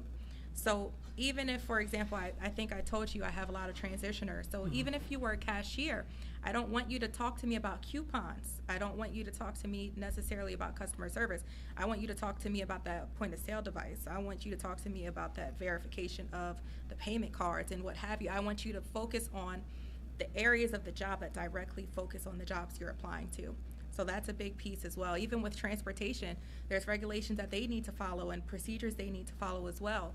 So that's a big piece. Don't just focus on necessarily the role that you have right now. Think about how that transfers into the next role you're going to. Another thing is blatantly lying. So I'm very against that. Anybody who has ever worked with me knows I'm a big stickler of do not change your job titles. I've had people who transition and they were told, hey, you were a waiter, put down that you're a PCI consultant. I think it's very important not to go into job hunting unethically, right? So I always say, put down your official job title, put down your real experience, but focus on the things that directly correlate. Because when you do the background checks, that type of stuff comes up. And now even if you got the job, you might miss it, right? So. Yeah, I mean, I think so, especially in security where integrity is so important. Yes. I've looked at a resume or, you know, interviewed someone, and as soon as you find out they've lied about something, it's interview over. You know, yeah. We're done. That's it. It destroys trust, and trust is huge. So those are some of the biggest things that I tend to see. But of course, there's a lot more. Sometimes people don't put their certifications to the point where you mentioned, I don't feel comfortable talking about myself, so I don't want to show my certifications in case they ask me questions. No, put that there. List those things. List your accomplishments. Have all of that there. It's important. And then last thing is phone number, right? So not always is a recruiter going to email you just because of timing. And if you don't want your phone number to go out en masse, put down a Google Voice number or a free number. People have to be able to contact you easily, right? Yes, yeah. Yes. Okay. And I see it all the time. I get a lot of resumes that don't have phone numbers, and I'm like, we got to put something there. Yeah. So, yeah, those would be some, but there's a lot. Yeah, now it's interesting when you talked about things about lying and being shy about your accomplishments. Do you find that you have to help people who maybe are better at something than they think, and are worried about having like the imposter syndrome, and they go, no, I'm not an expert in that. And you go, but yeah, you are. Yeah. Yeah. I pour into my clients all the time because they will come. It's either one of the opposite. They'll either come to me and they feel like they know everything, and then I'm like, and then they'll come to me and they'll feel like they know nothing, and I'm like, you actually know a lot more than you think. And I'll start asking them questions that I know they know, and they're like, oh, I do know that, right? So it's about like being honest with yourself. The same way we would give a review to somebody else, we have to have that same level of objectiveness within ourselves, right? We can't go beating ourselves down, and we also can't inflate ourselves at the same time. We have to be like focused. And so, yeah, I'm constantly having to show people that, hey, you do know more. Because in this field, there's so much you don't know, right? I tell my members all the time, you're going to ask me questions that I may not know the answer, but I know how to find it. And it's going to be the same for you. So being kind to yourself in this process is important.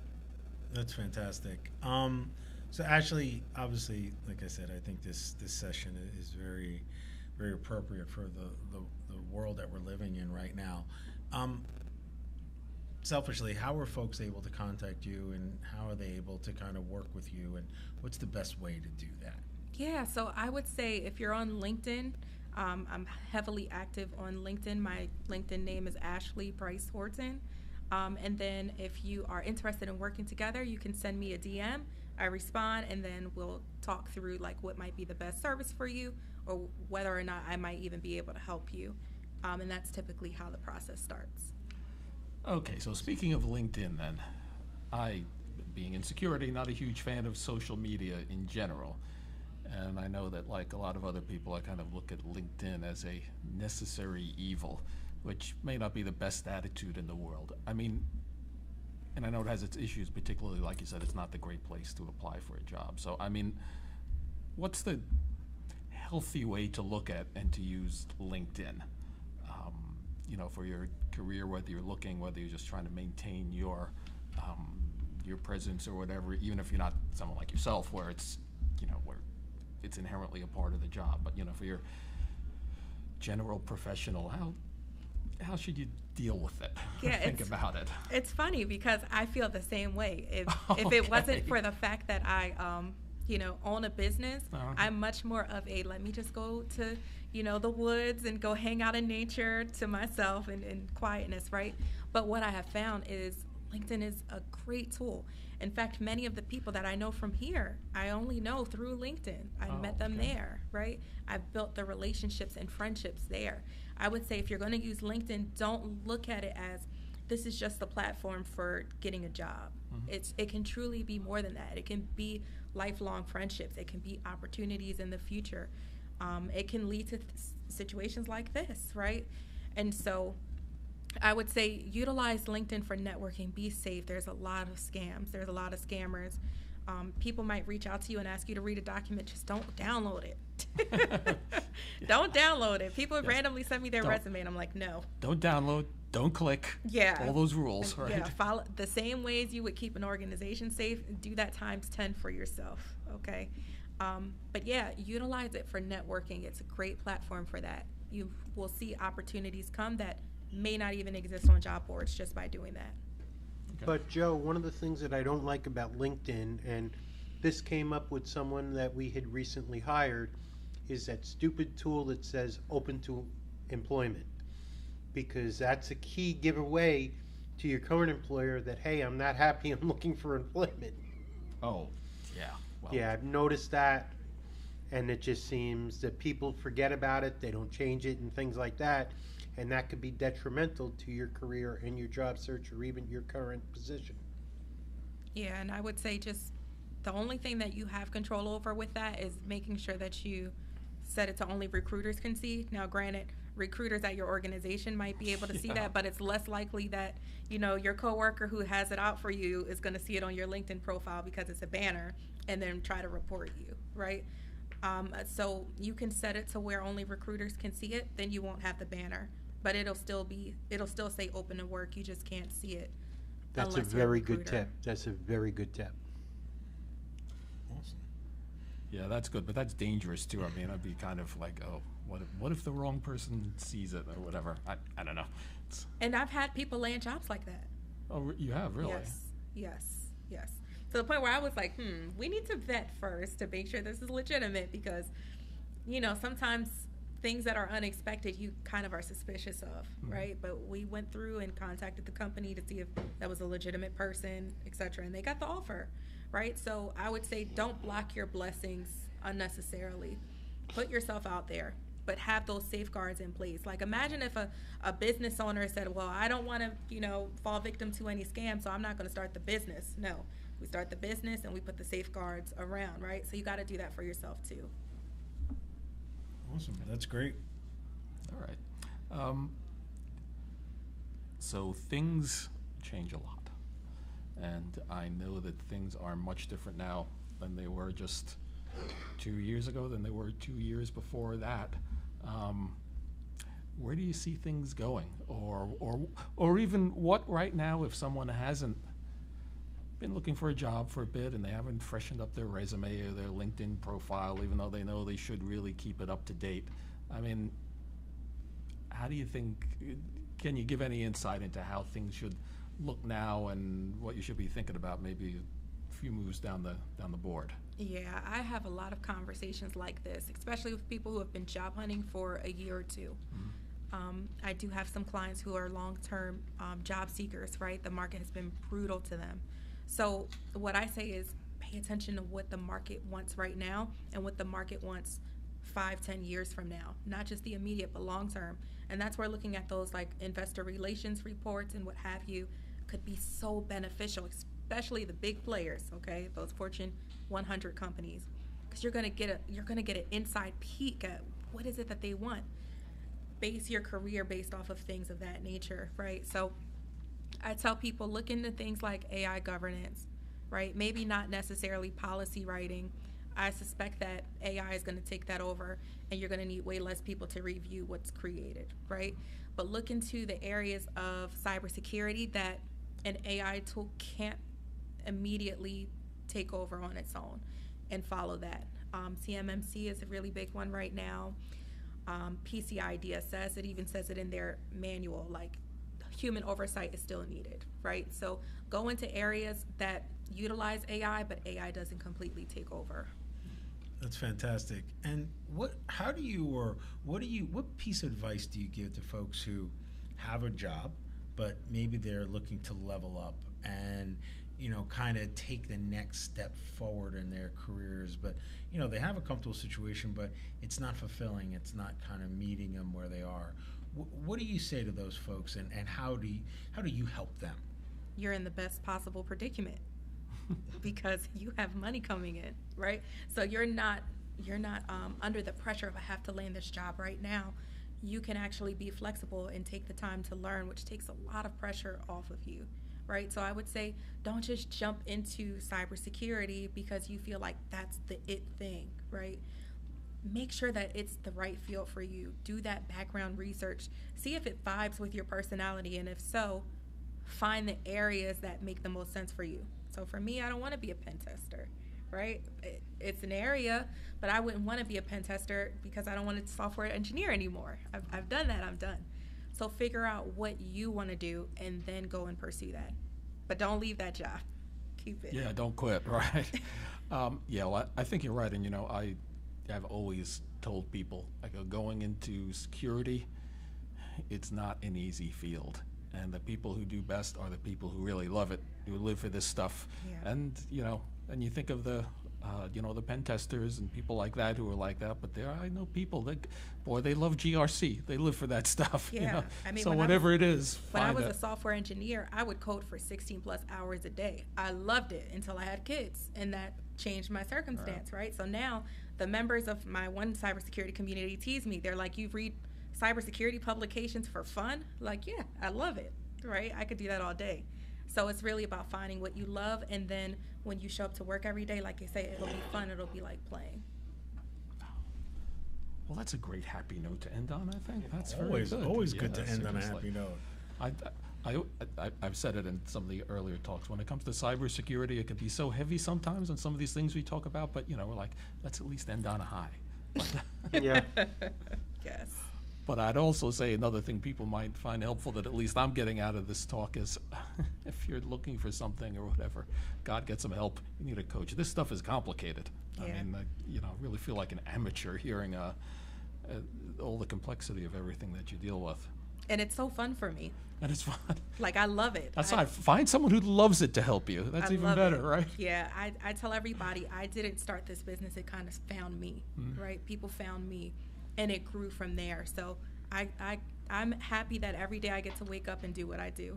And to see more and more people, to almost be at the 5 million in job offers mark, for me, it's such a big accomplishment, and I'm just so grateful to God for that. That's fantastic. Yeah, well, you've got to change your bio then, because it still says 4. So, I said we're almost at 4. We got to get close to 5. Okay, I was going to say, don't sell yourself short, like you said, right? Once we hit that 5, then I'll change it to 5. Okay. Ashley, thanks so much for joining us. Thank you so much. It's been really great. Okay, thanks. Oh, that was so good. Oh, that was great. Oh, excellent. Thank you. See, oh my God, I was so nervous. Oh, you were fine. Well, I'll tell you something. Seriously, talking about a high note. This is a subject that gives people a lot of stress these days.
Can you hear me?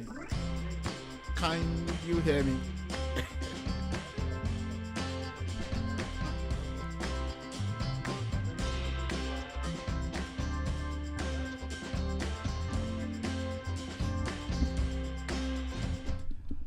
Okay, welcome. We are here at SECON 2026, New Jersey. We are continuing to speak to some of our conference speakers and other esteemed attendees. I'm Joe Patty. I'm here with Rich Mendoza. Hey, Joe. And now we have Rafael Adeyemo. Rafael, welcome. Thank you. Thank you for having me. No, glad you were able to make it with us. And you know, you're interesting. You're a how do I put it, like a kindred spirit. From what I understand, you're a fellow podcaster, and you've also been president of an ISC2 chapter as well. Yes, I have. The podcasting is just like my newest baby. So. Oh, great. Well, yeah. Good luck. We're happy to help you if we can. I know we were talking a little bit before. Thank you. Okay. But you're here to speak today. What's your topic? I think you're. Yeah, I just finished talking about the illusion of controls. So why we think we have controls in place as cybersecurity professionals, but it's just illusion. We are looking at dashboards showing green, where in the real sense of it, they are all red underneath. So. Well, you know, it's funny. I know a lot of people who've said they had a security program and it was largely an illusion, but I think you're talking about something else. That it's kind of related, you know. It's just the way the whole concept of security is structured.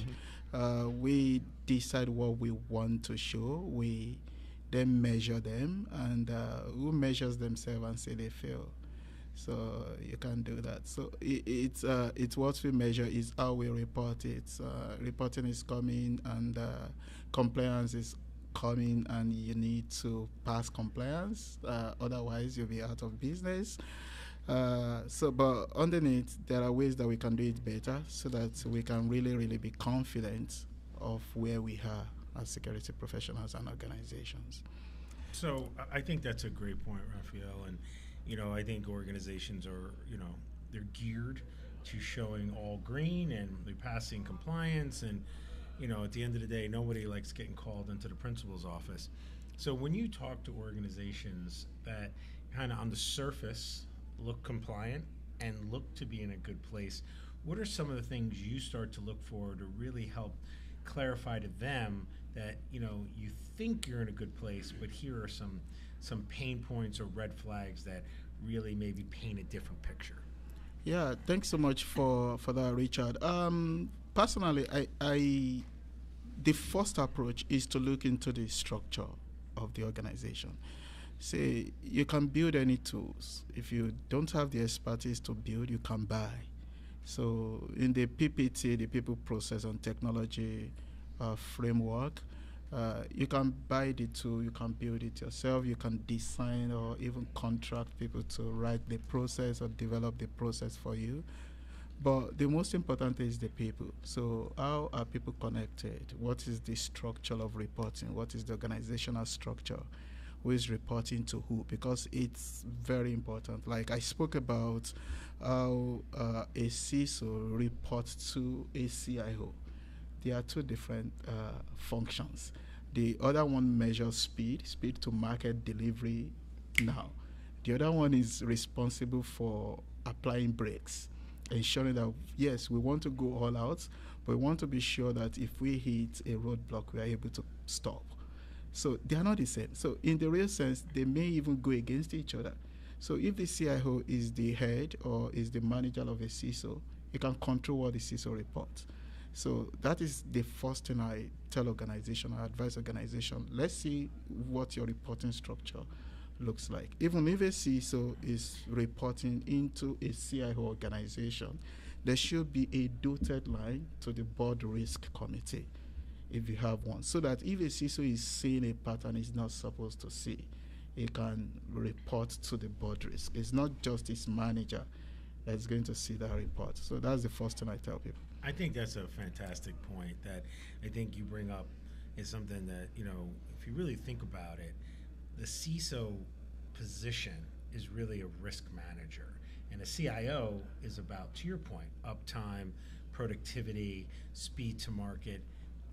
They're not necessarily moving down the train tracks exactly, and they do have different goals and wants.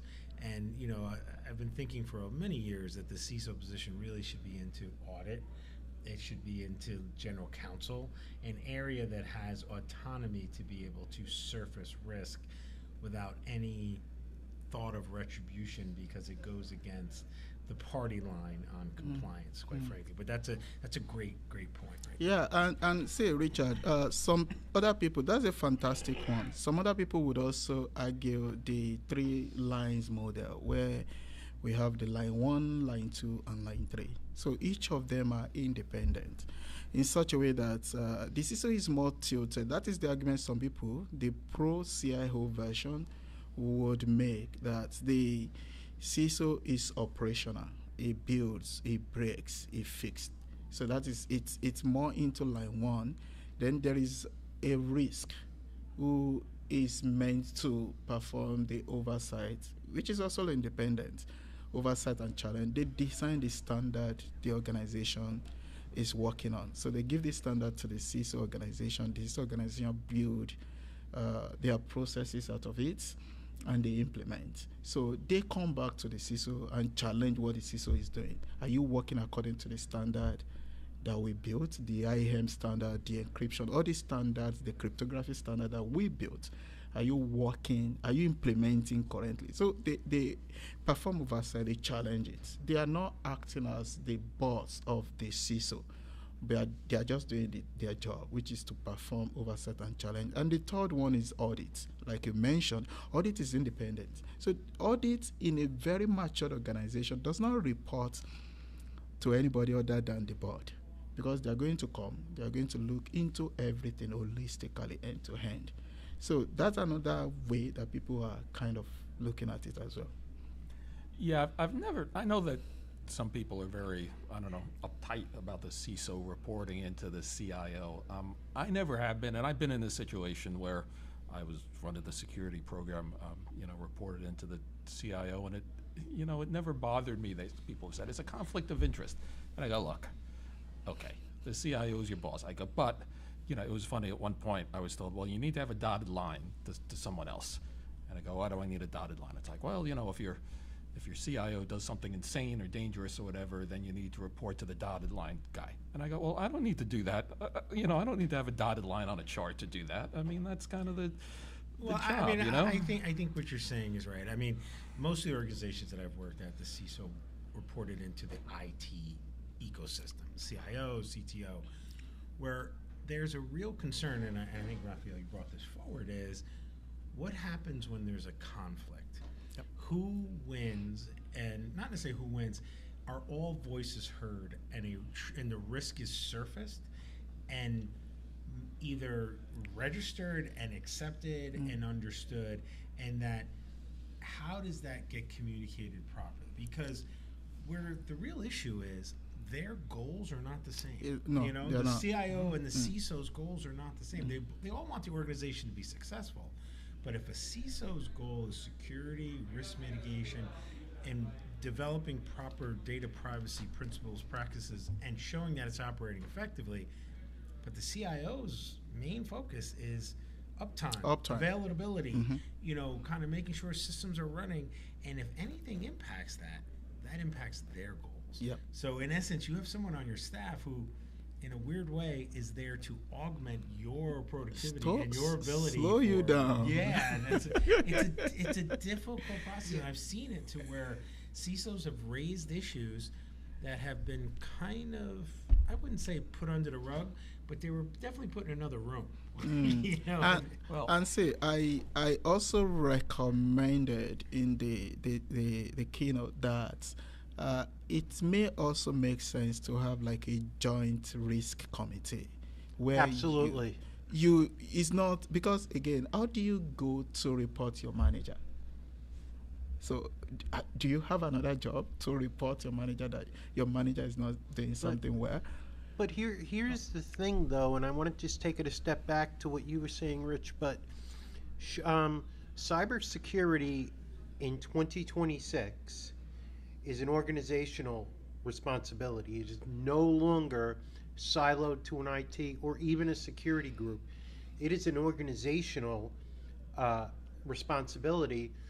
Ergo, there needs to be an executive steering committee, there needs to be a risk committee, and the CISO, regardless of where he reports to, whether he reports to the CIO or whether he reports to the chief janitor, the CISO still has a responsibility to report to the governing bodies and has a direct line into the organizational's governance. Am I barking up the wrong tree, or is that basically where everything is going today?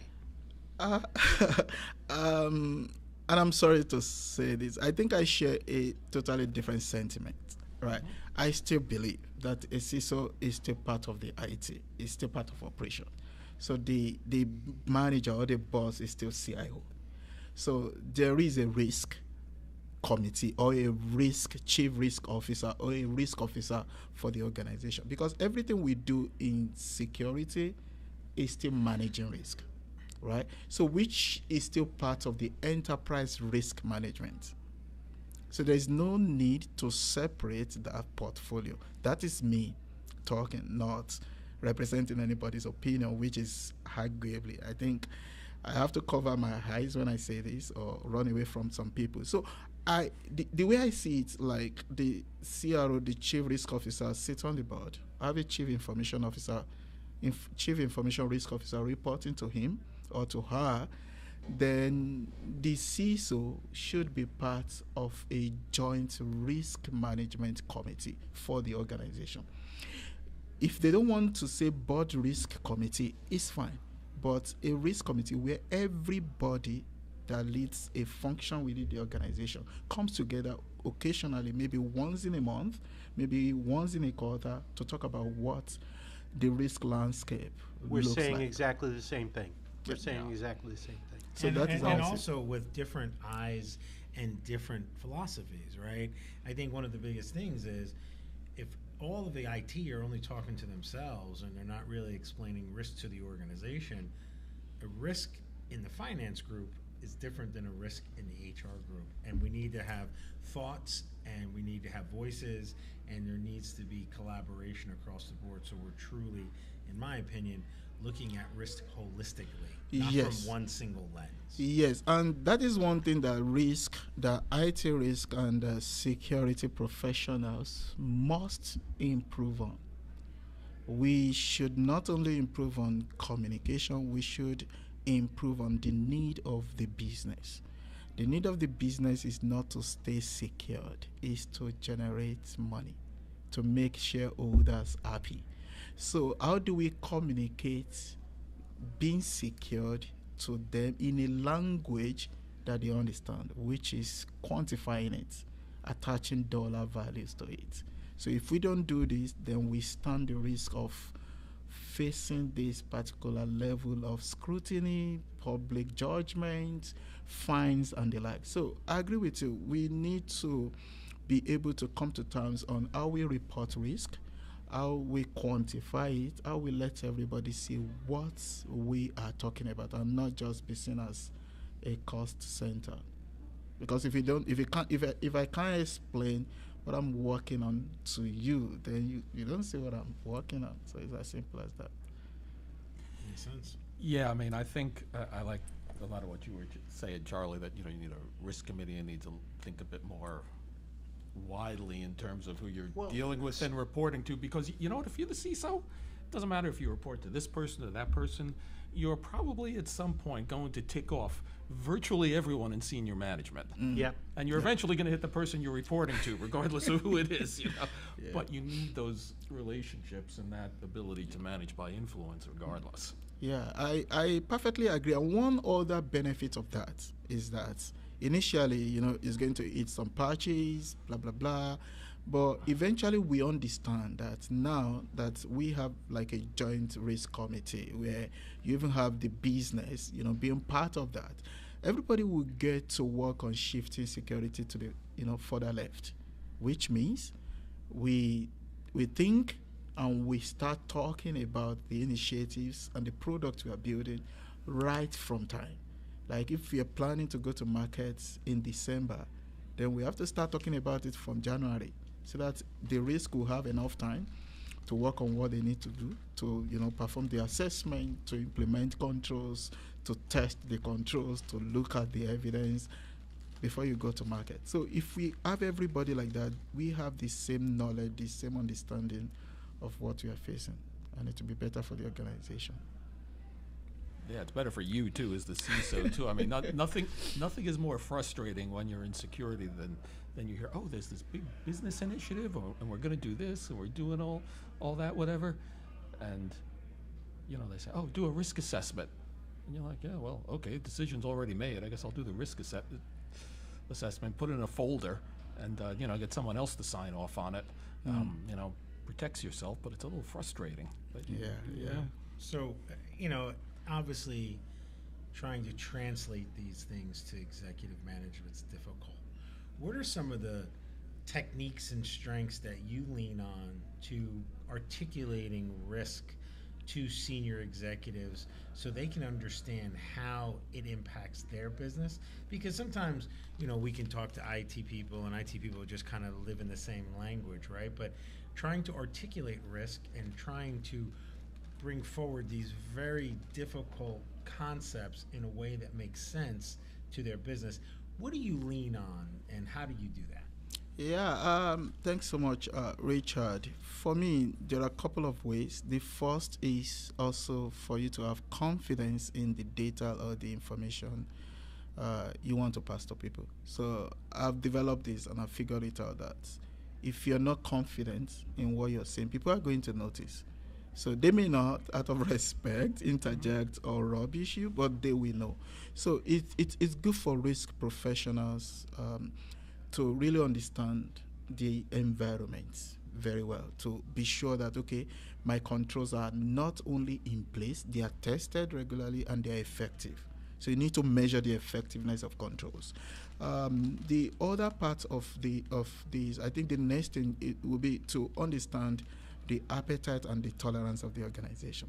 All that the board risk committee or the board want to hear is, are we operating within the tolerance or outside of it? So you should be able to say confidently that, yes, this is our position. Then to not just oppose, there are a lot of methodologies, models built. One of them is FAIR model, which will help you to quantify the risk in your environment, using sometimes the dollar value, if you want to talk about the annualized loss exposure, the probability that the risk may materialize, and they may argue that because it has not happened, right? So the other thing that I've seen also work is to look into your industry. So if you're working in an industry, let's say we are in Kean University now, let's look into the educational sector, like other universities in New Jersey. Like, okay, they just add, maybe one of them just add a breach, and it costs them this and this and this. That is another way for you to quantify the exposure you may have. Like, these people they have not done this, and this happened to them, and this is costing them this much. So if we don't fix this, that is exactly what the minimum that we are facing. So those are things I will just share with that. Yeah, but that can be tricky too, because there are some industries where they say, we want to do what our peers are doing. We don't want to do any more, because we don't want to be overspending, that kind of thing. But it can be challenging when you do the analysis and you look at the business and you say, well, you know what, it kind of sounds like the industry really isn't doing such a good job. We're kind of following them down the wrong road. Have you ever encountered that type of situation? I have not personally, but I think the industries are working together. They are sharing intelligence. Things are getting better among organizations belonging to the same industry. Like in financial sector, we have FSISAC, where many financial institutions, irrespective of locations, are sharing intelligence. So they are sharing what risk, the threat they are seeing. So they come together and they share the exposures too. It may not be known to the public, but they share the breaches within the industry.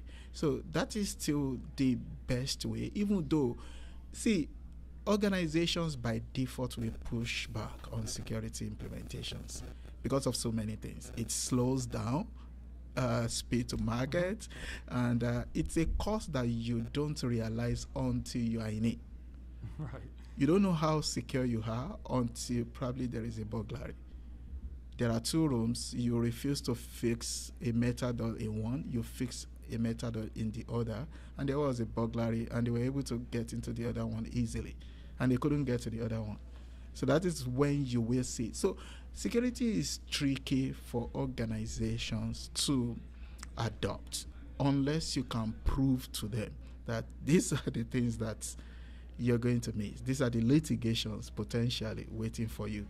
These are the costs that you're going to look for customers because their data are exposed. You're going to pay them so amounts just because you expose their data. These are the public scrutiny, brand reputation damage. So all those things are what we just continue to share with them. And the best way to do it is to look into the industry, the closest one, the competitors, and say, okay, this is what they are facing. It's all over in the news. Bring it back to their remembrance. But, hammer more on the financial impact. No organization wants to spend $30 billion fixing a breach when they can share that to the shareholders. No shareholder will be happy. Yeah, well, I think you're right. It all ultimately comes back around again to risk management. Risk management. It's like, were they aware that there was a risk, and when something happens, they won't be happy about it, but at least they can say they knew the risk and made a decision on it. Yeah. So yeah. Everything we do in security is to manage risk. Is to treat risk. Like, either you accept it, either you transfer it, either you avoid it.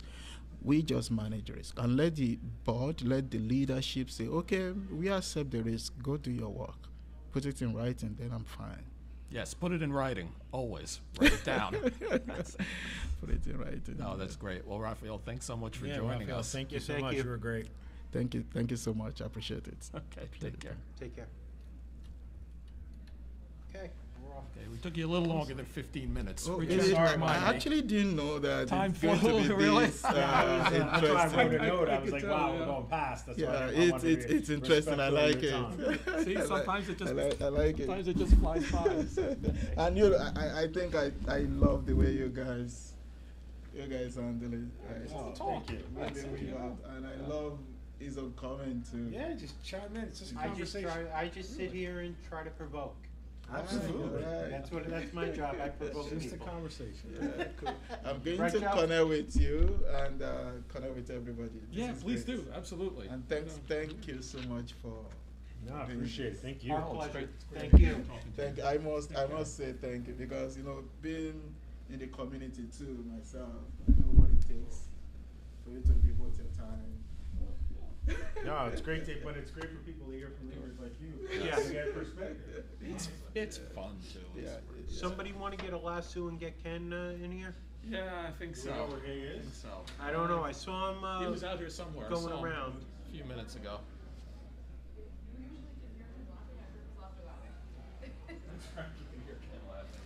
It's like echolocation. It's the only way to find Get a it. lasso.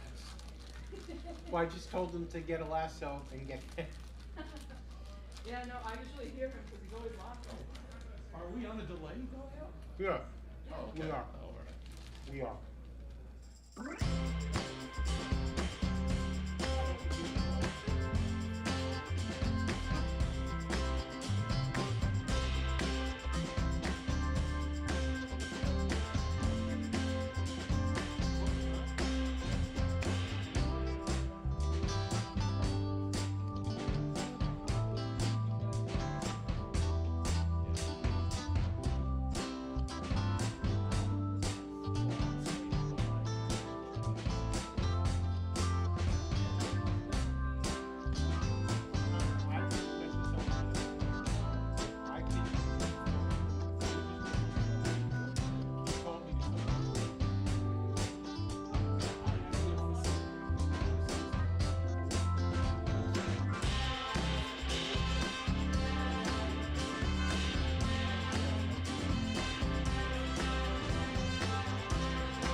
A hot minute. What did we work for? Like 4 minutes? 6 months? 9 months. 9 months? Longest 9 months. Rich got me into cyber. Rich was like, I was like, I'm not ready for cyber or whatever. Rich was like, come with me. He took me to, Rich took me to the ISC2 event. And I didn't even know about it. That's right. Do you know what an asshole was? Sorry, I don't know if it's live, but I remember on the show that they had to, and Arthur had to speak. This is how well I remember this. I don't know why I remember it, but I remember Arthur Hedge was talking. We were like, as if he was on stage, like right there, and you and I were over here, and they had to close the door because you and I were talking so loud and loud. But I was getting so involved inside talking to you and seeing that I was capable without doing it. And because I really didn't think I network. And you gave me the confidence. I just remember that it was just like, you got me broke it.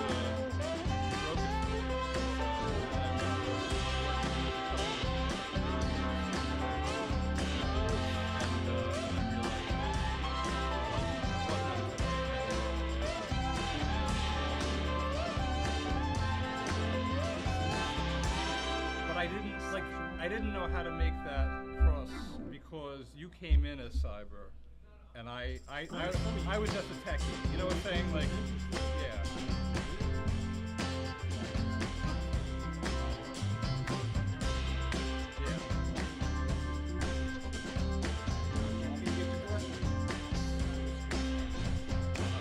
Thanks, Joe.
Don't try.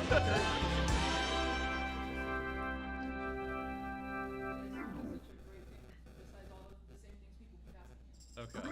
Yeah. Yeah.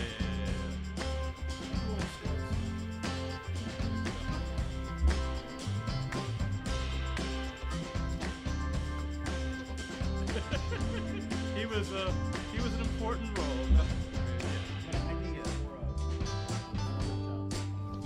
Mine too. Alright, and headphones? Headphones.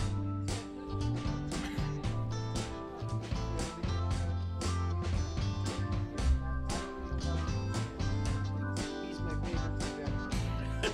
It's my laptop projector. Okay, I'm turning on the audio. Check it in, or is this on?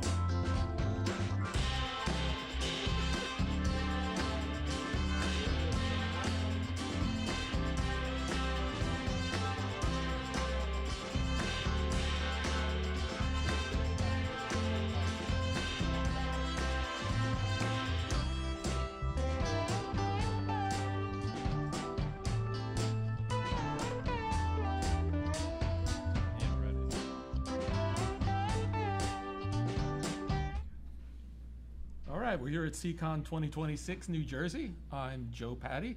We're here with the Unencrypted Chatter, the chapter podcast. I'll be with my co-host, Rich Mendoza. Hey, Joe, we're very, very fortunate to have Ken Fishkin with us right now, and just really excited to talk with him. Yes, Ken is the most difficult person to get in this entire conference to get to sit down and talk to you, because he is our renowned chapter president and the man everyone wants to talk to. So, Ken, thanks for taking some time with us. Well, thanks for meeting with me. I mean, you guys are running a stellar podcast right now. What are we up to? 30 episodes now?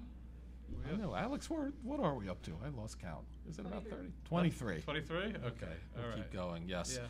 And behind the scenes, we have Alex Villas, who manages to get them all online. And we have Charlie, who's been joining us also. Our audio engineer. Our audio engineer. It takes a village, that's It for does sure. take a village. And we don't have Annetta here because she is extremely camera shy, but she's been instrumental in getting not just the podcast, but everything together today. But Ken, thanks for joining. And we were chatting a little earlier, and by unanimous consent, everyone wants to hear how you got started in this business. So right before this, Rich and I were reminiscing about when we worked together for that short stint of time, how I was a network engineer, and the company that we were at just started a cyber practice, and I was not involved with it at all. And Rich was one of the first members of that team, and he sat next to me, and the two of us really just hit it off, and I really saw that cyber was interesting. And, you know, we really, he really made it, it was like a gateway. He was my gateway into cyber, I'll say. He was the gateway drug, I guess. Well, I think back then. In a way. You know, it's funny, like back then, kind of starting that from scratch was like super exciting. And here's the thing about Ken, he's very humble. He's extremely talented. He's just a visionary with so many different things. He collaborates with so many other people.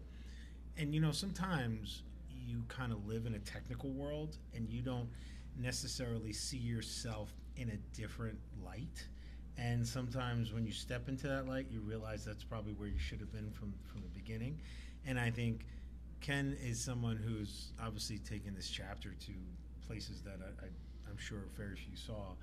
But his ability and his talent, and it's very, very fortunate that cybersecurity is where you landed, because you're making a huge difference. And I think it's important for people who are listening to this is that there's no one way to this, right? I started on the help desk and kind of came up through the ranks, and then got opportunities that maybe I shouldn't have gotten, and I couldn't ask for more. And I think, Ken, you're someone who's just taken things bull by the horns and just done fantastic things. Well, thanks, Rich. I appreciate that. And I worked at the help desk too. I mean, that's really my starting point as well. I met my wife there, actually. She was my boss. And you married the boss? Wow. That's talent. That is. She was my supervisor, and we were working together. And we didn't date while we were in that capacity. But as she expanded in her role and went somewhere, I expanded it. I started getting into networking. She was working on help desk software, so we didn't have that relationship anymore. And but yeah, I met her there, and she became a programmer, and I went networking, and it was a nice mix. So that's really where it went.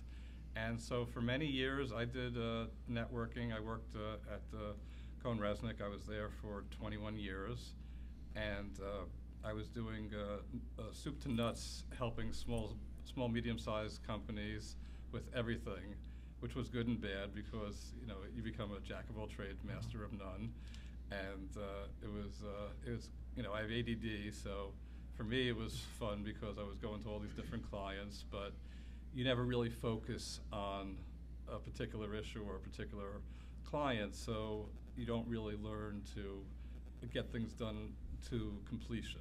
You're always running around working on different things. And when I met Rich, and he introduced me to cyber, and then I eventually became director of the cybersecurity practice there. I learned that there was a whole other side to computers that has nothing technical about it, and that's really what was wild. Cybersecurity. I was the only technical person on the team in the cybersecurity practice that we had. Everybody else was policies and procedures, governance, dealing with those kind of topics, which I didn't know anything about, because the small companies that I had, they didn't have any policies or procedures. It was just whatever whatever the IT person thought was the best for the company. It was done. And so I really learned a whole new world, not just the cyber tools and technologies, but the whole administrative side to it, the governance side. And that was really attractive to me because there's so much to it.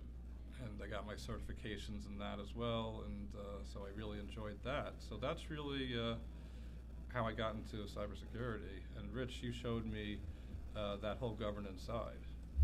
And it's interesting is that for a lot of folks who have kind of moved from like purely technical roles into a governance, compliance, or focus on regulatory things, I think that, and especially when I look to hire people, a lot of people will say, hey, you need governance people to do governance. I'm on the other side. I love to have technical folks because you need to be able to see all sides, right? You need to be able to understand how the systems work. Because if you don't understand how they work, it's kind of hard to really assess them properly. Yeah, you can't challenge them. Yeah, and you can't ask the right questions, and you can't look under the hood.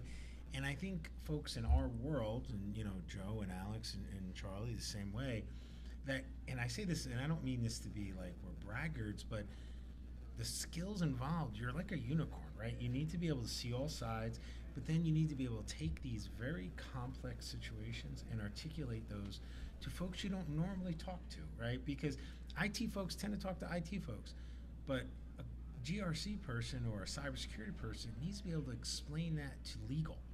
It needs to be able to explain that to finance, and you have to move and shift and be nimble, and it builds on itself, and you get so many different skills that you didn't have before, and it really is an opportunity for people to grow. And Ken, you're obviously someone who's revered here, and people kind of, hey, talk to Ken, or it's, hey, you got to go to Ken.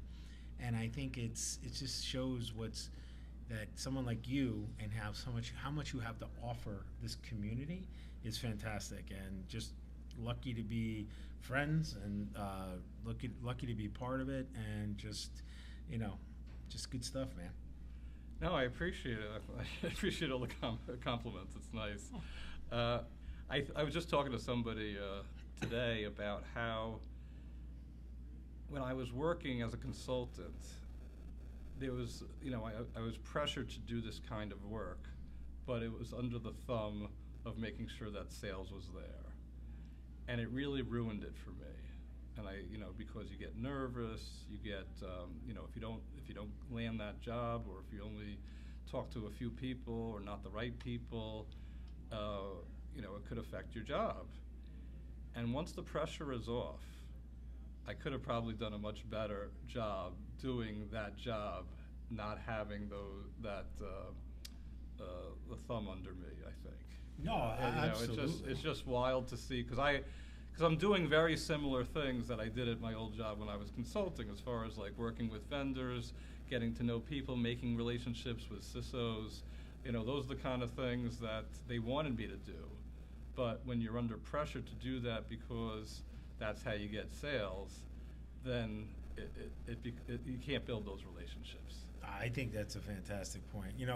And believe me, I think consulting is a fantastic endeavor, because it really teaches you about time, effort, kind of getting things done in a box or time box, right? Yep. So it really kind of gives you a lot of discipline. Another person that we've worked with, or we're both friends with, Jim Ambrosini, who I work with at Compass, always talks about that consultant mentality. Not that we're trying to get in and get out, but it's focused on time, material, and how we're going to do this efficiently. But the good part about working for an organization is you're able to take something and see it through, Yep. and really implement it, and then bear the fruit of what you built and developed. When I talk to people who interview for roles, and they're like, well, I was there for a year and a half, and I'm like, how did you really implement something so quickly? To me, it's like, you need 3 years, right? You need a year to plan, and a year to implement, and a year to tweak and really see what came about. And that's what working at an organization allows you to do, is you take your vision, implement it, and really see what came from it. And that's super rewarding in my eyes.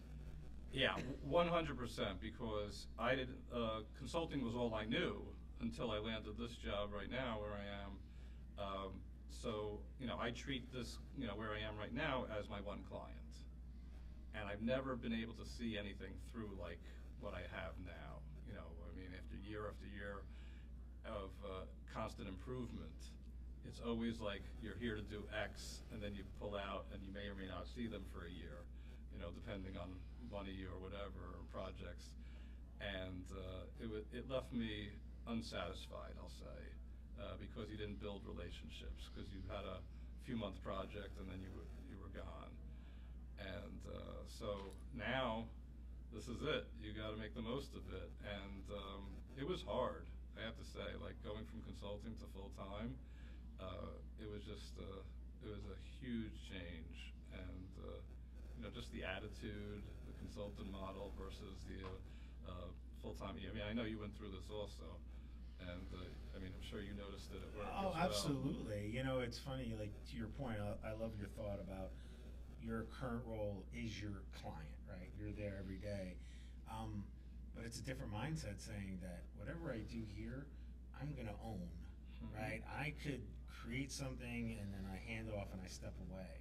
And a lot of folks like that. They like to be able to kind of come in, do certain things, and move on and be challenged with the next thing. Some people really want to see it through, but seeing it through means you own the result. And it might not be what you want, or your vision might not necessarily kind of come out the way you had hoped. And that means you need to move and shift and tweak and be humble. And I think you're seeing the same people every day. You can't hide from it. I don't know how, I love boxing and sports. And one of the things I love about boxing is saying is, in the ring, the truth will always find you. So it's like, if you build something that doesn't work and you're there every day, you're going to have to own that result. You know what I mean? Yeah, I think that couldn't be any truer. I really feel like also, I will say that sometimes with having a full-time job, there's monotony in it. Like every year you have to do these audits, every year or every month you have to make sure the patching is good. And I never had to do that as a consultant. You're there for a project-based and you're in and out. And this forced me to be more disciplined. And, that every job has interesting things and every job has things that are not as interesting. And to be able to do both and make sure that you do it well is challenging, and but I know that a lot of people probably would have left after they built the program, and then been like, okay, on to my next challenge. But I decided to stay because, one, you can make this I was able to make the job whatever I wanted it to be. I'm doing podcasts for my job. I mean, like, I'm interviewing lawyers now. I'm doing things that I never thought I would do. And that whole role was new for me. So, and the whole role was new for the firm as well. So, it was a greenfield kind of thing, and it still is. Now I'm adding AI governance to our certifications. Instead of just ISO 2701, now we're going to be doing the 4201. I saw that you got the implementer certification. Yeah. Congratulations. Thanks. Yeah, and because I have to keep pushing myself because no one else is. Well, I think that is a fantastic point, and Joe, I'm sorry, I don't mean to Oh, keep going. You got it. Go ahead. One of the things that I think is so critical is, and I tell this to people all the time, you need to be the #1 advocate for yourself and your career, and continuing education, continuing to put yourself in difficult situations, creating muscle where it doesn't exist, and making yourself better every single day. It's funny, I heard something recently. It was like, if you did this the way you went about today, if you did this for 364 more days in a row, at the end of that year, would you be where you wanted to be? And if you can't say yes, then you need to be thinking about how best to attack your career, your life, your physical, all those different things. So I think that's another thing where, if people don't know, Ken just got the ISO 42001 implementer certification. And that made me smile, because it makes you realize, so here's a guy who's super accomplished, who's done a million things in his career, he's not satisfied. And when I talk to people who kind of are like, well, I really don't have the time. No, you do have the time. You're just choosing not to use it for that thing. That is correct. And that's fine, but let's call it what it is. So if, it's funny, 2 years ago in my old position, there was a training budget, and very few people used it. And I have always been of the mindset that a training budget is like a gift. It is tax-free, it's mine, and I get to take it wherever I go. And I was one of the few guys who, even on a whole team, that used it and got a certification. And then people are like, oh, where'd you find the time? It's like, I made the time. This is important. Everybody has the same amount of time. Exactly, exactly. And if you're not getting better, you're not getting better. So I think, for all the people that are listening and all the people at the conference, you look at a guy like Ken, who's super busy, challenging career, a lot of extracurricular things that are helping the community, helping the cybersecurity community, and still finds the time to do these things. That makes you want to look at yourself in the mirror and honestly push myself harder, because then, you know what? I need to be doing more. So kudos to you, and I think that's a huge example to anyone. Well, thank you, Rich. I appreciate it. Yes. No, absolutely. A lot of flowers for Ken today. Yeah. And, just to add one more thing, and he's a mensch. I mean, to be so calm and nice still, Listen, how can I not be? Everybody is wonderful to work with. I mean, I've never experienced anything like this. I mean, this is new. I still feel like it's new to me. It's been 6 years of doing this, but I feel like it's made me a better person because I'm working with so many different personality types. I'm going to be talking about this for ISC2's chapter leader thing, about the skills you get from being an organizational leader. And one of them is I was kidding around, dealing with difficult people, but it's not difficult people necessarily. It's more like dealing with different personalities and understanding what their motivations are. Some people are more business motivated. Some people are more, some people are desperate because they need a job, so everybody has different angles, and you may go, and you just got to try to figure out where they are, and as long as their intentions are good, that's all that matters to me. And I'll work around the other crap where other people may not, and try to keep it like a family kind of thing, where I'm stuck with, I'm going to use Rich as an example, maybe there's something about Rich that I don't like, but I'm gonna still work with him. That's impossible. It's a bad example. It's a bad example. No, let's keep going. Let's get some stuff. But there's a lot of people that are quirky, I'll say. I mean, like, listen, we're IT people, and they all have different shticks, and what makes them, who they are. But I've really learned how to work with everybody. I think that's something that was new about me that I didn't know about myself, is like trying to figure out how to do it, because a lot of people come to me like, I can't work with this person, I can't. And I'm just like, just remember that this is their first time doing it, or just remember they just had this happen to them, and and then they reset a little bit, and then things, like even making this conference, we had personalities and stuff like that, but we kept it all together. Nobody quit and said threw their hands up and said I'm not doing anymore. But I mean, that's the thing, it's just the ability to keep it all together. Well, I think you bring up a great point.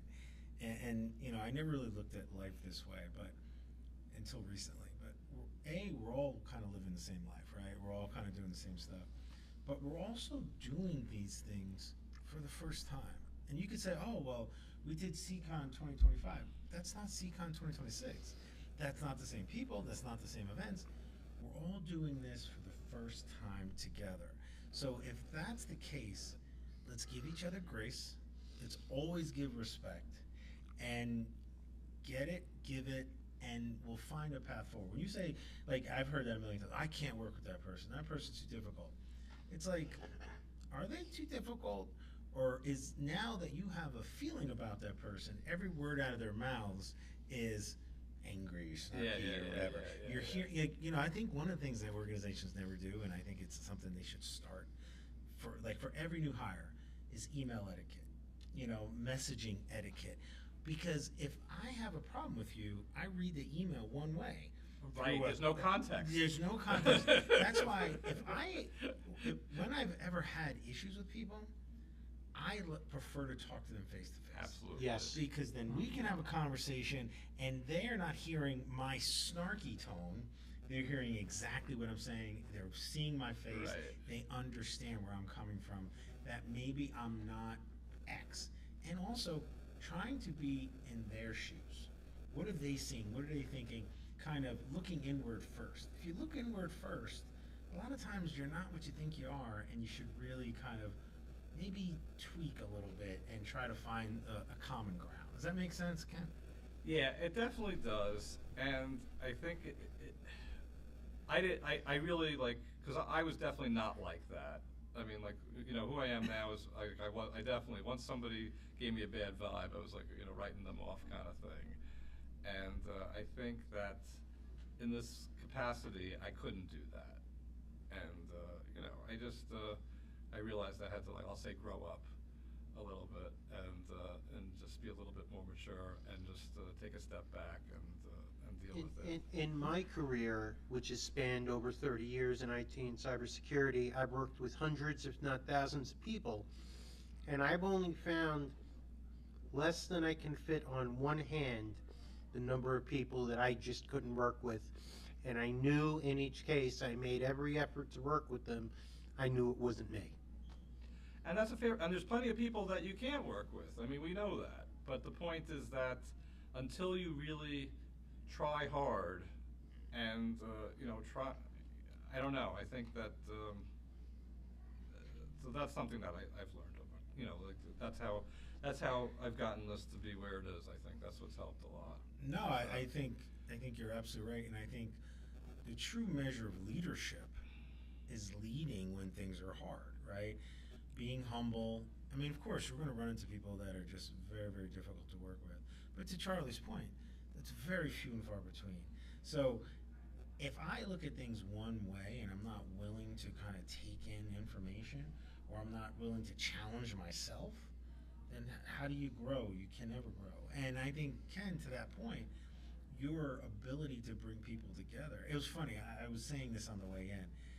I said this to myself, clearly. I was like, hey, self. But it was like, God, there's so many volunteers here. And in my mind, I'm like, that is such a measure of success, that you have all these successful people who are successful in their own careers, who are willing to give up a day to volunteer and to guide people and to help them move and move and shift. I think it's one of those things where it's really a credit to the chapter and to the passion, but also you kind of bringing this together. So if you want to know if people are into something, look at who's willing to give their time to it. And I was blown away by that today. Yeah, I'm blown away by it now. I mean, seeing all these green shirts, it's just. Yeah, there are a lot. Wow. Yeah, I mean, we had a lot of students this year, which is another phenomenal thing. Like, we never had this many That's students even better. part of. That's grassroots. Yeah, I mean, we had like 80 students join this, not even between volunteers and being part of this conference. So it's really. I don't know. I just You will love this, Ken. Yeah. We had Michael Garrity on, who was like our first guest. Yeah.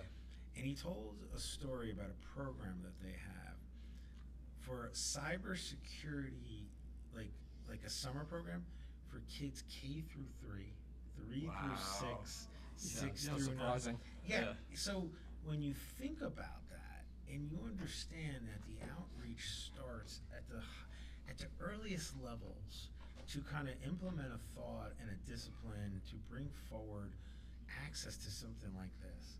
So to your point, having tons of students, that just speaks to the health of the organization, because ultimately, I'll speak for myself, I'm an old guy, you need that type of talent, interest, and enthusiasm to not necessarily keep the chapter going, to keep the discipline moving and keeping quality, talented, solid people coming up. You know what I mean? Like good people. But that's what keeps the chapter going. Great people. Yeah. I mean, look at this here. I mean, Yeah. Joe's okay, but Alex is great. Charlie's great. I'm making this up as I go along. But like everyone I've been fortunate enough to talk to, deal with, are just good people. Right? Put everything else aside. That's all that matters. Mhm. And I think it also helps that you're setting an example. For people who know Ken is a great person. Yes. Talented's a whole other story, but it's just good people. So when you're surrounded by good people, great things are possible. Well, for example, I got 2 interns, a cybersecurity intern started for the summer with his college kids, and the first thing I told him to do is to join this organization as students. And it's because I have the respect for you and I have a respect for the organization. It's just, if you want to get into this business, this is the best way to do it. So did they sign up? They are. Okay. I'm making them, don't worry. Okay. Very good. Now, thank you. Listen, this is why I do it every day. This is why I work every day practically on this. This is why my wife is sick of me talking about it. My daughter, the only way I can get her to come to these things is to pay her. But no, it's a labor of love, and I mean, it's just the fact that we got 500 people to come here today. It's just 550 actually. 550. Wow, yeah. Which is shocking, and I think there's about 1,000 volunteers, so it's like it's wild. And it's 91 degrees out, and it's in New Jersey here, and to have that many people together in that heat, no fist fights, no yelling, no nothing. That's truly impressive. There are no light green T-shirts left in New Jersey. I think they've all been bought here. If you need a light green T-shirt this weekend, I think you're out of luck. You better Good luck with that. Yeah, go to New York or Pennsylvania. Some place you're gonna get. Do we have any questions for Ken? It's just been like a walk down memory lane. I mean, obviously the career speaks for itself, and the chapter speaks for itself. I mean, to me, Ken, I just love chatting with you. I consider you a very good friend. Just like being part of it. The reason I'm part of the chapter is because of you and just kind of being involved. So, I just like sitting and chatting with you, and, obviously everyone's busy, but this is to me, real joy just to kind of sit and chat. You know what I mean? I always love reminiscing with you, Rich. I mean, this is really great, and we don't spend enough time together. Yeah, That's for sure. it's tough. So that's why today I'm glad it's me and you, and we're freezing out Joe over here. You don't gotta say anything. No, that's okay. I don't have any questions. I was actually going to ask Ken for a raise, but well, why don't you give me 25% Ken's mic more? just went out. Ken's mic just had a power outage. Joe has been phenomenal. I mean, he's been running the podcast since its inception, so it's really been phenomenal. And I thank you, Joe for is fantastic. He's No, such a great guy. well, thank you. And, you know, it's been, you know why I do it, why I keep doing it, because it is fun. You know, it's interesting. There's not much stress to it. Everyone who's here wants to be here and wants to do it. They can leave and they can leave whenever you want. and you know, it's interesting. This is the first time I've been active in any kind of organization like this. And at first I thought that it was, you know, the volunteer aspect, that no one's here, doesn't want to be here and all that kind of stuff. But then, you know, I realized I talked to some other people I know and look at things, but there are volunteer organizations that are like, they're like cage matches where people are at each other's throats. Absolutely. And they go nuts and everything. And this chapter is the exact opposite of that. There is none of that whatsoever. It is Listen, a I pleasure to can be speak here, to you that know? too. I mean, just a couple weeks ago, Alex, you know, off hours, busy life, willing to take time to kind of meet with me to get the podcast that we had put together kind of all spun up and wrapped up. And Alex didn't need to do that, all right? It's super busy. It's 8:30 at night. Yeah, And you guys are texting taking each the other, like, time, all through. but that's the thing, like that's her willingness to do that. Remember, this was in my interest, right? It was the podcast that I did, and I'm like, so Alex is kind of taking her time to do that off hours at you know, times she'll be doing anything she wants, you know, and I think that's important, and it just speaks to the passion of the chapter and the type of people that are in there.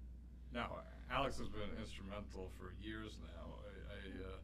My God, I mean, if you'd seen her at the last year, did you see her at the conference last year? I was here at the conference. I didn't get a chance. Oh, no, the year before. It wasn't last year. It was the year before. Oh my God, she bent over backwards to make sure that every person who was speaking, she either took pictures of or videoed.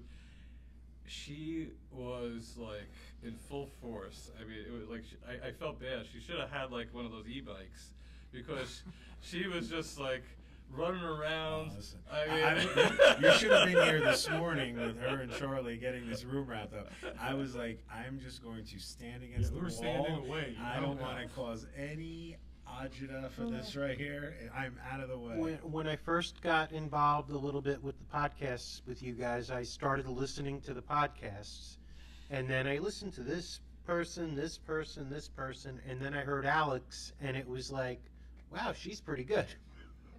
Oh, I thought you listened and you said, wow, the sound sucks. I think I'm going to join us. oh my God. And then the record show, I was wearing the high vis green before it was cool. That's true. I was against and this. running around Yeah. the 6 floors with that conference. Yeah, that was insane. But I remember somebody asking me about starting the podcast thing, and I was so hesitant because I thought it was going to be dropped.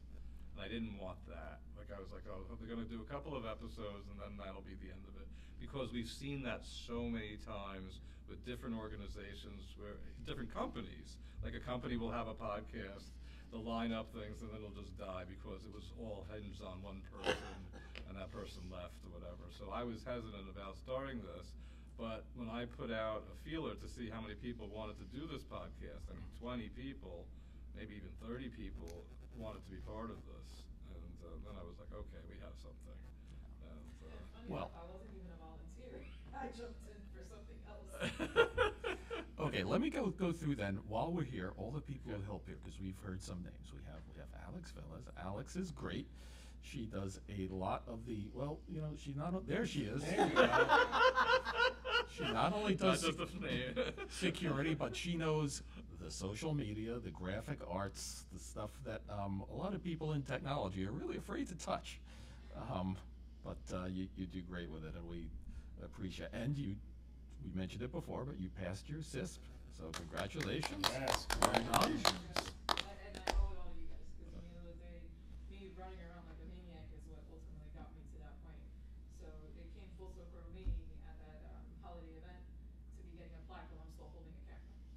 Oh, interesting. Very interesting. See, Yeah. see, I was the opposite. I got my CISSP, then I got some sort of notification of a ISC squared. I called it ISC 3 once, and you Three. corrected me. Oh, yeah. And ISC squared, and I said, New Jersey, let me join it for the heck of it. I did it the opposite way. Yeah, so Charlie's here. He's running the board. Is that the right term? Yeah, I guess so. He's done that. He's taught me how to actually speak into the mic so people can hear me this year, unlike last year. So I've learned a bit. People really liked that last year when they couldn't hear me. Yeah. Okay. That was the highest rated segment. Okay. We have Rich, who's our resident comedian here. You know, everyone's fine. No, Rich has been great having come on in just about the last year, and you've done a bunch of interviews and some episodes. It just goes to show you how much I like to talk. It's ridiculous. Well, actually, not just doing the doing the interviewing, but really producing the episodes. You and Annette have done a bunch of them together. Soup to nuts, which is Annette is fantastic. She's just she's hesitant to do some of this, but her energy, her. But the fact that she's part of this. The fact that she's part of this and is tentative is amazing. She is fantastic, and you know what? This is also, I keep, harping for her to get more involved and more kind of just talking because she has so much to offer. And that's another thing. There's so many people here that just have so much to offer, and this is just an opportunity, or steal the word you said earlier, kind of gateway into different things that maybe they didn't think they could do, and then you realize like, wow, I do have talent and I do have the ability, and I should have the confidence to do those things. Well, I'll tell you how great Annette is, and I wish she was here. I threatened to pull her in several times, and she said absolutely not. Oh, I'm so upset because I worked with Annette with the public speaking workshop that we have, and that's what got her to this point. So she was able to do some public speaking, in front of it. Because before that, she would, it was even harder for her. So this is like, she keeps. But I got her to do moderating of, things before she joined the podcast. Like she moderated a panel for the conference. Yeah, she's moderating today. Yeah. Well, here's what she does. She's moderating today. She's also volunteered for the conference. She got all the food, so everyone who ate, who liked it, you can thank Annette. She did that for our live stream here in our recording. She scheduled all the guests. Oh, yes. She did all the prep, all these great questions we're asking. They're actually mostly Annette's questions. She put it together.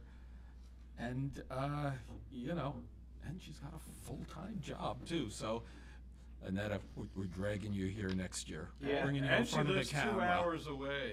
And, no, so she's great. And also another person who's not here, who lives down in Virginia, is Serenity Smile, who's also helped us out, and she's been a big part of the podcast, too.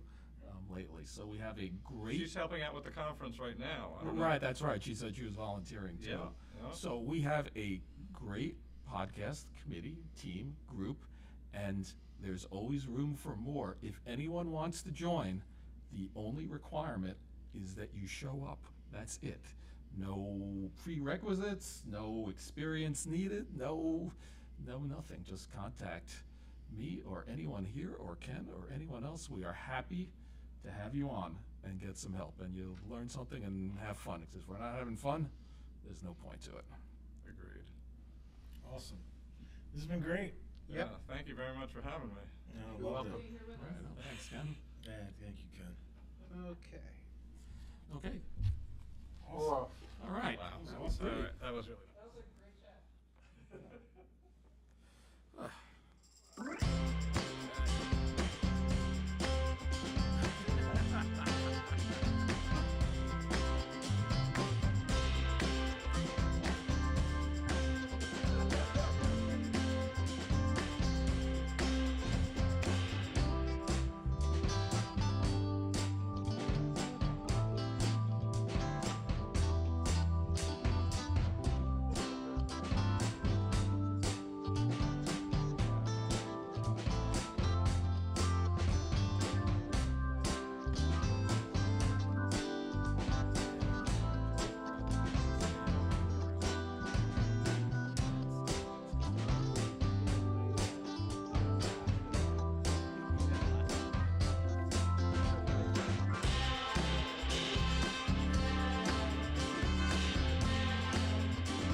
Oh, God. The election was rigged.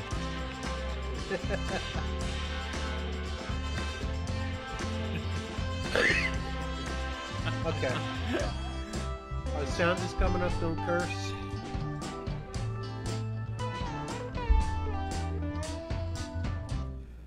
Okay, we're back at SECON 2026, New Jersey. I'm Joe Patty here with Rich Mendoza. Hey, Joe. And the conference is, of course, sponsored by the ISC2 chapter, or the New Jersey chapter of ISC2. But we are only the co-sponsors. We have another sponsor, ISACA, the New Jersey chapter. And last year we had, we spoke with Joe Nunez, the president of that chapter. And today we're trying to find him. But it ends up we have not one president, but two. We have the incoming president who has been kind enough to let us drag him in here completely unprepared and ad hoc. Sanjeev Kale. Sanjeev, thanks for being a sport and coming in and saying hello to us. Thank you. Welcome. Good to be here, and thank you for that little small introduction. I'm happy to be here. This was a great event. I know it's the end of the event. People are waiting for the last piece of the event and the social piece. But I'm happy. ISACA New Jersey chapter has been a co-sponsor for this event, and you'll get to see a lot of me for a lot of events in conjunction with IC Square and all the other events that they've been sponsoring, and they be working together. We always work closely together, and just happy to be here. Oh, great. Well, we're glad you could make it, and congratulations on your election. Yeah, Sanjeev, congratulations on your election, but I think there's some talk that there was some discrepancies in the voting there. Would you like to provide any clarity? Election denial? I don't yes, know. I would like to say no comment. I think there was a couple of votes that didn't make it there. Yeah, some votes were found in the garbage. No, I'm just kidding. Congratulations. Thank you. So, obviously, this is a big deal and great for you. And, obviously, there's a legacy there in the ISACA New Jersey chapter, a lot of great people and, really talented people. What are some of the things that you see or that you want to kind of take the chapter in a different or a direction of, some of the things that you envision for it? So, over the past years, New Jersey, the chapter, ISACA New Jersey chapter has been awarded the best chapter in the US. So we haven't had that award for a couple of years, and now this year it's our goal, and we've collectively decided to make this our goal to get the Chapter of the Year award. So I'm hoping everyone comes together and has more participation and succeeds. Wow, talk about going in with high expectations. Exactly. That's pretty gutsy. Yeah. Impressive. Thank you. He's calling his shots as he walks in the door. Great job. Excellent. Thank you. No, so when do you actually step in? Is it in July, I heard? July 17th, we have an annual general meeting, which is where the new board is introduced, and our chapter year begins from June 17th is when the new board is announced, when we have the AGM, and July is when our chapter year begins. So July to next June is when I get to shine and prove. Come July, happy days are here again. That's right. And well, I'll give you till you start, but I'm a chapter member too, and I got a few issues. No, I'm just kidding. Send me a note, and we will tackle them one at a time, and make sure you have no issues going forward. No, I'm joking. You see, if it were me, I'd be like, that's fine, you can fix them. Put it right back. No, it's been very cool, very, very welcoming. Great chapter. And of course, we all members, we wait for the feedback, especially with the conference, with the chapter itself, with the peoples. We wait for the feedback, we listen, we take action on those feedback. So, I mean, I'm sure like with every chapter, right, you want more membership, more volunteers, allows you to do more in the community and kind of different events. You know, this is an opportunity to speak directly to folks who are maybe not part of the chapter, that maybe are interested and kind of want to possibly learn more.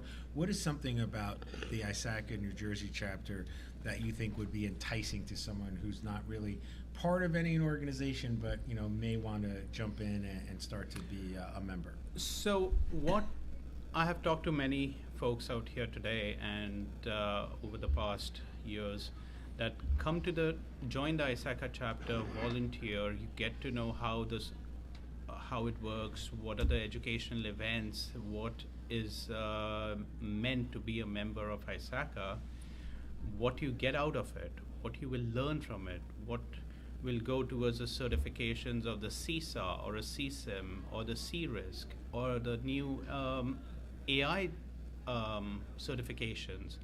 So I get them, come, join the chapter. We have free webinars, free seminars. Come talk to everyone, network, understand what we do, and it's a good learning thing. And if it is, we will of course facilitate in you getting your certifications and help you and make your career progress. That's a great message. So basically, kind of come into the chapter. It's going to be a lot of opportunity to be around people who are successful and kind of helping guide and bring you forward. And listen, ISACA speaks for itself. I've been a part of that organization for years. I have several certifications. I'm actually on the AAIA journey right now. So, but CRISC, CISA was honestly like the second certification I ever got in my career. So ISACA speaks for itself, and I think being part of this organization, whether it be ISC Squared, New Jersey chapter, or ISACA New Jersey chapter, you're going to be surrounded by quality people that are really going to help you springboard your career. So Sanjeev, I think that's the message, is that there's a lot of opportunity there. You just got to go and get it. Yes, definitely. Yeah, so we're not going to keep you too long. Thank you, Sanjeev, for letting us pull you in here completely unprepared. Yes, thank you very cool much. of you to spend a few minutes with and us. it was good to be here. Thank you so much. All Appreciate right, it. thanks. Bye-bye. Take care. Okay. Stressful. Oh, we're not that. Come on. Harsh. Come on. You didn't answer the voting discrepancy. Oh, I said no comment. I said no comment. That's that. Yeah. Dodge that. We need clarity. Acquiring minds. Hey, great talking to you. Thank you. Thank you. What are you guys are talking about? What do you want me to talk about? Oh, I see here. What is this, just live stream or is it recorded as well?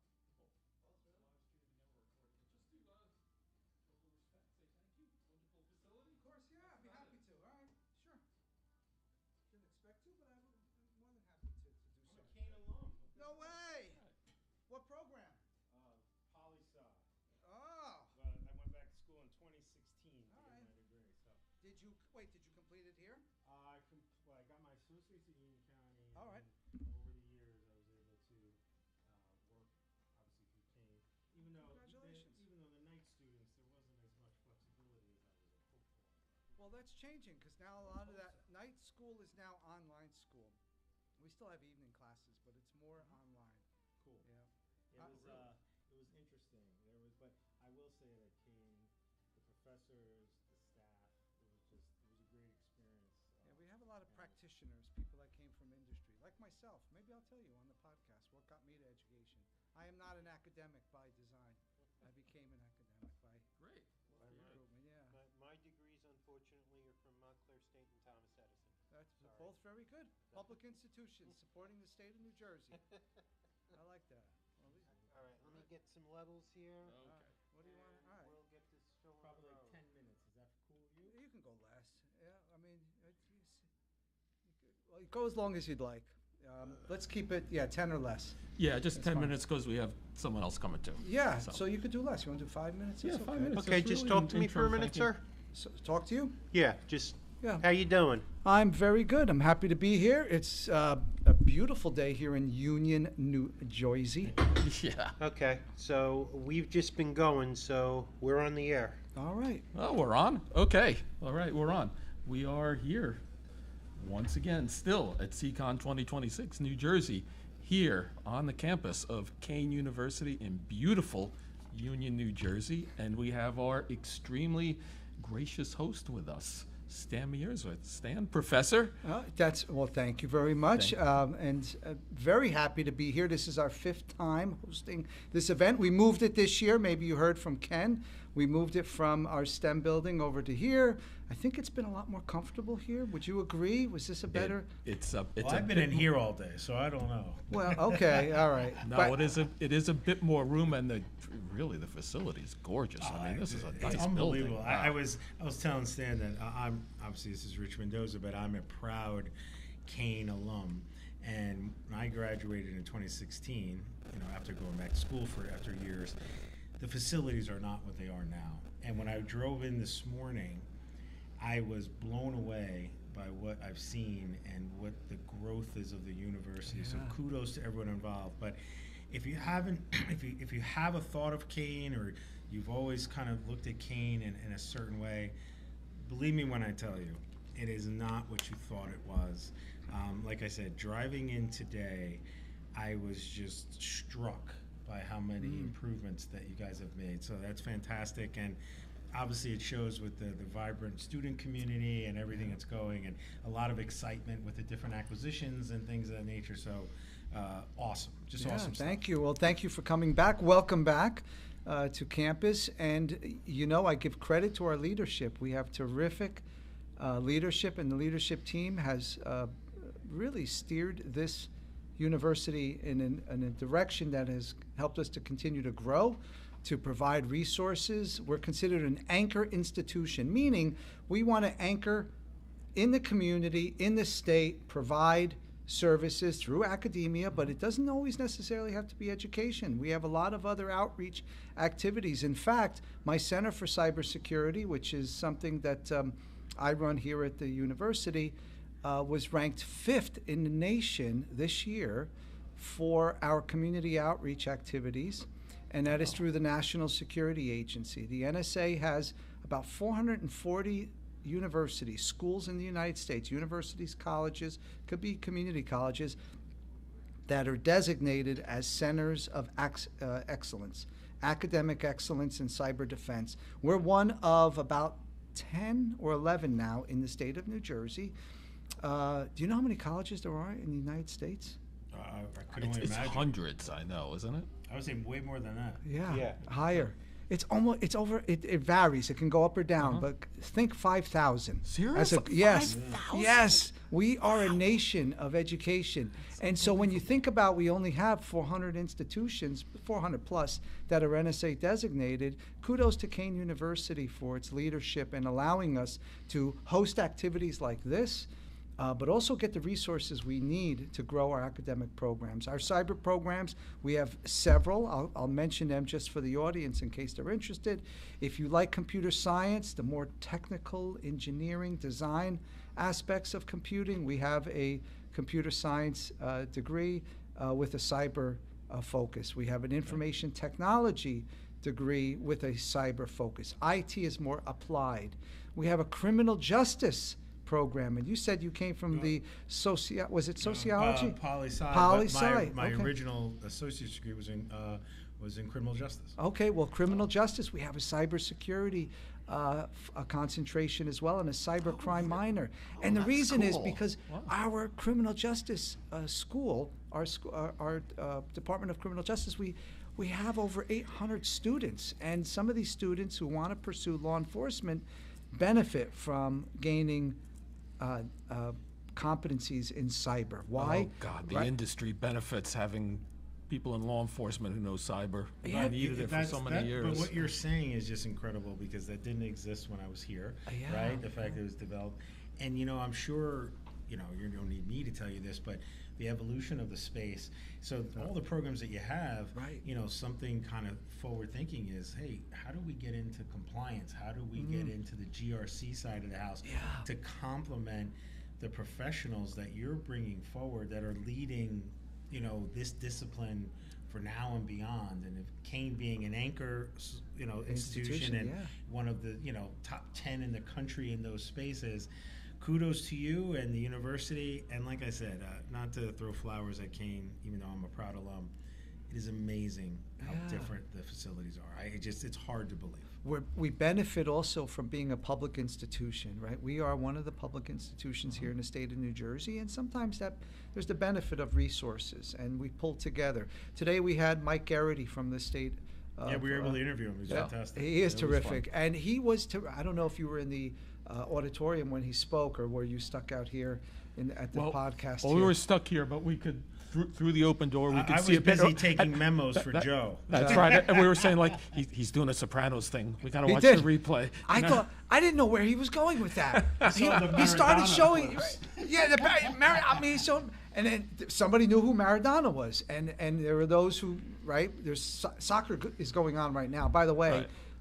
There's a match going on right now. Mexico is playing South Africa in the World Cup. You got a score? I did, because I just came. I was upstairs and there was somebody who was watching the game. Also, it was 1-0 as of 5 minutes Mexico ago. Or South Africa? Mexico. Oh, nice. Yeah. Just if we're talking sports for 2 seconds, I don't know how many people got sleep last night, but that Knick game, forget about it. Oh my gosh.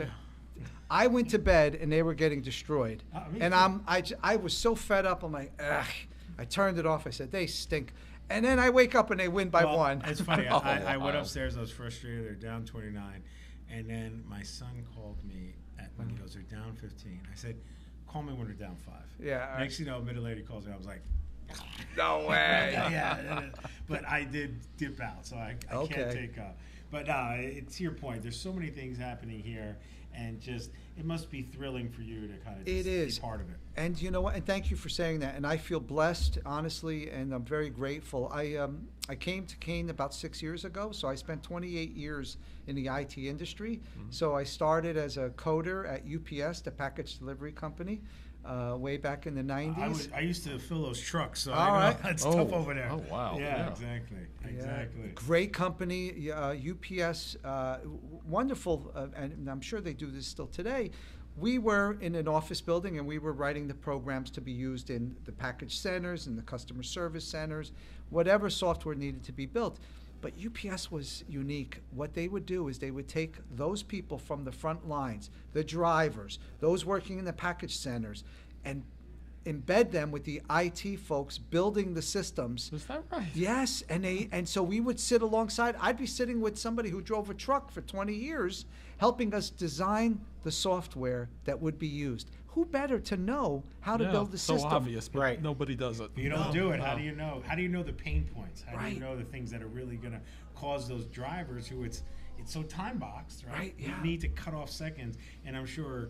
If you're old like me, you remember Six Sigma and kind of how do you make things more efficient. So that's a great philosophy. So I worked at UPS, and then I moved into New York City. I worked for a very large organization that was founded by John D. Rockefeller III. I spent a good amount of time with them. And then I pivoted to the Metropolitan Transportation Authority, the MTA. They run the trains, the subways, the buses, some of the tunnels and bridges as well. The MTA gets involved in all of the transportation aspects in the region. And in fact, I was in their police department, and that's how I got moved over here. I was recruited to come over here to their criminal justice program. They were trying to build up their cyber program, and I jumped at the opportunity, and it's been wonderful ever since. So if you've ever thought about pivoting your career to education at some point, I'll have to give you a call. You'll have to give me a call, really, absolutely. Well, that'd be great. I think we should also ask that besides the beautiful facilities and everything pumped into Kean, that Stan has built an extremely well-regarded program. I've heard nothing but fabulous things about the cyber program here. Well, thank you. And it's not me. I'm simply probably just a spokesperson, but we have faculty and staff that's been here for many years, and that also tells you something about the institution. They've stayed, and you leverage that experience to build these programs. In fact, you may not notice we have the only Bachelor of Science in artificial intelligence in the state of Oh, New wow. Jersey. Do you really? Oh, Yes, wow. we have a degree in AI. Wow, Yeah. that's fantastic. So Well, that's talk that about leadership, right? Absolutely, talking about leading edge. That's where it needs to be, man. Yeah, that's good stuff. So AI. Today there was quite a bit of talk about AI, and I just came from a session on quantum. That's so, the next Oh, really? thing. I've got to see that one. That will dwarf AI. In my mind, AI is a ripple. Quantum will be the tsunami. It's funny. I remember right before COVID, I was in New York at a conference, and it was just when people were starting to wear masks. They hadn't really, and I was at a conference, and we were talking about quantum, and it sounded so far away. It sounded so crazy, and now they're predicting in 3 years we're going to be dealing with this. It's 3 years already. We're down to that. Wow, and That's crazy. I had a conversation. Because I work for an MSP. Richard reads, because that just came out. That was Google professed this recently. But you read your journal information. Well, it's interesting where they originally said 2035, and then they said 2032, and now they're saying if you're not preparing next year, you are going to be behind the curve. And if you were in the IT world during Y2K, and I'm dating myself, you remember what it was like scrambling. Oh, yeah. Quantum will be 1,000,000 times bigger than AI. That's my prediction. Oh, boy. We'll have to see. Have you seen a quantum computer before? Only on TV. Yeah, exactly. I It's haven't all actually theoretical. seen one. It is an crazy. odd-looking thing. So they call it a chandelier, right? And so, they can come in different shapes and sizes, but the issue is temperature. They have to keep it running at a really cold temperature, and that's the reason you've got this this information. Oh, you got another presenter here. Oh, we got our keynote for the afternoon, Dr. Erdal Askaya. Is he your next speaker No, we here? already spoke to him. We spoke to he him. wore out but the microphone, so he did. He's got a lot of energy. He does, and he knows how to promote. I mean, he's like, if you're walking the hall trying to pull the podcast team into your talk, that's some. That's really going after it. Oh my gosh! I was saying, interesting. So tell me about this podcast, because I know you did this last year. This is a lot nicer in this little this glass is much better room. instead of the cafeteria like we were last time. Yeah, exactly. This is professional looking. Yes. Thank you. Right? Yeah. I love this, and I suggested this building to Ken 6 months ago. I said, Ken, we got to try another facility. It's bigger. I think we're growing, right? This event keeps getting bigger.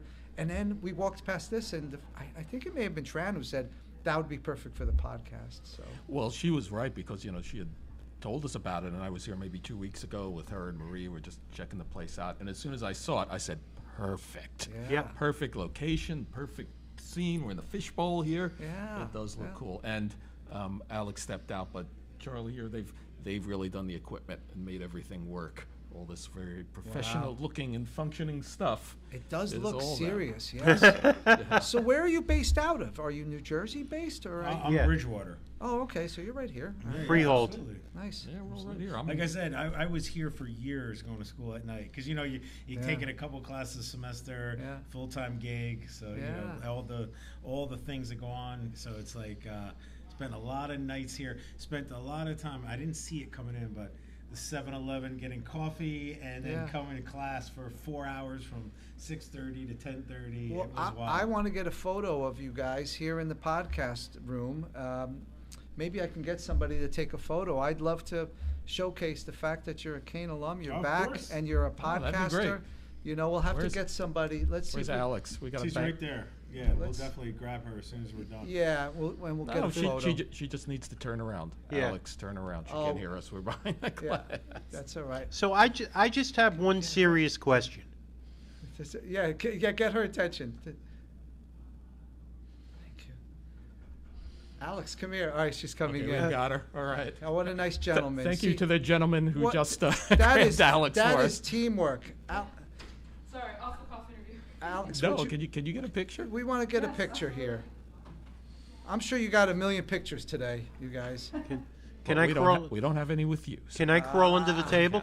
No, we want you here, you're out Charlie. here. Come on. You got to have a Charlie. Okay.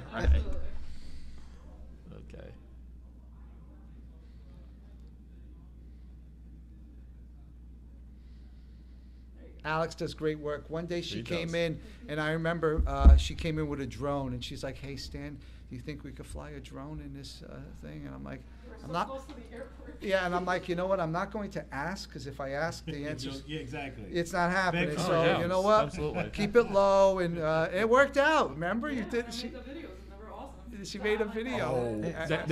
Next year we're flying a drone. No, Here. no, no, come no. on. This isn't being recorded. Exactly. All I need is PD. Stan said no. Yeah, PD will be on my case. Remember, Stan said no. Hey No, Stan, okay. I just have one serious question. Okay.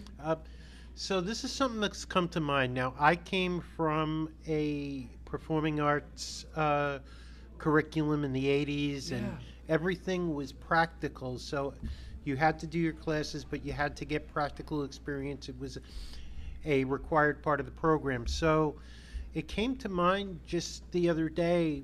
I had 2 cybersecurity interns start with me, both college kids. All they have is classroom experience, and I'm like, why isn't there a required practical component in cybersecurity programs? So Yeah. that's my question. Great point. And I won't ask you where those students were from, but I hope they were. Brookdale and Ryder. Okay, well, they're both really good. Well, Ryder, I'm not so sure, but Brookdale is an NSA designated school.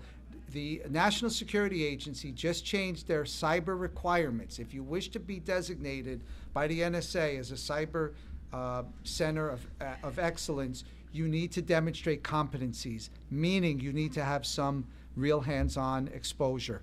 We do that through a lot of ways. Internships are one way. I get lots of students. I have students this summer. I have them build something. I have them building a simulated data center in a micro rack. What do you need to? You need to understand networking. You need to understand That's great. servers. So we're doing things. We recognize that hands-on is really important, Charlie. Thank you for mentioning that. As I said earlier, the government recognizes you need to demonstrate that these competencies are actually being not just book knowledge, but you need to be able to hands-on. You need to be able to do it. Because I've been asking these my interns questions. Yeah, we covered that in class, but I don't remember. Okay. But if you do it, you're gonna remember. Yeah. It's funny. I remember when I first started in the business back in '98, '99, and I was like a help desk guy and desktop support. But I remember a huge influx of desktop support guys were ex-mechanics because those folks knew how to fix things. They knew how to diagnose things. Yeah. They knew how to get their hands involved in things. And when you have the ability to kind of apply what you know, it's not just words, it actually matters. Like I'll tell people at work all the time, a policy is just words on paper without process and procedure behind it. Right. Can you do it? Can you show it's operating effectively? So the fact that you're giving these students practical knowledge and preparing them for what's next, that's huge. You know what? In fact, I had a student here. He just presented. I'm going to show you something really cool. Let me pull up the picture. I know you guys have another session, but because I'm really proud of this. Where is it? And it's funny you were mentioning how like your career and all the different stops. There must be something gratifying about seeing this and nurturing this. Yeah, so this is a student, and if you look, this is you can carry this rack. This simulates a data center rack. It's got a switch, it's got power distribution, it's got servers, it's got a wiring rack as well, so a patch panel that is, and we hope to add a firewall to this. So they had to build this from scratch. It takes a lot to make something work. Think about when you buy a toy for your child that has to be put together. That has a lot of parts. It doesn't always work the first time. You have to keep especially if that's a whole network in there. I mean, it's a whole some network work to put together. Well, it's interesting. I remember one of my first jobs at desktop support. They would let us build an environment in a lab to get a practical experience. So you're building print servers, you're building Active Directory servers, you're building, file servers. You're building all these things to show that you can actually do it. Exactly. It's not just theoretical, because you're not only doing it, you're also seeing the problems, you're diagnosing, you're working through issues, you're seeing problems, you're fixing problems, you're fixing. That's life. Exactly. That's a great point. It's yeah, life. that's good. Yeah. All right, This I'm is going to. Well, this was wonderful. I really thank you for this opportunity. Thanks for being here on campus. I hope to see you guys back here next year. We're and- planning on it. Thanks so much for stopping by all and right. for hosting us. Yeah. Honestly, Great as Kean always. is just, like I say, take it from me, an alumni. It's incredible. It's Wonderful. incredible Thank you, change. gentlemen. All right, Appreciate thank this. you. Thank you. Take care. Great seeing you. Yeah, thanks. Great call. Thank you for stopping by. Thank you, Stan. Excellent. Thanks, Stan.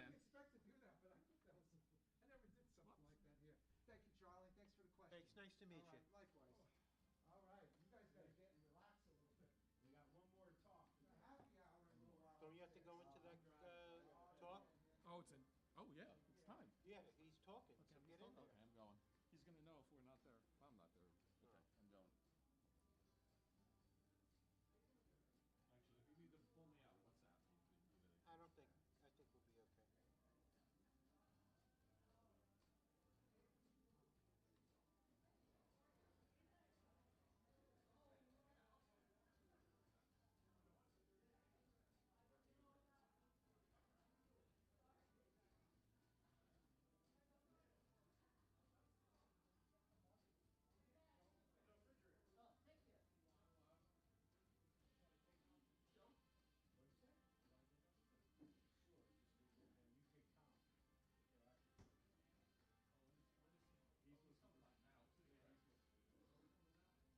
Oh boy.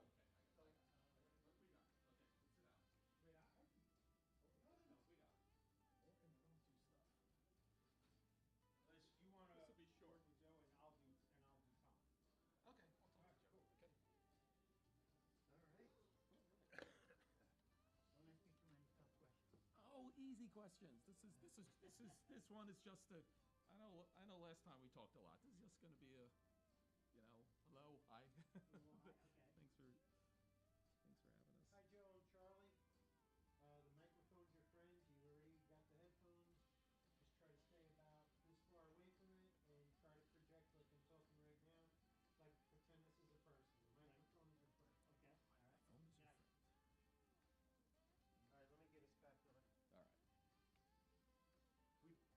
We've just been shooting the video, but I've been coming in and out of. All right, give me 2 seconds. Okay. On my count. 3, 2, 1. All right, we're back at SECON 2026, New Jersey. I'm Joe Patty, and today we are joined by Joe Nunez. Joe, great to see you again. I know we spoke last year, and Joe is the current president of ISACA and our co-host here. Let me just not ISACA, because ISACA is a much bigger organization. Oh, that's right, the New Jersey chapter. The New Jersey I'm ISACA sorry. chapter. Well, you know what? You're right. It's what? What is it? 4:30 here. It's the end of the day. I'm getting a little punchy here. So sorry. No worries. But I just wanted to make sure that we differentiate the two, because there are differences. Fair enough. But this is one of the larger chapters, isn't it? Yes, we are. The New Jersey ISACA chapter is a nonprofit organization that is supported by ISACA Global. We are 2,500 members, big, and we are considered by ISACA to be a large chapter. Just to kind of give you an idea, ISACA globally has 190,000 members and 288 chapters. We are in the category of being a large chapter. Oh, that's cool. I guess so. Wow, I knew it was big. I didn't realize it was that big. Gosh, well, yeah. Thanks for stopping by. Just before, a little while ago, we spoke to Sanjeev Kale. Yes, he's going to be our next president. I am going to take a background seat and become the past president for the chapter. And obviously, we're going to mentor Sanjeev to become the best president of New Jersey ISACA chapter. Yeah, we wished him much luck. He was a good sport. We just kind of dragged him in here. We said, "Come on, you want to be interviewed?" He's like, "About what?" I'm like, "I don't know. We'll just talk." Yeah, Sanjeev is a great cohort, and he's been working with us very, very, very hard. And he certainly deserves it, and I believe he's ready for the position. That's great. Now, you've been doing this for quite a while, haven't you? I've been with the New Jersey ISACA chapter for over 14 years. Wow. And I've gone through the ranks. I've started out as a volunteer, and then I moved on to become a chair of the certification committee. and then from there they dragged me into becoming the treasurer, and then from the treasurer the secretary, and then another 2 years as vice president, and then my 2 years as president. Oh, that's great. So I've been gone through it, many gyrations and many exciting events and opportunities. Oh, that's great. And, you know, we have definitely been enjoying this today. I think things have gone really, really well. This has been a good one. Looking back, I mean, this is my third one attending. And every time I am coming out of here feeling more and more impressed. I mean, we're now close to 500 members. I mean, 500 attendees. 550 we heard. 550. Actually, yeah. My goodness. Yeah. Okay. So I was underestimating. You know, last year we had something somewhere near the 400 mark. So I think we're growing leaps and bounds, and this is an awesome event. Yes, it is. We're able to, with the definitely the hard work of Ken, find this great facility, which Stan has been so grateful in helping us out with. Yeah, we just had Stan in just a few minutes ago. Oh, did you? Oh, Yeah, awesome. so he was great too. Yeah. And we are very appreciative of his assistance and in making this gorgeous facility available to all of our folks. Yeah, it's been a great show. We're getting towards the end. We have really enjoyed our new location here. Absolutely. I mean, it's just amazing. Our agenda today was fully packed of very exciting events, very exciting and knowledgeable speakers and presenters. Truly very, very impressed with the topics. And I think we're hitting, right where the paradigm is going, with the cybersecurity and artificial intelligence. I mean, anything that you want to know about, it's right here, from the very beginning with Michael Garrity, giving his little spill on how New Jersey is evolving, and all of this amazing cybersecurity technology that we're all trying to learn and try to keep up with, because it's when I think I know cybersecurity, guess what? I don't. Well, that's it. Just when you think you know a lot, you don't. There is so correct. much. But yeah, we haven't here. Those of us on the podcast haven't been able to see the talks because we've been in here. But we've interviewed most of the keynote speakers, and the quality of the speakers, what they've been talking to us about is just fantastic. I can't wait to watch the recordings. It's going to be great. No, it is amazing, and their their willingness to really come out and share their knowledge with us, it's just fantastic, and these are pretty deep knowledgeable folks that have been in the field for quite some time, and they really understand their technologies that they're sharing with us. No, it's been great. So I've got to ask you, so you're done you're going to be moving on in July. Are you like taking a month-long vacation after this, after being the president and doing all this stuff for so long? No, that's a great question. I mean, there's a lot of things happening.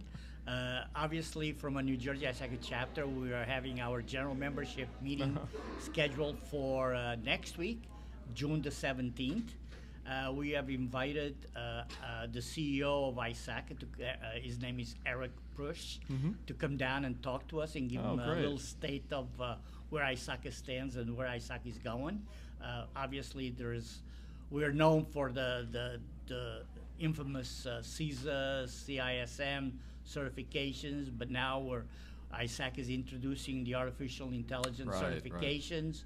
Which we are playing as a chapter. We're playing a very critical role in giving that capability back to our members so that they could become certified in artificial intelligence and ISAC and cybersecurity. So, lots of things happening. Eric will definitely provide us with some additional insight as to where is ISACA going as a nonprofit organization, and we're looking forward to be right behind them, supporting their cause and endeavors. Oh, well, that's great. Well, I know you're not going anywhere, but thank you for all the years you put into it. It's been great. Right. I'll stay behind for another at least 2 years, where I'll be mentoring and supporting Sanjeev as much as I can, as well as the entire executive team and the board. and sharing my insights, what I've learned for these past 14 years. Right. Try to, make our board stronger and hopefully bring more value into our members.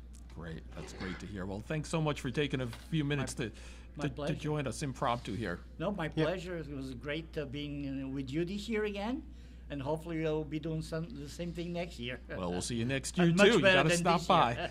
Absolutely. Thank you so very much. Thank you. Okay, thanks a lot. Alrighty. Have a wonderful rest of your day. You too. Take care. All right, where's the last guy? He's right out there. Thank you very much. Who are we interviewing? Tom Brennan. Proactive security. Well, we actually just live streamed on YouTube, and we'll be on YouTube and Spotify. Okay, we'll do that. Did you say to Charlie? I think Joe just said You'll be able to watch the live. Okay. Don't worry, I'll help out and interject. I won't leave you by yourself. Listen, it's been a long day. Oh, yeah, I know. Thank you, Joe. I'll take this one if you want. You got this one? You got it. All right. You just let. I'll go grab him. Cool. You need a break?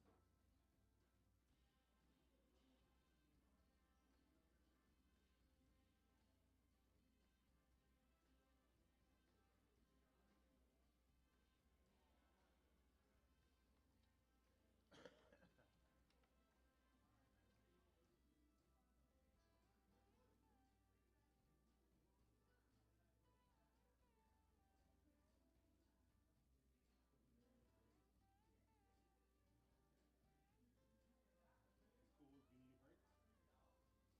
No, Charlie, not sir. How are you? Doing good. This is your seat, the hot seat. Yeah. Move a little closer to the table. All right. So this one is audio only, correct? No. Video. It's audio and video. Except I'm antisocial, so I'm off camera. That's good. Okay. All right, I'm going to get a quick level, and then we'll get going. We'll be closer to the mic. And Tom Brennan, right? Okay. This one's coming on out. I'll tell you when to start. I just kept on camera the whole time. All right. Let me just get a quick level, and we will get this party started.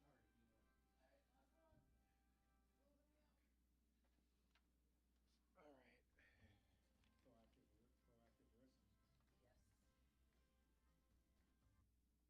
Is there anything specific you do want to talk about? Yeah, I think we're going to try to pull in the conversation about helping the underserved nonprofits that we just were up on stage talking about. We'll sort of shed light on that. All right. Tom, a little closer to the microphone. And just talk to me. Check one. A little bit louder, a little bit louder. This is Tom 1, 2, 3. This is about my normal A little bit voice. closer, a little bit louder. Sounds good. 1, 2, 1, 2. Yep, that's How a about- really good all right. microphone. You could be right on top of it. That's Okay. awesome. I'm ready. All right. 3, 2, 1. Hey everyone, we're back. This is Richard Mendoza. We're at SECON 2026 here at Kean University. And we are very fortunate to be joined by Tom Brennan, the owner of Proactive Risk. Tom, obviously I know that you're a veteran, so first and foremost, thank you so much for your service. Very much appreciated. Nothing's more important than that, so thank you very much for that. So obviously your organization, or let me start with you.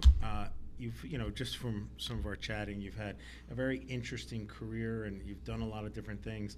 Why not just give the audience a little bit of feedback on, because a lot of people listening to this, right, they're either getting into the space or not really sure what they want to do, and not every career is the same. So maybe just talking through some of the things that you've done and kind of just laying the groundwork for our conversation. Sure.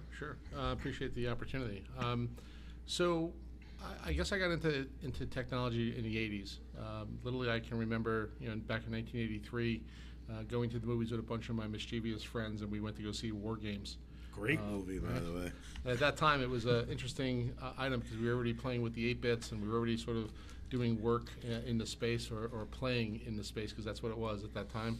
And I just fell in love with the opportunity to understand what was going on there and how Matthew Broderick was doing what we were doing, war dialing, playing around, trying to play How those about games. those 8-inch floppy disks that they were using? Absolutely, absolutely. And for me at the time, it was interesting. I grew up on Long Island. I grew up in the area where 2600 was formed. So a lot of good friends in the circle from the 2600 Club. So shout out to the 516 group. And more importantly, it was an area that we spent a lot of time exploring and playing with, both in the phone systems as well as in the hacking circles. I ran a bulletin board service. I was involved in lots of technology escapades, and I was involved in probably some things I shouldn't have been involved in early on. And my granddad as a Weren't we all? Yeah, absolutely. And I remember my granddad in particular as a New York City detective sitting down one day with a penal code book and pointing out some things that probably I should understand more about. And at that point, I became a little clearer as to coming to that line. And then shortly thereafter, I was encouraged by members of law enforcement. Maybe I should go choose a different career. And then I joined the military. And I joined the military as a way to shed some of those activities, learn a new moral code, and then go from there. So the Marine Corps taught me a lot. Right? Yeah, Semper Marine Corps taught me a lot. Semper Thank you. Fi. And I went in surprisingly not for technology. I didn't go in there and sign up to be an IT guy. I went in there to be infantry, a grunt, following the footsteps of family, that sort of a thing. But the morals, the ethics, the process, sort of the transition piece was, I think, extremely helpful. And then, of course, I think when I came home from boot camp, I think Mom saw a different person, right? It was a whole different transformation.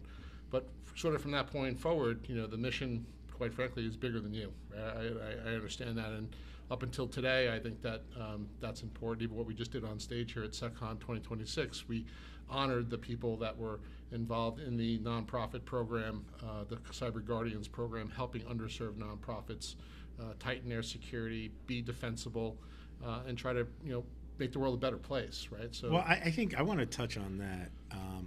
And obviously, you're the owner of Proactive Risk, obviously a great organization. But giving back to the community and some of the nonprofit work and stuff that you're doing to help these organizations who, listen, let's be honest, don't have unlimited funds, don't have the ability to, kind of get certain things, but are doing great work and important work. Maybe you can touch on that and just some of the things there to really kind of clarify and kind of bring that to light. Sure. So I'm a big advocate for open source software. I'm a big advocate for technologists. I'm a big advocate for projects and knowledge sharing and collaboration. I've been lucky enough to be part of some organizations that were startup and then were sold and have been in that ecosystem for quite some time. I also served as a New York City chapter leader for the OWASP Foundation for 15 years. I was also part of the OWASP Foundation board for 10 years and built that organization from roughly about 1,200 members to 35,000 members in 118 countries. So that was a passion of mine for a long time.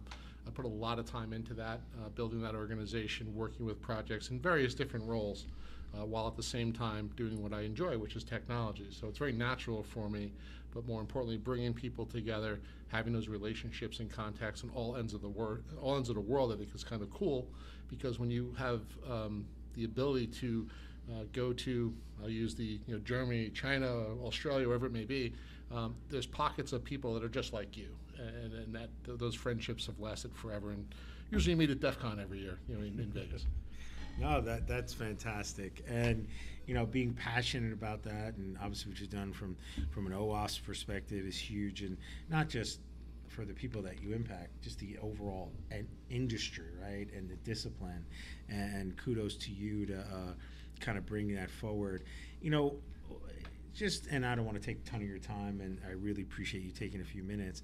So if we're thinking about Proactive Risk, what is your organization's kind of mission, focus, and how do you help customers and clients, what do many clients come to you for to need help with, and where is your bailiwicks? Sure. So my primary focus has been offensive security, red teaming exercises, helping organizations identify adversarial problems before they happen. So we may conduct a red team exercise on an organization that is looking to prove or determine or validate their controls. And then sometimes we're extremely successful that we, quote unquote, hack the environment, own the environment, turn over the keys to the kingdom, and show them, hey, we could have done X, Y, and Z. Some of that could be physical, some of that could be electronic, but at the end of the day, quantification of the actual threat.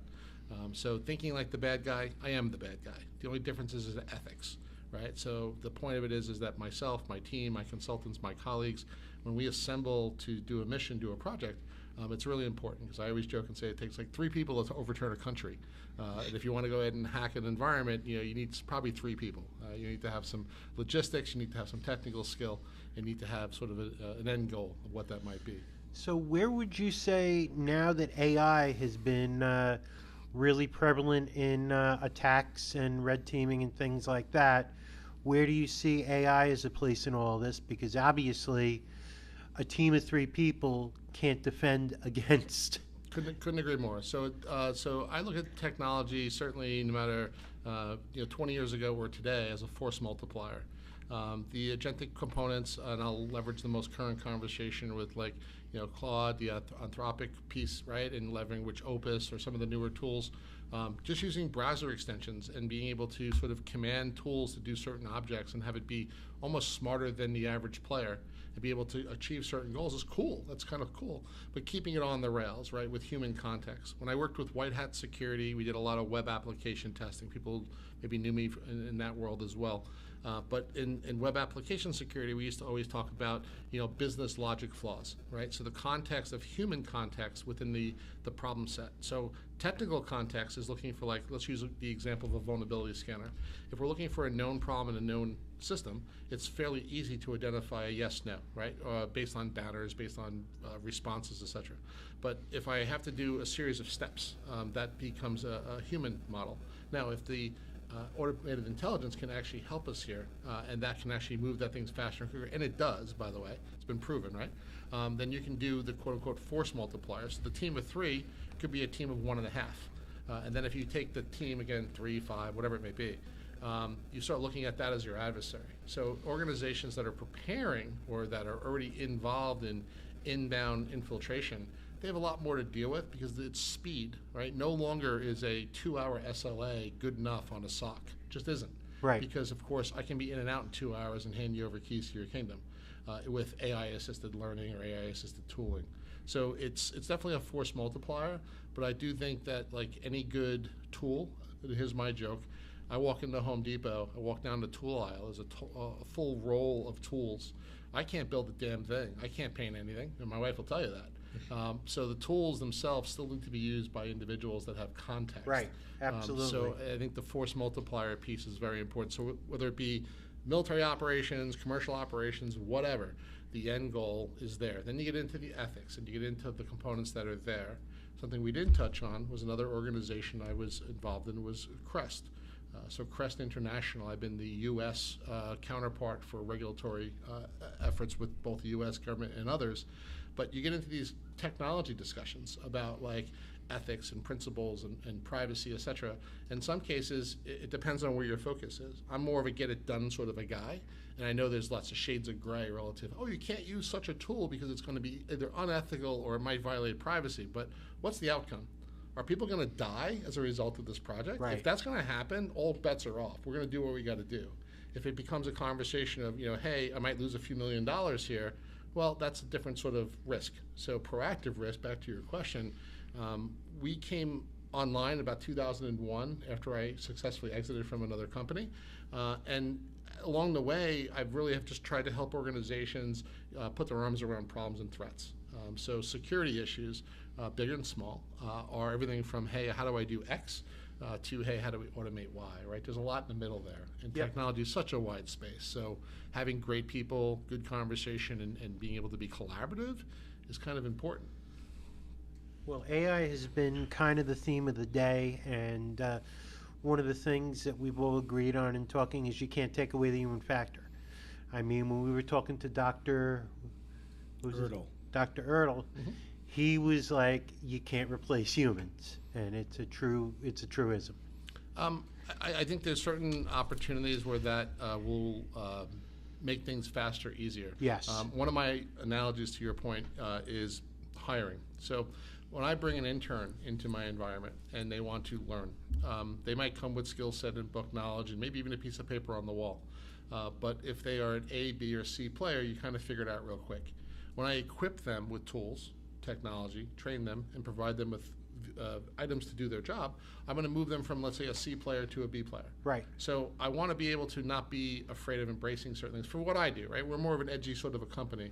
If you're a super conservative company and you're like, this is how we operate and we're super concerned, that's cool. But remember, your adversary is using everything possible to help get the competitive advantage. Absolutely. So I think it's a little bit of both, and there's a little bit of balance and understanding, right? It's like, do you understand the tool enough to control it or how to yield it? Think of it like a sword, right? If we pull a sword out and we're going to go for a fight, I can kill myself with my own sword. It just depends on how you're going to use it to accomplish the goal. Well, I've been 30 years in the public sector, and the adversaries are the same for the private sector and the public sector. So absolutely, absolutely. And there's typically, you might agree, then there's, I would always say there's different types of adversaries. We have the indiscriminate bot or worm traversing the internet looking for targets of opportunity. No, before that, because the targeted opportunity with a bot or a worm is particularly looking for anything it can take advantage of.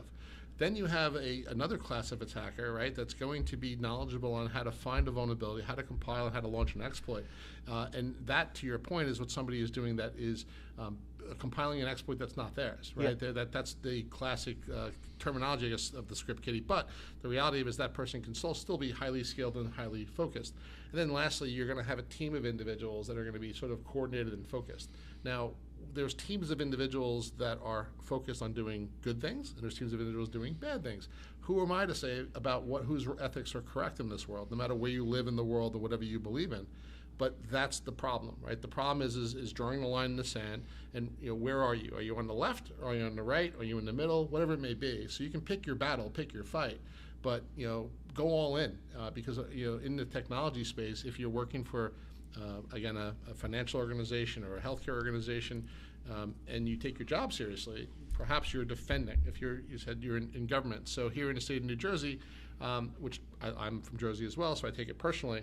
Our critical infrastructure is really important, right? Our water system is really important. These are areas of focus. So if you want to light a match and burn things down, great. There's plenty of people that want to do that.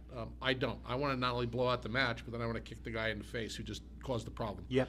So there's a reality here of how do we make it better for the community that I live in.